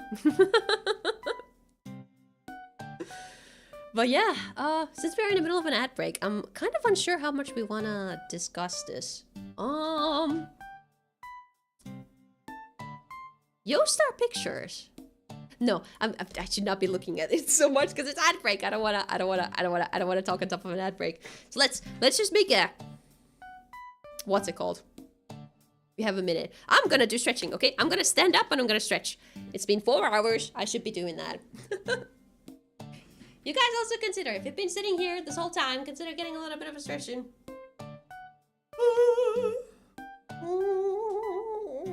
That's some stretching noises. Shaking my legs. And wrists and everything.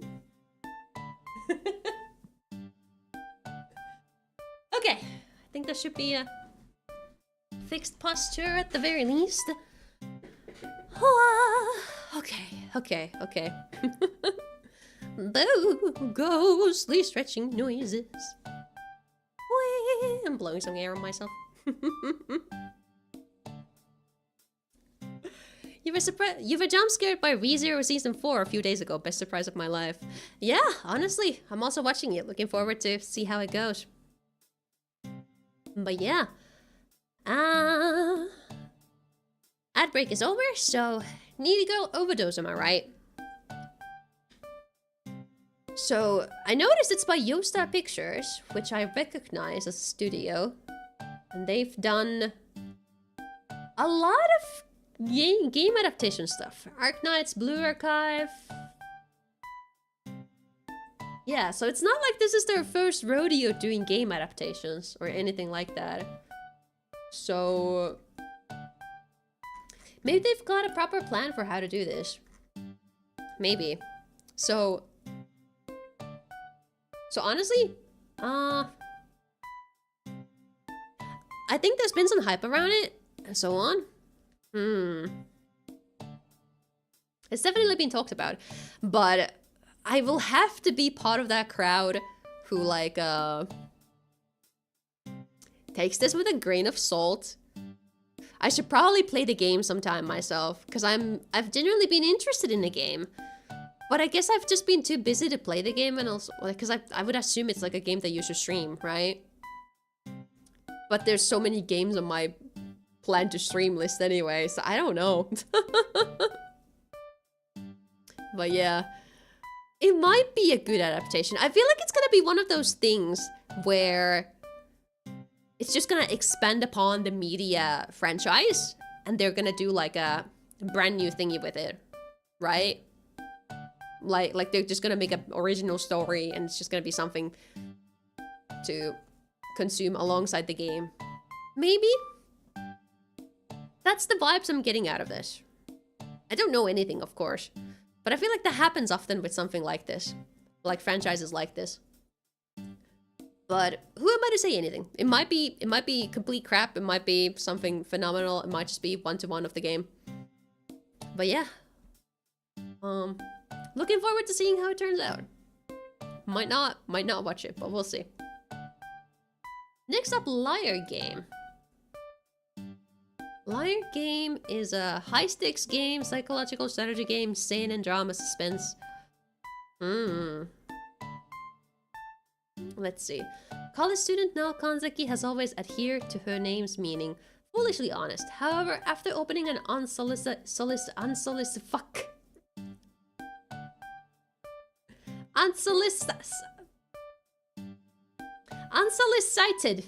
is that any word close to how it's supposed to be pronounced? I don't know. Package containing 100 million yen. She inadvertently accepts an invitation for the Liar Game.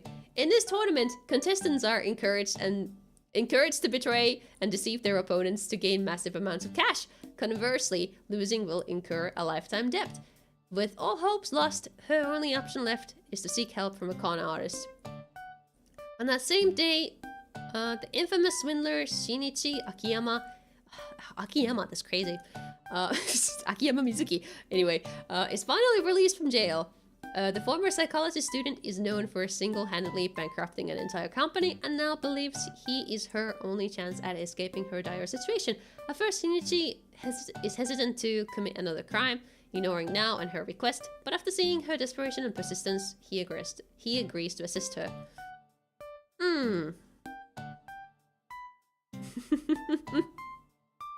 Unsolicited. Unsolicited? What's it? I cannot. I had no idea.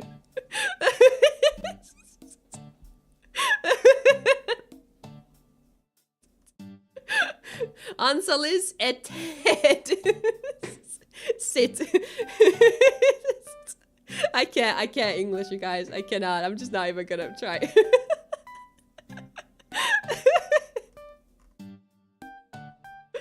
ESL moment, am I right? But yeah. Oh, bonk. This one sounds like it's either very good or very bad. It's by Madhouse though. Madhouse is like, they do good stuff. The original anime is an 8.25.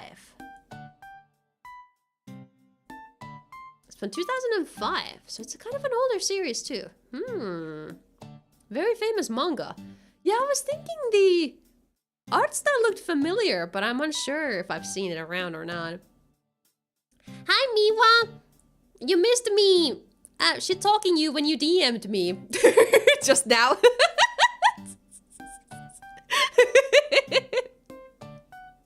But people have already said the first episode is uncreative. Oh, that's sad. Cause like, this is kind of like it's like this plot and everything is kind of giving vibes that it could be bad or good.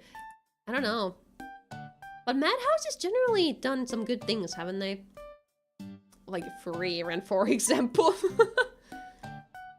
But Madhouse has also been around forever, so there's some misses there as well from along the years. Could you repeat that? I wasn't listening. I just said that you were like being I don't know, needy for my attention or something. Yeah, so have you bought your new keyboard yet? I think you should buy your new keyboard. The spacebar is gone? Yeah, consider buying the new keyboard right now.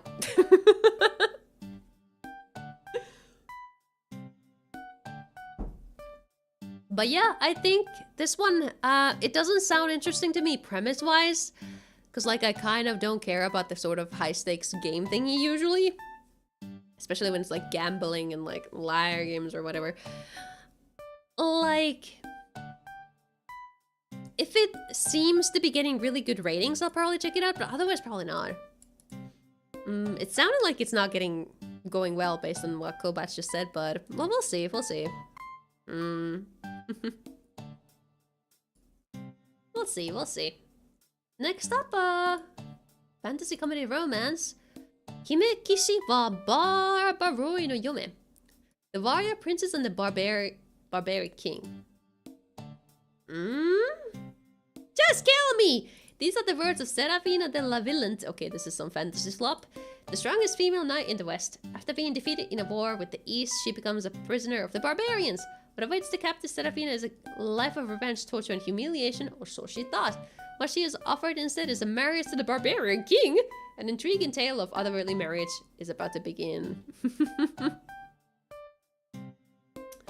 Shonen comedy fantasy romance. Might be something. Who knows? So I have been reading the manga of this, currently 6 tankobons out in English, and it's alright. It's definitely more comedy with some romance ideas and action here and there. At least the main duo is fun to watch. So if it's less romance focused and it's more comedy action, it might not be my cup of tea. Especially because like the synopsis, like even though it's a new idea, like I haven't really seen like a haha, you have to be married to the barbarian king now. Like that's not exactly like a cliche, but it doesn't really feel super unique or interesting either as a premise. Especially when I'm like, we're fighting the West. We're fighting the East. Serafina de la Villant. Like, it sounds very fantasy slop. I don't know. Like, it might be just a cute little series and it's like, there's nothing offensive about it. Probably. But I don't know if I'm like... I don't know if it's for me. Specifically. We'll see. Not sure how much the manga's visuals they adapt, especially since the manga is just, let's just say, cultured. Okay. so it's like actually a little, you know. It doesn't seem to have an itchy tag or anything, so I guess it's just like whatever. I think I'm just gonna leave this with the whatever, we'll see. Maybe I'll pay attention to it. And then move on so we can get something done today. I like saw this somewhere. Rooster Fighter. Like I saw this poster or something and I'm like, what the fuck is this? The neighborhood cock of the walk is more than just an ordinary rooster. He's humanity's greatest defender. His opponents may be 10 stories tall, but nothing is bigger than his stout heart and his fearsome battle cry. Cock-a-doodle-doo! What is this? Action comedy. I don't know if this is for me, you guys. I don't know if I care about roosters and cocks.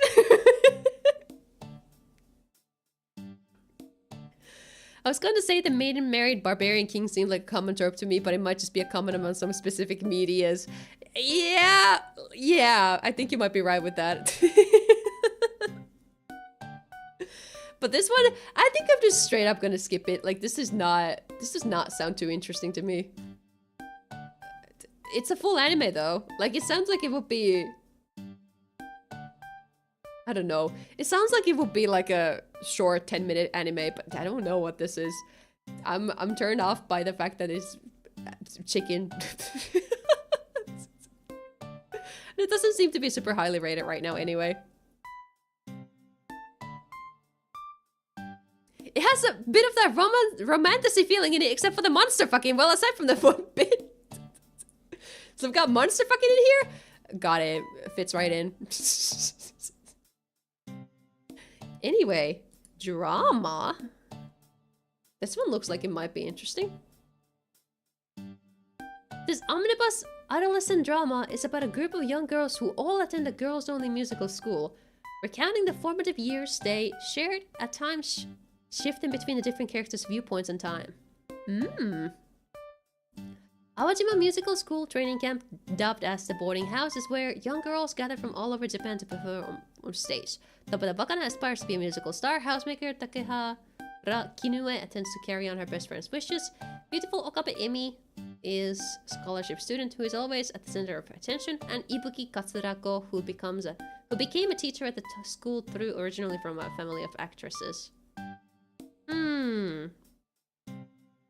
The unique environment of the musical school is simultaneously a respite space for these aspiring young girls, and also a harsh battleground that pits young students against each other. It is a place where perseverance can lead to blossoming talents, but also a cruel reality at times. The clear depiction and psychological portrayal allow the subtle inner workings of each character to come through. I don't think I've heard of Wandering Son. This sounds really interesting though. From Madhouse, also. Chihaya Furu and what is CCS? But Chihaya Furu's director sounds good.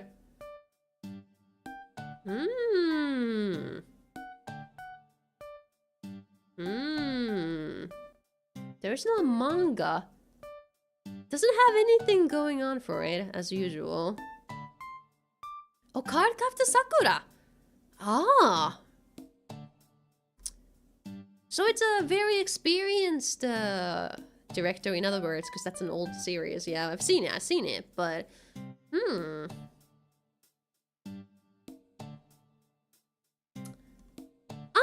curious about this one.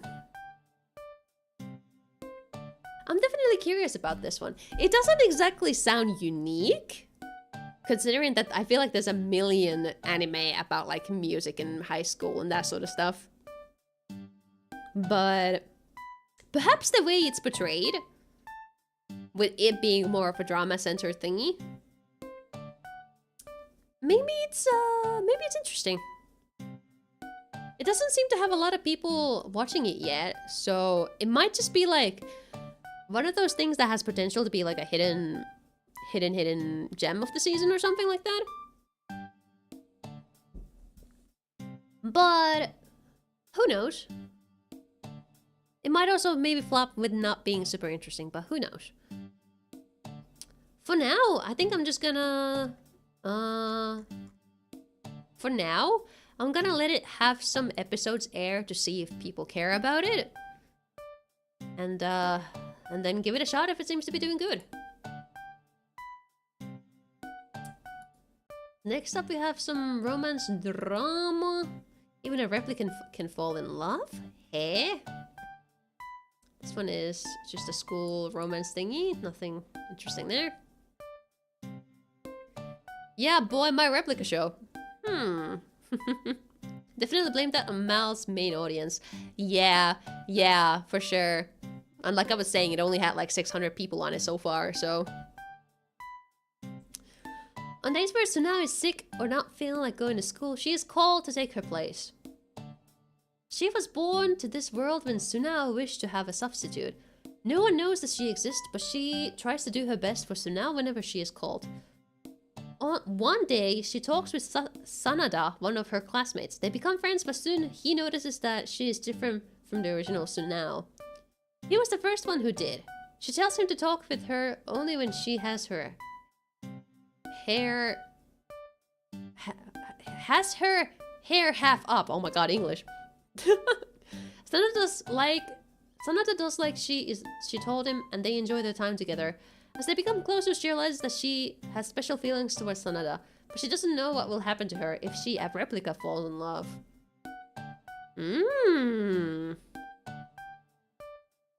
This definitely sounds interesting, but it also sounds like it's gonna, like, have a sad ending. Like, this cannot be a happy series, right? It's got drama tag on it too. Ooh. This one's going somewhere. You're watching it and you're very excited. Curious. It does have a light novel too. That doesn't have anything going on for it, because of course it doesn't. Curious if it's supernatural, if she's actually plural.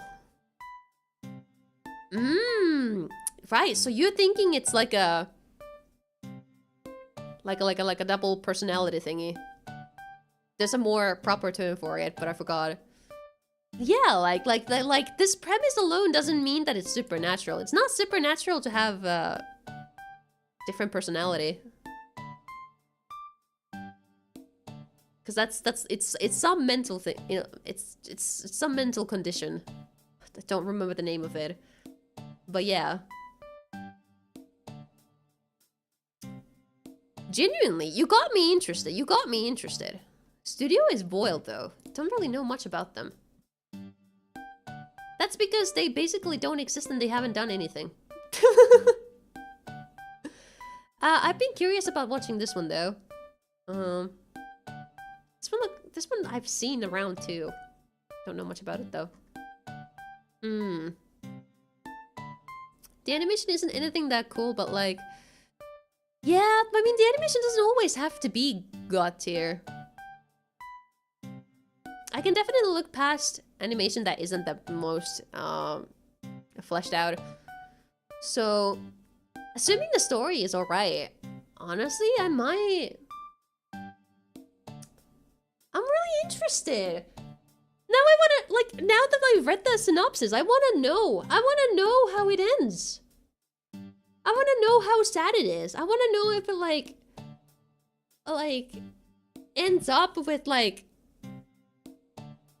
What? I wanna know! Okay, fine, I'm watching it! I'm gonna watch it! Yeah, split personality. Yeah. What? Yeah, we're watching this one. Alright, watching it, moving forward. Probably too sad for me. Yeah. But sometimes I love watching some sad shit, so I can just, like, project my own sadness into something.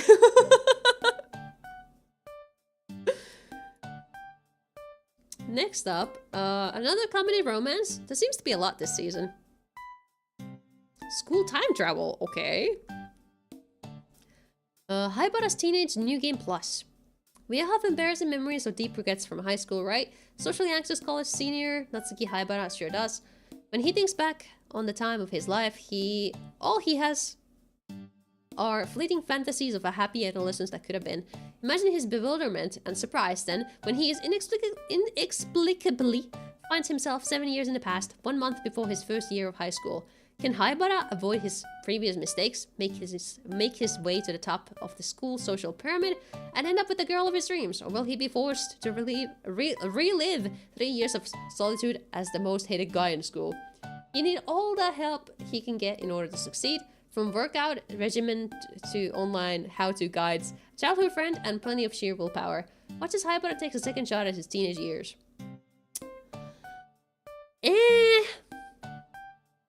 This has a chance to be wholesome and like a good show.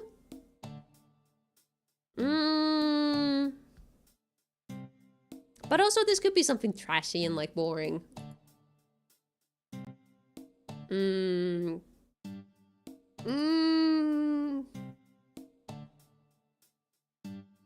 light novel is above a 7, I guess. So,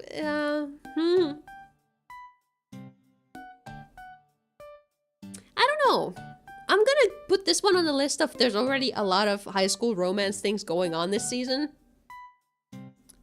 And, we'll see if it's worth it.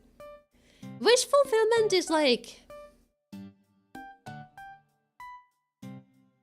It's like, it's not necessarily, like... I feel like in this context, it could be kind of wholesome to like relive your high school years or something like that. But it could also just be like, oh, it's like an annoying loser regardless. And somehow the cute girls just happen to start talking to him and that's how he wins this. Like this has a chance as a premise to be something decent. Or it could just be like, ah, God, it's just lonely person slop, you know. We'll see though. We'll see. I'm just gonna leave this among the shows that I'm just gonna let others judge if it's worth watching, and then I'll hop on it later. Kill Owl. Action comedy. Shonen. Yuzo Ogami is a legendary hitman who has never failed an assignment, no matter how impossible. One day after wiping out a powerful organization, he is stung by a mysterious wasp and collapses. When he wakes up, the fearsome 30-year-old assassin has been transformed into a 13-year-old boy. Huh? Before he can even process what happened, his boss delivers a new order. In that body, infiltrate a middle school. What awaits him is an unexpected school life filled with colorful classmates, youthful chaos, and a looming danger. Can Yuzo ever return to his original form, or will the assassins closing in on him and his second life before it even begins? Considering that it's an action comedy, I don't think it's gonna be very serious. Yeah, I wouldn't say it sounds awful, but I'm just like, it seems a little... It doesn't grab me. It doesn't sound interesting. What if Conan was an assassin? Yeah, I guess something like that. But also, instead of like as a kid doing some cool mystery solving, he's just there. I think. Like, it doesn't really... This doesn't really sell me, premise-wise. And it doesn't really have a lot of people watching it yet, so I don't know if the score can be very trusted, but... Action comedy is also not my favorite combination of genres, so might just let it exist and we'll see if anything comes out of it. Anyway, cute maid girl. The Food Diary of Miss Maid. Oh no, it's a food anime. What's a maid to do when she finds herself suddenly stuck in Japan for a year? Eat, of course. Follow maiden training Suzume Tachibana as she tries all sorts of Japanese food, from sweets like taiyaki and melon bread to savory snacks like takoyaki and onigiri. Be warned though, while Suzume sates her appetite through delicious treat after delicious treat, she might just end up wetting yours. What does that mean? I don't know. Gourmet slice of life. Yeah. I'm sure this is a cute show, but I know I'm personally not into gourmet shows for the most part. Stimulating. Okay. But this sounds like it's really cute, but it's also probably not my kind of show.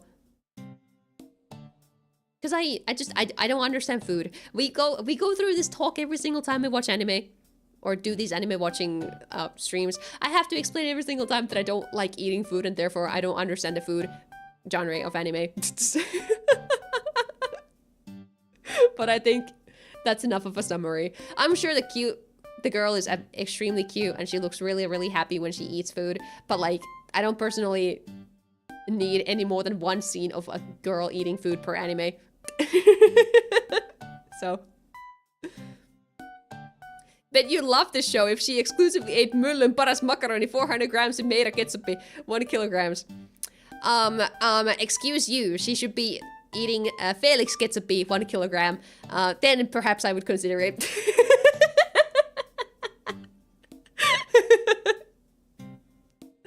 I sounded excited for my pizza. That's because it's the rare chance of me. It's the rare kind of food that I'm excited for. But like we're saying, taiyaki, melon bread. I don't know what those taste like because I've never been able to eat them. Takoyaki, onigiri. I've never been able to eat those either, so I don't know. I can't relate to it, and I'm also not exactly interested in them. So like, you know, I'm sure there's an episode where she eats pizza, but like, I don't particularly need an anime focused on that and that alone. You know?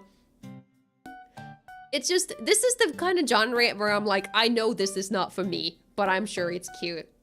So we're just gonna move on. Vending machine isekai. I haven't watched the previous seasons. I'm not gonna be watching this one either, because this seems like it's a little too comedy for my silliness. So we're leaving that for the isekai silliness people. But this one, however, Maho no Shimai Ruruttariri. I watched the trailer of this with Mia already. This looks extremely adorable. So I'm like interested. It's also an original from Studio Pierrot. So... And it already has a part 2 announced. For... Huh? Okay, well, interesting.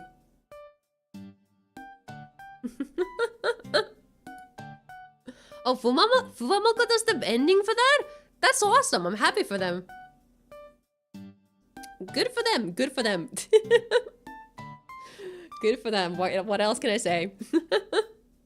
Because I don't personally watch Fumamoko. I'm happy for them, but I don't watch them, so.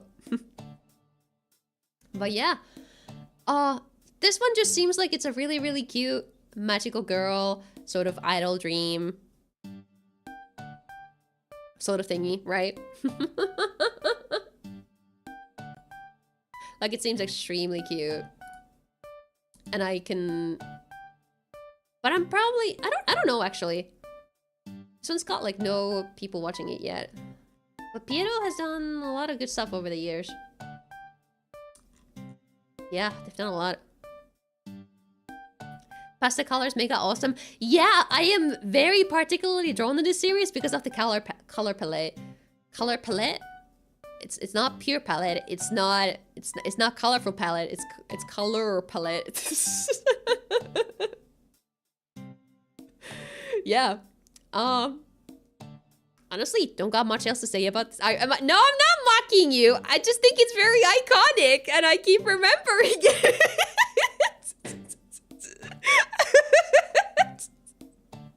I just think it's one of the... It's like iconic.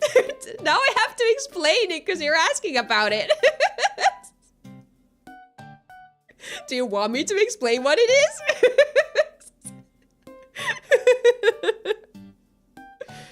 I was doing that because I could not pronounce it just now. Yeah, it was I don't just find it funny. I find it adorable because like your reaction after you realized you mixed them up was so cute. You felt so like you were so embarrassed in the moment, and I'm just like, wow, that was so cute. That's why I remember it. And also because it was such a relatable mistake.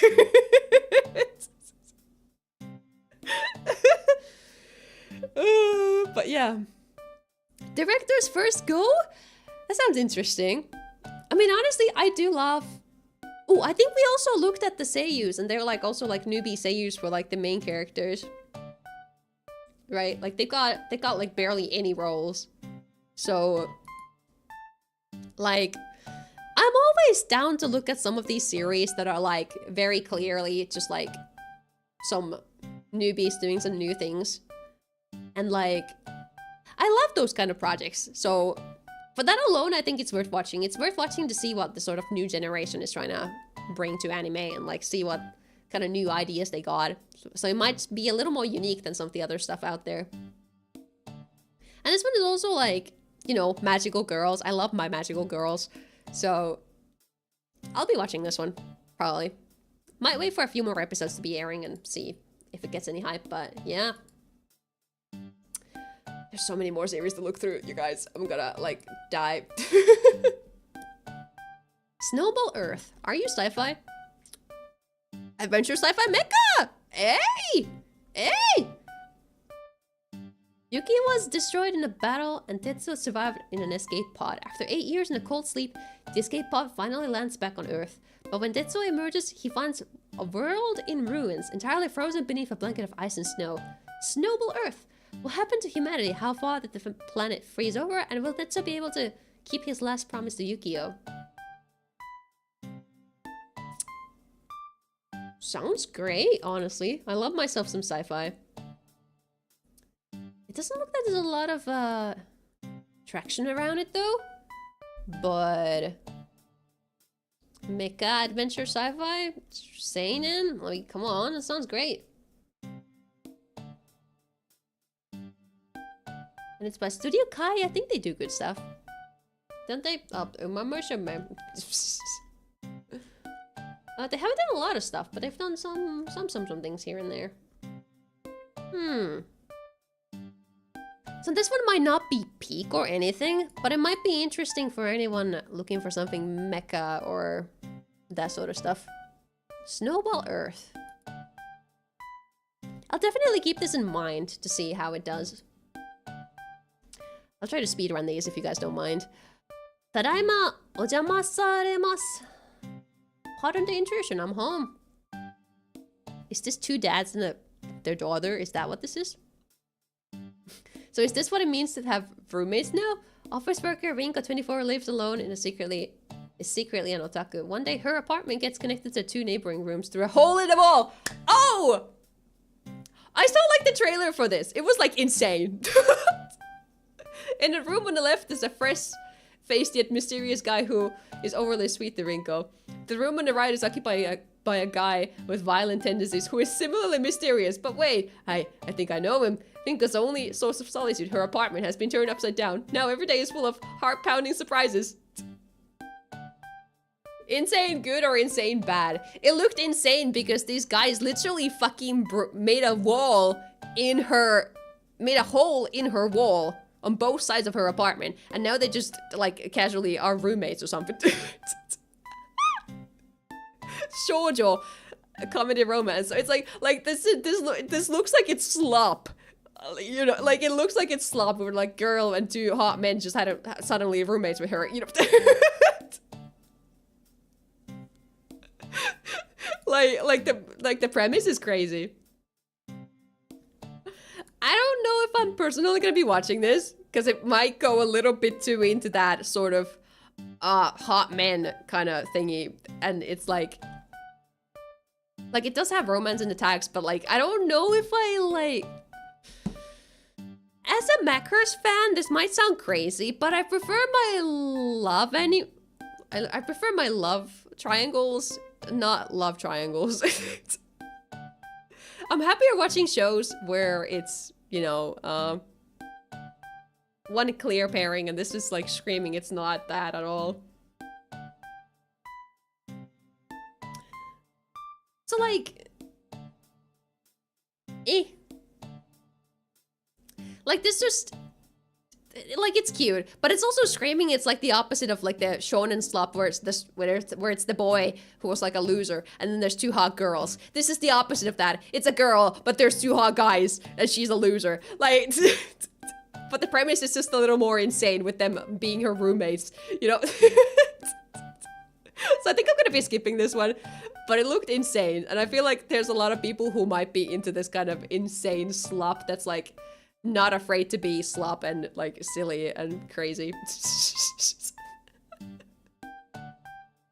So like I'm sure this one has its audience. I don't know if I'm that audience.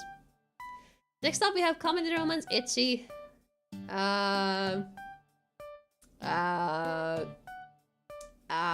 shonen, love status quo. I think we can just skip that. Next up though, mystery romance. This sounds better than a hentai with the hole in the ceiling. I don't know about that. Anyway, killed again, Mr. Detective.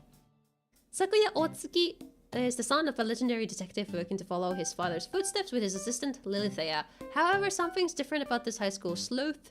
Wherever he goes, he always manages to get himself entangled in his cases as a murder victim. When Sakuya is tasked to infiltrate a luxury cruise ship, he finds himself killed once again, but every time he reopens his eyes, Lilithea is there by his side, ready to help him get to the bottom of the mystery. How does he... What? Is the guy immortal? I don't understand. Is the guy immortal? Friends said this was insane bad, but still wanted to keep watching. It doesn't have a comedy tag on it. Mystery romance. And it's being called insane bad. I think I'm gonna be skipping it. But I don't know. We'll see. It just sounds insane. Definitely. Let's just keep speedrunning them. Drama. Okay. Hidari Kiki no Eren. Eren the Southpaw. The story follows Koichi Asakura, a designer for an ad agency who works hard but receives no recognition. After being dropped from a project, he visits a place from his past where he met Eren Yamagishi. Eren, meanwhile, is recognized as a genius left-handed graffiti artist in New York while enduring the struggles that come from her own path in life. Adult cast visual art shonen drama. It's shonen! You don't see shonen dramas that often, do you now? I feel like shonen dramas are more rare. Are they not? So I don't know what to think of this. It might be interesting. It's got an interesting premise with the like sort of ad agency and like sort of, what was it, graffiti artist thingy going on. So I think I'm gonna keep my eye on this one. Also, since we have an incoming ad break in like 10 seconds, I might just take another BRB here so I can like refill my glass again because I've been speaking so much I need more water. And yeah, so I'll just leave this in the thinking donking and I'll be right back. All right? Yeah, everybody take a good BRB. Oh man, I like how this looks so far. Do you guys like it? Like, I think it looks pretty cool. Like, it's still gonna be a little higher. Oh, spider, where the, excuse you. Excuse you, this is my house. What are you doing in my house? No visitors. This is not for you. Get out. My house. Where the hell did he spawn from? Where the hell? He like came from around here. I could possibly go wrong. It'll happen at any minute now. See, that's a red. A red is close. Red is closer to a red. You know, well, you see another red. 2 reds in a row. I think that's a sign that we're about to get gold right about now. No, see, another red. That's a sign that there's gonna be a gold right about no. I'm sure it's coming anyway. You know, it's coming. The gold, I can sense it. I can feel my ghost senses tingling. That was a cool looking little vehicle. But I'm sure it's coming. What else am I, you know, spending my money on? There's no other reason to use. It's like gold. We'll get the gold. Why would I not get gold? All of this salmon running I've done to get all this money, you know, it goes into good purposes. You know, I'm sure that actually.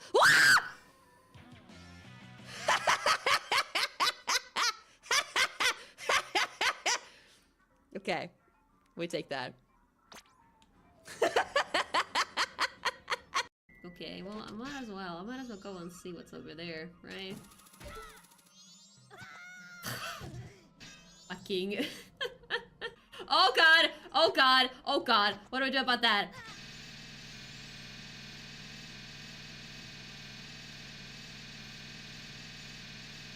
Yeah?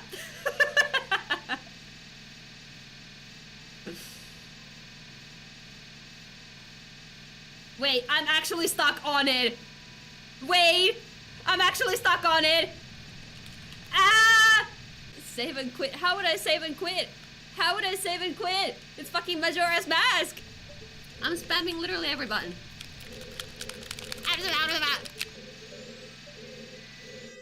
Ah! I'm safe! So before that happens again. Full diamond. You know what? Yeah, I kind of want to do that. All right. Whee! It still hurt me. Oh. Okay, let's try that again. Oh! It was on purpose, actually, so I could really see just how much of a difference they make, okay? She lied as naturally as she would breathe. Hi, are we back from the break? Marlie being stupid compilation. What else would be clipped off me? Obviously, my most clippable moments are me being stupid. What else? But yeah. I'm noticing I'm getting hungry, so I do wanna get through these fairly quickly if only we can. Let's see. So we were at this one. How many more rows of this are there? Whoa, there's so many. There's still so many. There's still so many. There's still so many. You guys, the next time I try to do these in both seasons and the next time I try to do both seasons in one stream, tell me to stop. I need to stop. These streams are getting so long. I thought about clipping the hand scar story when I was watching the YouTube bot, but it's longer than 60 seconds. Is that something people would care about? Is the story that interesting? I guess I don't really know what is like an interesting story and that sort of stuff, so I can't always like it's hard to tell for myself, from my own point of view, if any story is like interesting, so I don't really know how to clip them. But I can tell that it's funny when I'm stupid. So, you know. But. Regardless, I think we sort of summarized this one, where it looks interesting, but I'm probably gonna have to see how much traction it gets to see if I'm really interested in watching it. So, next up... What the fuck is this? Hooked again, Fist of the North Star. Are you telling me this never had an anime adaptation? Are you telling me this is literally... Or no. There's an alternative TV series from the 80s. Yeah. Because the actual manga is also like a classic from, again, the 80s. I've never read it because I don't know if I'm interested in masculine men being masculine, you know? But this is curious. Is this Omae wa mou shindeiru? I don't know, actually.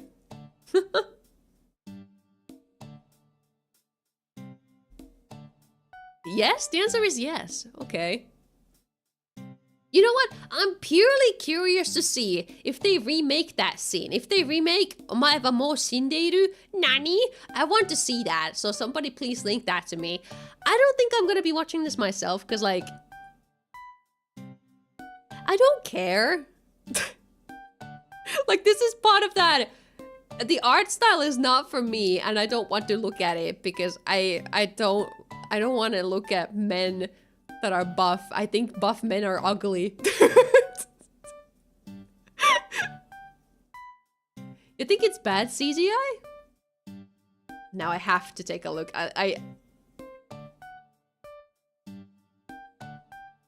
Just a very quick look. Just a really quick look. Ooh, I don't know about that. But like this model doesn't look too bad. I'm not looking at the animation because I don't want to play it because I don't want to get copyright striked on YouTube. But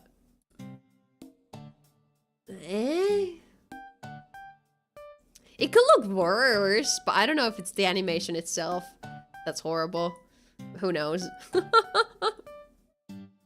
I am a CG enjoyer typically, so my standards for what's bad and bad looking is a little...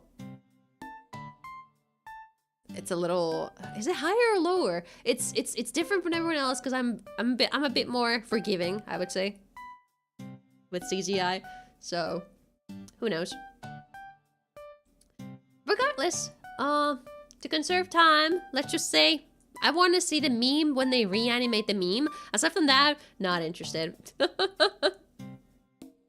You're not opposed? Alright, then it's probably bad. Next up, action adventure comedy. The strongest job is apparently not a hero or a sage, but an appraiser. Provisional. Hibiki, a high school student who was suddenly transferred to another world, wanders alone in the vast grassland of fantasy world where monsters inhabit. All he has are non-combat skills such as appraisal. From a hopeless situation, he is saved by encounters and his all-powerful abilities blossom. And another world adventure tale of miraculous reversal cheats burst forth. Fuck. Reversal cheats burst forth. Are they trying to kill me with these words? Reversal cheats burst forth. Can you tell I have a little bit of an issue with like force? Oh my gosh.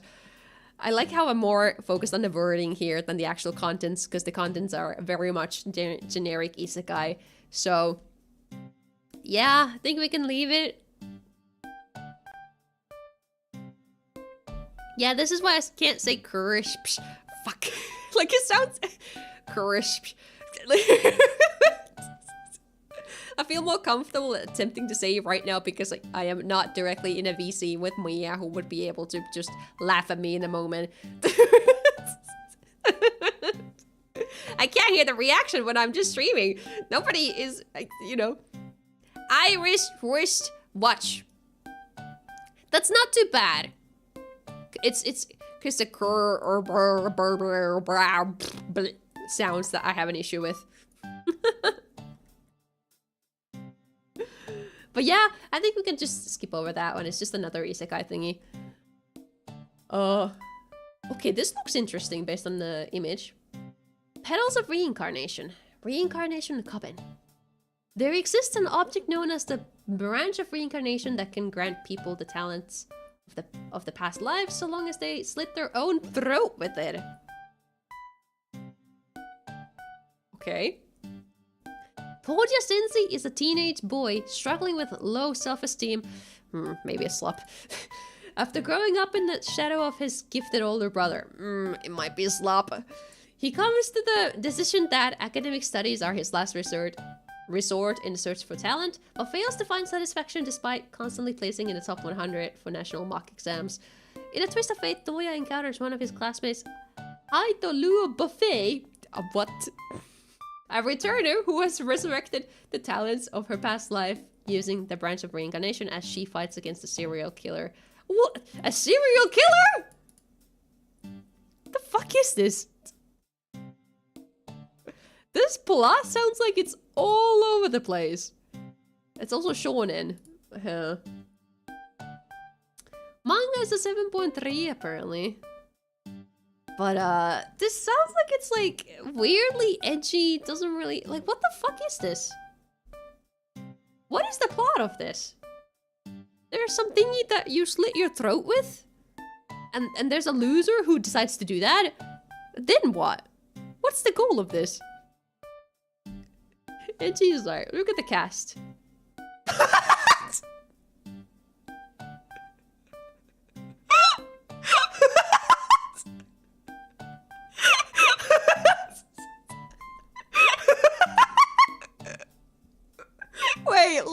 stream. Like, Loki, that makes me curious to see what the fuck this is about.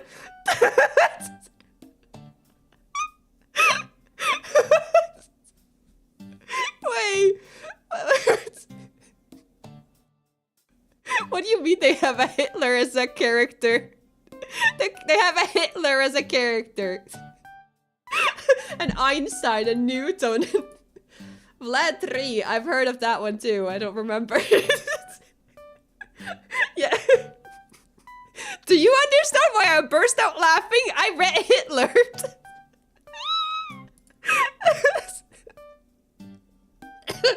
Oh my god. We're getting to the tired hours where me seeing the name Hitler is suddenly funny. No, I was laughing at Hitler. I'm so sorry. It should not be this funny. I'm getting tired that I'm laughing at anything possible. This sounds like garbage now. Oh my god, I'm low-key interested. Oh no. I'm better off not watching this. I should not watch this. Why am I low-key curious about what the fuck this is?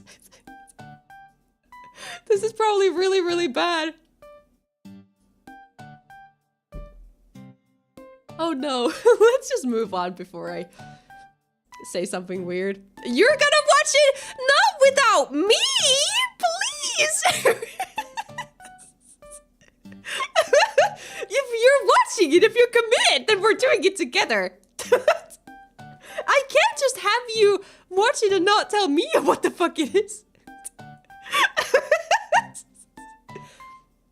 Also, we have to watch it when it's like past 11, okay? I need to get the full funny experience, okay? I need to be able to laugh at it, okay? Okay. Anime, drama, gourmet, mystery. What the hell? The Drops of Cod. That's a long synopsis. Something something wine critic, blah blah blah, strange education, blah blah wine, blah blah blah drink, blah blah blah. Remembering the smell of leather belts and pencils. Blah blah blah blah blah blah. Just okay. Hates dad, leaves home. Blah blah blah blah. Dad dies. Blah blah blah blah. Blah blah blah blah. Have to think about the dad's will, blah blah blah blah blah blah blah. Have to complete some task from the dad, blah blah blah blah blah blah. There's an adopted son! Blah blah blah blah blah. Blah blah blah. Okay. I don't know what this is. Not the classic manga adaptation, but done badly. Real. Okay. Drops of God, this is from 2004 to 2014.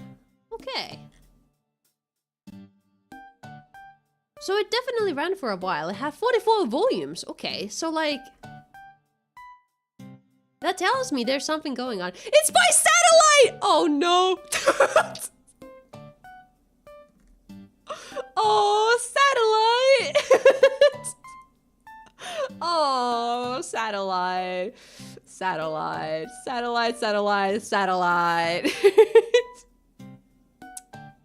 I can't hate anything satellite. Satellite nowadays is apparently doing a classic adaptation of a wine tasting manga or something. That's what satellite is doing nowadays. Gosh. Do they got Uchida Maya. They made Macrosses and gave a fuck, but otherwise I have no idea what they do. Yeah, satellite is like... I feel like I've watched a few shows from along the years. Let's see, because I've seen... Obviously, they do Symphogear too, right? So they do, you know, Symphogear is peak also. Aside from that, what else have I seen? I mean, AKB 0048, peak. I tried to watch Noem, but I think I dropped it because I got so bored of it.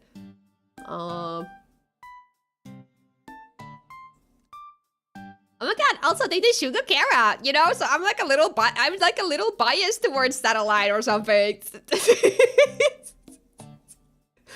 Satellite is the studio I cannot fault because they've done too many of the shows that I'm like it's a little too important to me. Oh, an Aquarian, you know, that exists. I still haven't finished Aquarian. I don't know if I will. Aquarian was interesting. I mean, that's about it. I think. Man, I don't know. Oh, and Girly Air Force, you know, it's Mia's favorite anime, Girly Air Force.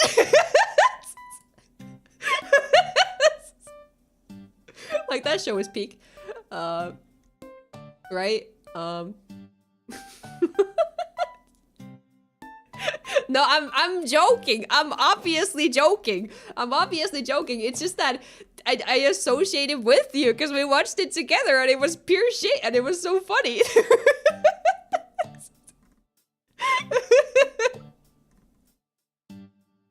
So like, God, do I love Satellite. I love Satellite, I don't know. But this particular show about the wine tasting does not really sound interesting to me premise-wise. Like, I'm sure the manga itself is great. Satellite, like, I try, sometimes Satellite is fun. But yeah, I've spent way too much time looking at that, so let's keep moving forward. Kuzima, why sing when you can warble? Warble? Warble? In the autumn of his first year of middle school, Arata Kora meets Kujima, a strange creature that sort of looks like a bird. Since Kujima is hungry, Arata brings it home with him, but because of his older brother who failed his entrance exams, Kujima gets carried away by the situation and ends up freeloading at the Koda residence. He says it's just until he makes it through the winter, and the warmth of spring comes, but... This one doesn't look... It's shonen too.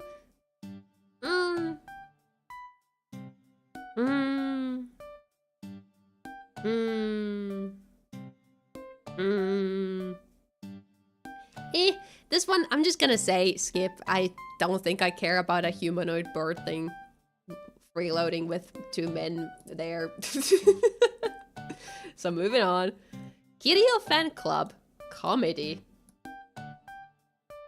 Miyoshi Aimi and Nami Sometani are two high school girls who often find themselves talking about a boy in their class, Kiryu.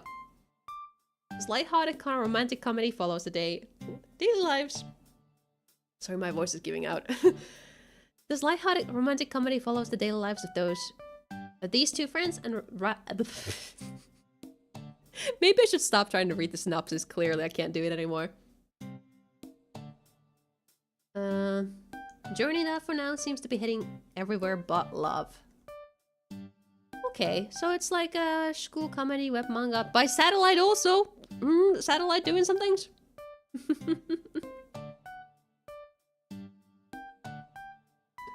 Satellite doing some things, and the original manga is 7.14, so it could be worse. But honestly, it just looks like it's some simple rom-com thingy. Comedy. I mean, it doesn't even have romance in the genres, so like, it's just probably like whatever. We can just skip over it for the sake of time. Next up, My Ridiculous Reincarnation. The protagonist of the tale, simply referred to as I, experiences an endless cycle of reincarnation. The narrative takes place in a different universe, but people are free to select their next form. However, the waiting list for popular roles like Demon King or Hero with cheats, skills, and harm has reached 50,000 years due to a recent spike in applications. The protagonist decides to repeatedly reincarnate into increasingly strange forms because he refuses to wait. These roles include the rib of a hero in charge of a harem, a hermit crab, a vegetable, and even an explosive used to blow up blissfully happy couples. What? Okay. Yeah, this just sounds like it's like isekai comedy silliness. Just a parody. Yeah, I can believe it being a parody, for sure. I don't know if it's for me, but like, hey, looks fun. I'm sure there's some people who are gonna find this funny and fun. Might give it an episode. Yeah, like it sounds like it could be really silly. But I'm usually not a big fan of like just pure comedy or pure like parody kind of series. So I'm just gonna let it exist in its own bubble. Rent a Girlfriend 5th season. I haven't seen any of the seasons and I will not be watching any of them because I only hear bad things about this series. So moving forwards. Rilakuma. Apparently Rilakuma has a series. I'm not interested, so we're moving forward. Now what are you? Season 2 of something. A 6.18 isekai. So I think we can just skip that one too. A ghost concert missing songs. Now that sounds interesting. In the year 2045, singing has been forbidden. No! Music is no longer created or performed by humans. Instead, music application called Mux produce all songs on their behalf. One day, a girl named Seria Aiba hears a human singing voice while out with her friends. Something that should no longer exist. Following the sound, she encounters a mysterious presence, a ghost. What appears before her is not an ordinary spirit, but a figure from beyond this world known as the Great Ghost. It's okay. As Seria becomes drawn into encounters involving Great Ghost, the psychic organization Terra, and a strange song known as a Possession Requiem, she finds herself stepping into a hidden side of the world that has erased human music. This is the story of how Seria's life begins to change and the path that leads her towards becoming a ghost herself.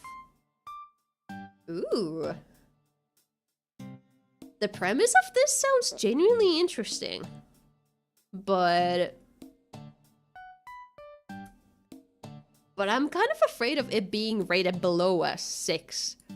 That sounds scary. But also, maybe it's just because my animalist people hate anything music related. Action, sci-fi, supernatural music. Like this looks premise-wise interesting. Studio Engi. They've done Medalist! Also, Uzaki's... Yeah, whatever. But, like, the studio behind Medalist? What? Who's the director on this? Now... Who's the director?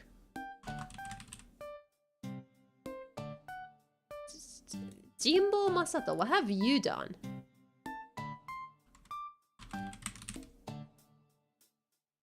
Yuru Camp and stuff.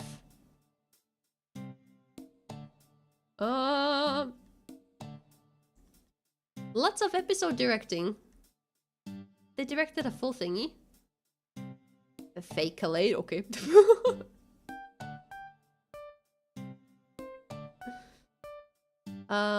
Some isekai anime. Heia Camp? What's Heia Camp? Is this like a... Oh, it's like a 3 minute per episode kind of thingy. Okay. I think I've heard of this one. This is like a little side thingy. Okay, makes sense.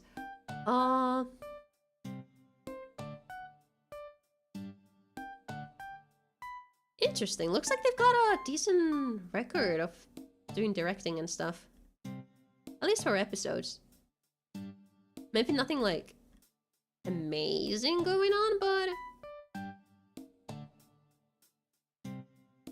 Season 2 of Shield Hero? Interesting. Is there anything else that I've completed? Not really.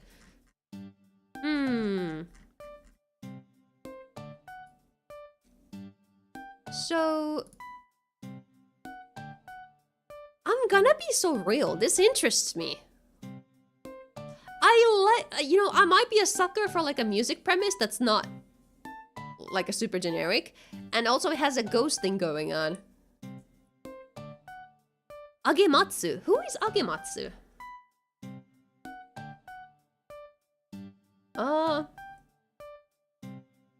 What is... source is mixed media.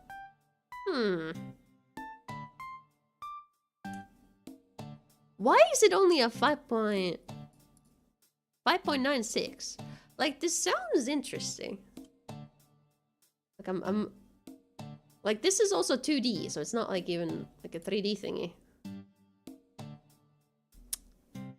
I'm genuinely curious about this one. Because I love myself some sci-fi and like music thingies.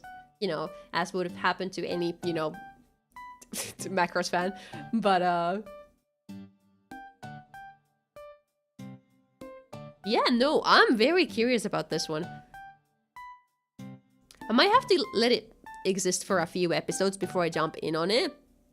Because this score scares me, but also there's like no users on this yet. So, I don't know, but like... I'm curious. This is why we do these streams, because I would have probably completely overlooked this. Because it's so... because it's buried so deep between these other things that don't really interest me. But yeah, I am optimistically curious about this one. What was it called? Ghost Concert Missing Songs. Okay, interesting. Itchy and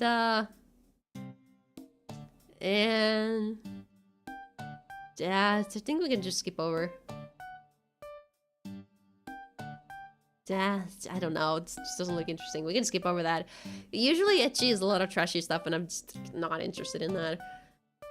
Hyaki Yakusho. Yakosho. Horror, mystery, romance, nipper. Okay. You've got interesting tags on you. Ritsu inherited his sixth sense from his grandfather, along with a demon guardian named Blue Storm. Strange things just seem to happen around these two, and it's left to them to get to the bottom of these mysterious events. Each story is independent, but features reoccurring characters you'll come to know and appreciate as they, each in their own way, try to deal with these things not of this world. Are you... Oh, it's a 4-minute anime. Damn, this would have... This sounded really interesting, but if it's just like a 4-minute thingy, it's probably like not worth it. The original anime is really... Or, I mean, manga is really well rated, though, I would say. Because it's like nearing an 8. Damn, I wish it wasn't just a short little thingy, though. Because this sounds interesting. Because I love my... Like, it's giving...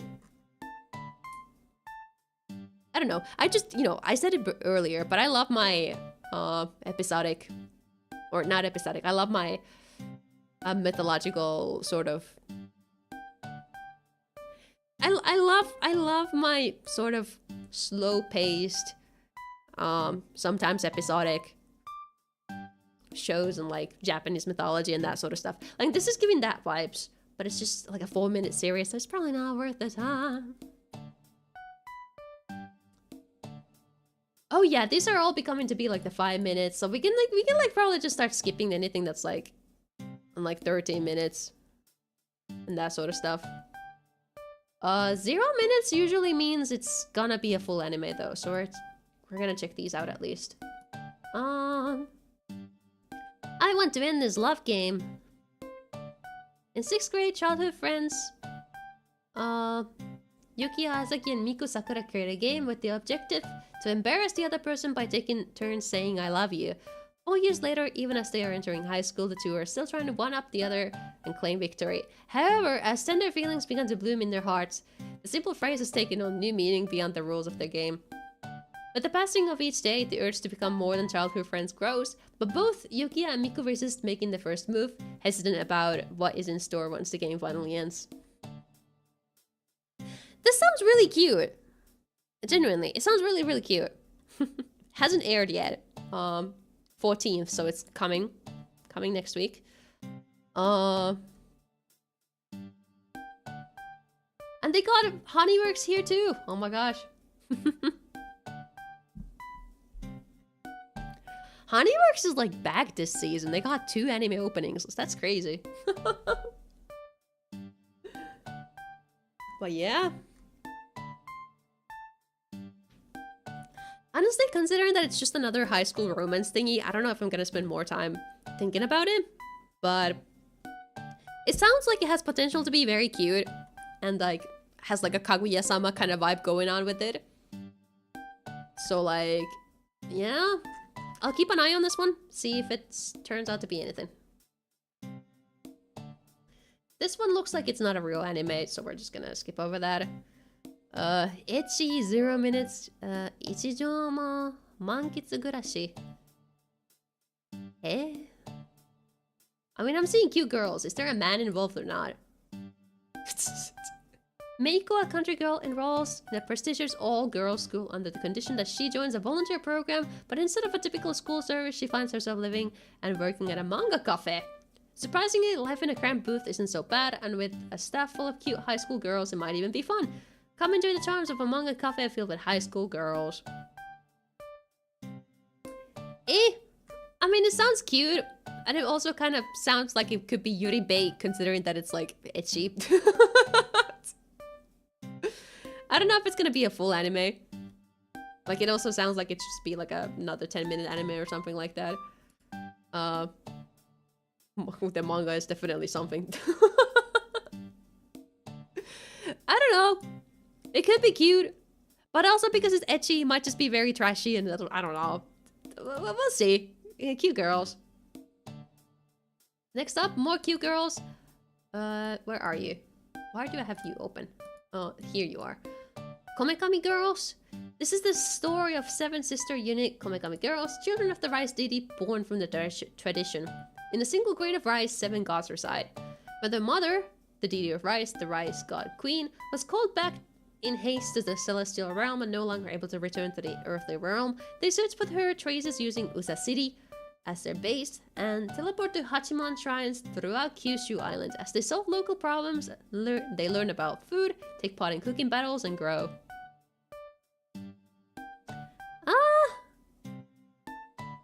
Well, this one sounds like it's just a cute slice of lifey, cute girls doing cute things kind of thing.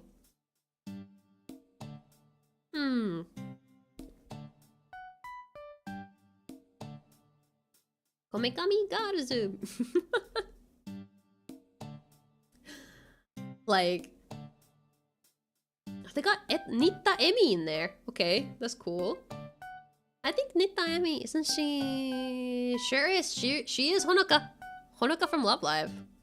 Interesting. Huh. Aside from that, they got them singing the ending song. That's cute. I always love it when they got the characters singing the ending song. It's so cute. It's not getting licensed anywhere. That's sad. But hey, it's fun to look at it and see like, wow, this exists.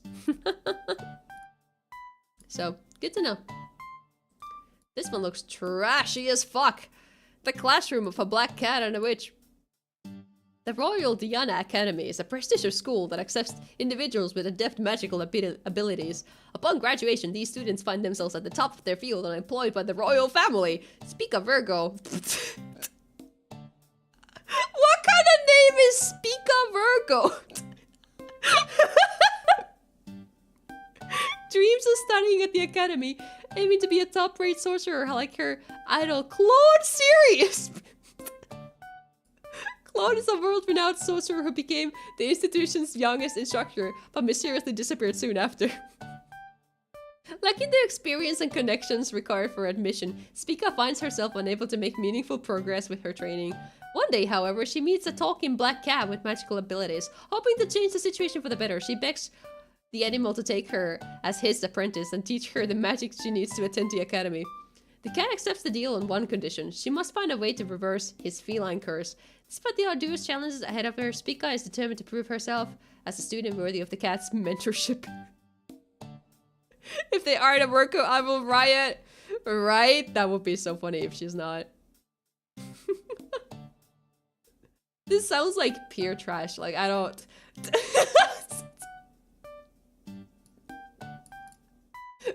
we have Sirius Claude, Aquarius Area, Taurus Io, Capricorn Capella, Pisces Mero, Libra Astrea, Sagittarius, I don't fucking know how to pronounce it, Aldea Chiron, Gemini Pollux.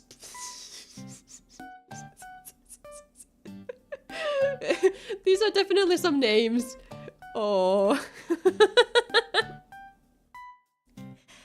I don't know. I have a feeling this is probably not the most peakest thing out there, so I'm just gonna let it exist as a funny little thingy that was fun to look at once. Onegai Aiburi! Good to know. The Pretty series is still going along strong. Aikatsu is dead. Happy for you, Pretty series though. She's a Virgo! Wow, I'm so glad for you to looking that up. Oh shit, wait, there's actually something peeking here still? Wait, holy shit! Wait, there's something interesting in here. Wait, Wistoria second season? Wait, that's peak. Oh my god. Oh my god, the first season of this was really good. This one is done by the studio Actas Bandai Namco. Are you the same as the prequel? Actas Bandai Namco. Okay! I really liked this series. I believe the action and everything was really well animated. And like, even though it's kind of like a cliche, like, oh, magical school, you know, magical academy, and like, oh, but it's got like the little, whoa, the main character has a sword, whoa. Like this one, plot and premise wise, did not sound too interesting, but I really enjoyed it. Can't believe it's been so long, summer 2024. Wow. But yeah, second season, I'm looking forward to that. Interesting. Completely forgot this series existed. But like, this was actually interesting enough that I still remember the plot somewhat. TRTLX23, hello. We're almost done here, looking at anime and stuff. And then we have Yozakura Sanchi no Daisuke second season. What are you? Yozakura Family. I've not heard of this series, I think. It's a 7.5, that's not bad. From 2024. After losing his entire life in a car crash, sounds kinda trashy, but Taiyo Asano tries to pull away from his childhood friend, blah blah blah blah blah blah blah. Socially awkward, blah blah blah blah blah. Blah blah blah. Family of spies who harbor superhuman abilities. Every generation produces one ordinary human who becomes the family head. Mutsumi is one of these, and the family's mission is to protect her with their lives. Okay.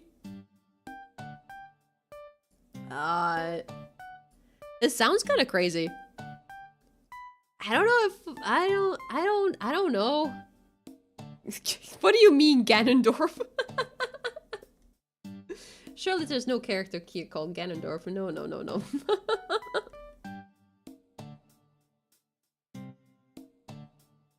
What do you mean, Ganondorf? I don't see a Ganondorf anywhere. Am I blind?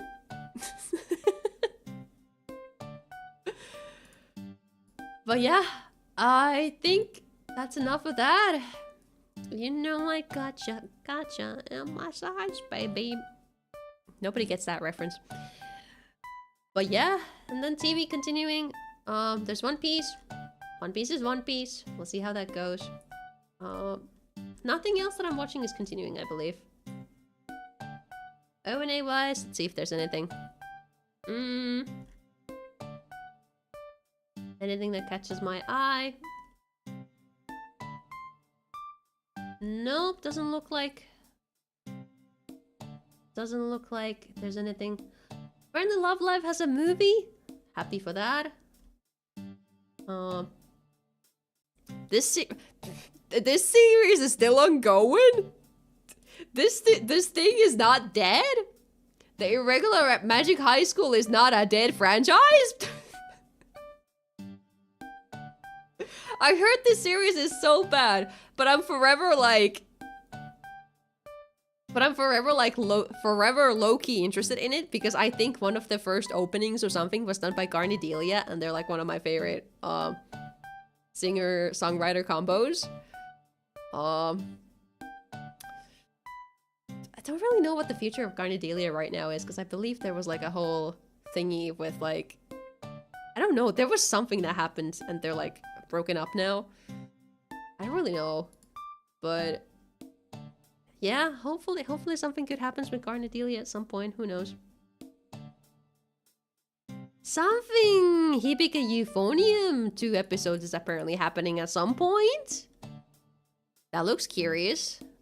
Don't really know what it is, but considering that it's Kyoani, it's like probably awesome. But also, didn't like Hibika Euphonium like end already? Didn't like I feel like Hibika Euphonium ended, didn't it? Like I don't know what this is. It's 2 episode thingy. Recap movie? Okay, that would make sense. I mean, it is in the movie section, isn't it? Why would a movie have 2 episodes though? That's so silly. I guess they haven't properly like figured out what to do with it. Or where to put it. I don't know. And then special wise, there's some recap thingies. Some My Hero Academia thing that I'm not watching, and that's that! Oh my god, we wrapped up and it's only been 5 hours and 35 minutes! Oh my gosh, we're done for tonight. Everybody, a round of applause for sitting through all of this. It's past 10 p.m. I am hungry. Oh my gosh. Yippee! I'm just, I think I'm just gonna like end it here and I'm just gonna go get myself some pizza, right?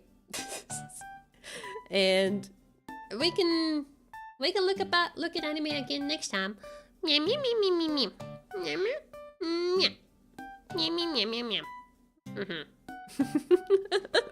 So yeah, thank you guys for sticking through the stream, especially if you've been here from the start. Oh my gosh, you're so strong. Good job to all of us, no matter how long we've been here. And yeah, let's just enjoy the upcoming anime season and have a hopefully shorter stream the next time seasons swap. Yeah, I'm just not gonna bother with any raids today, so I'm just gonna leave it here. Alright.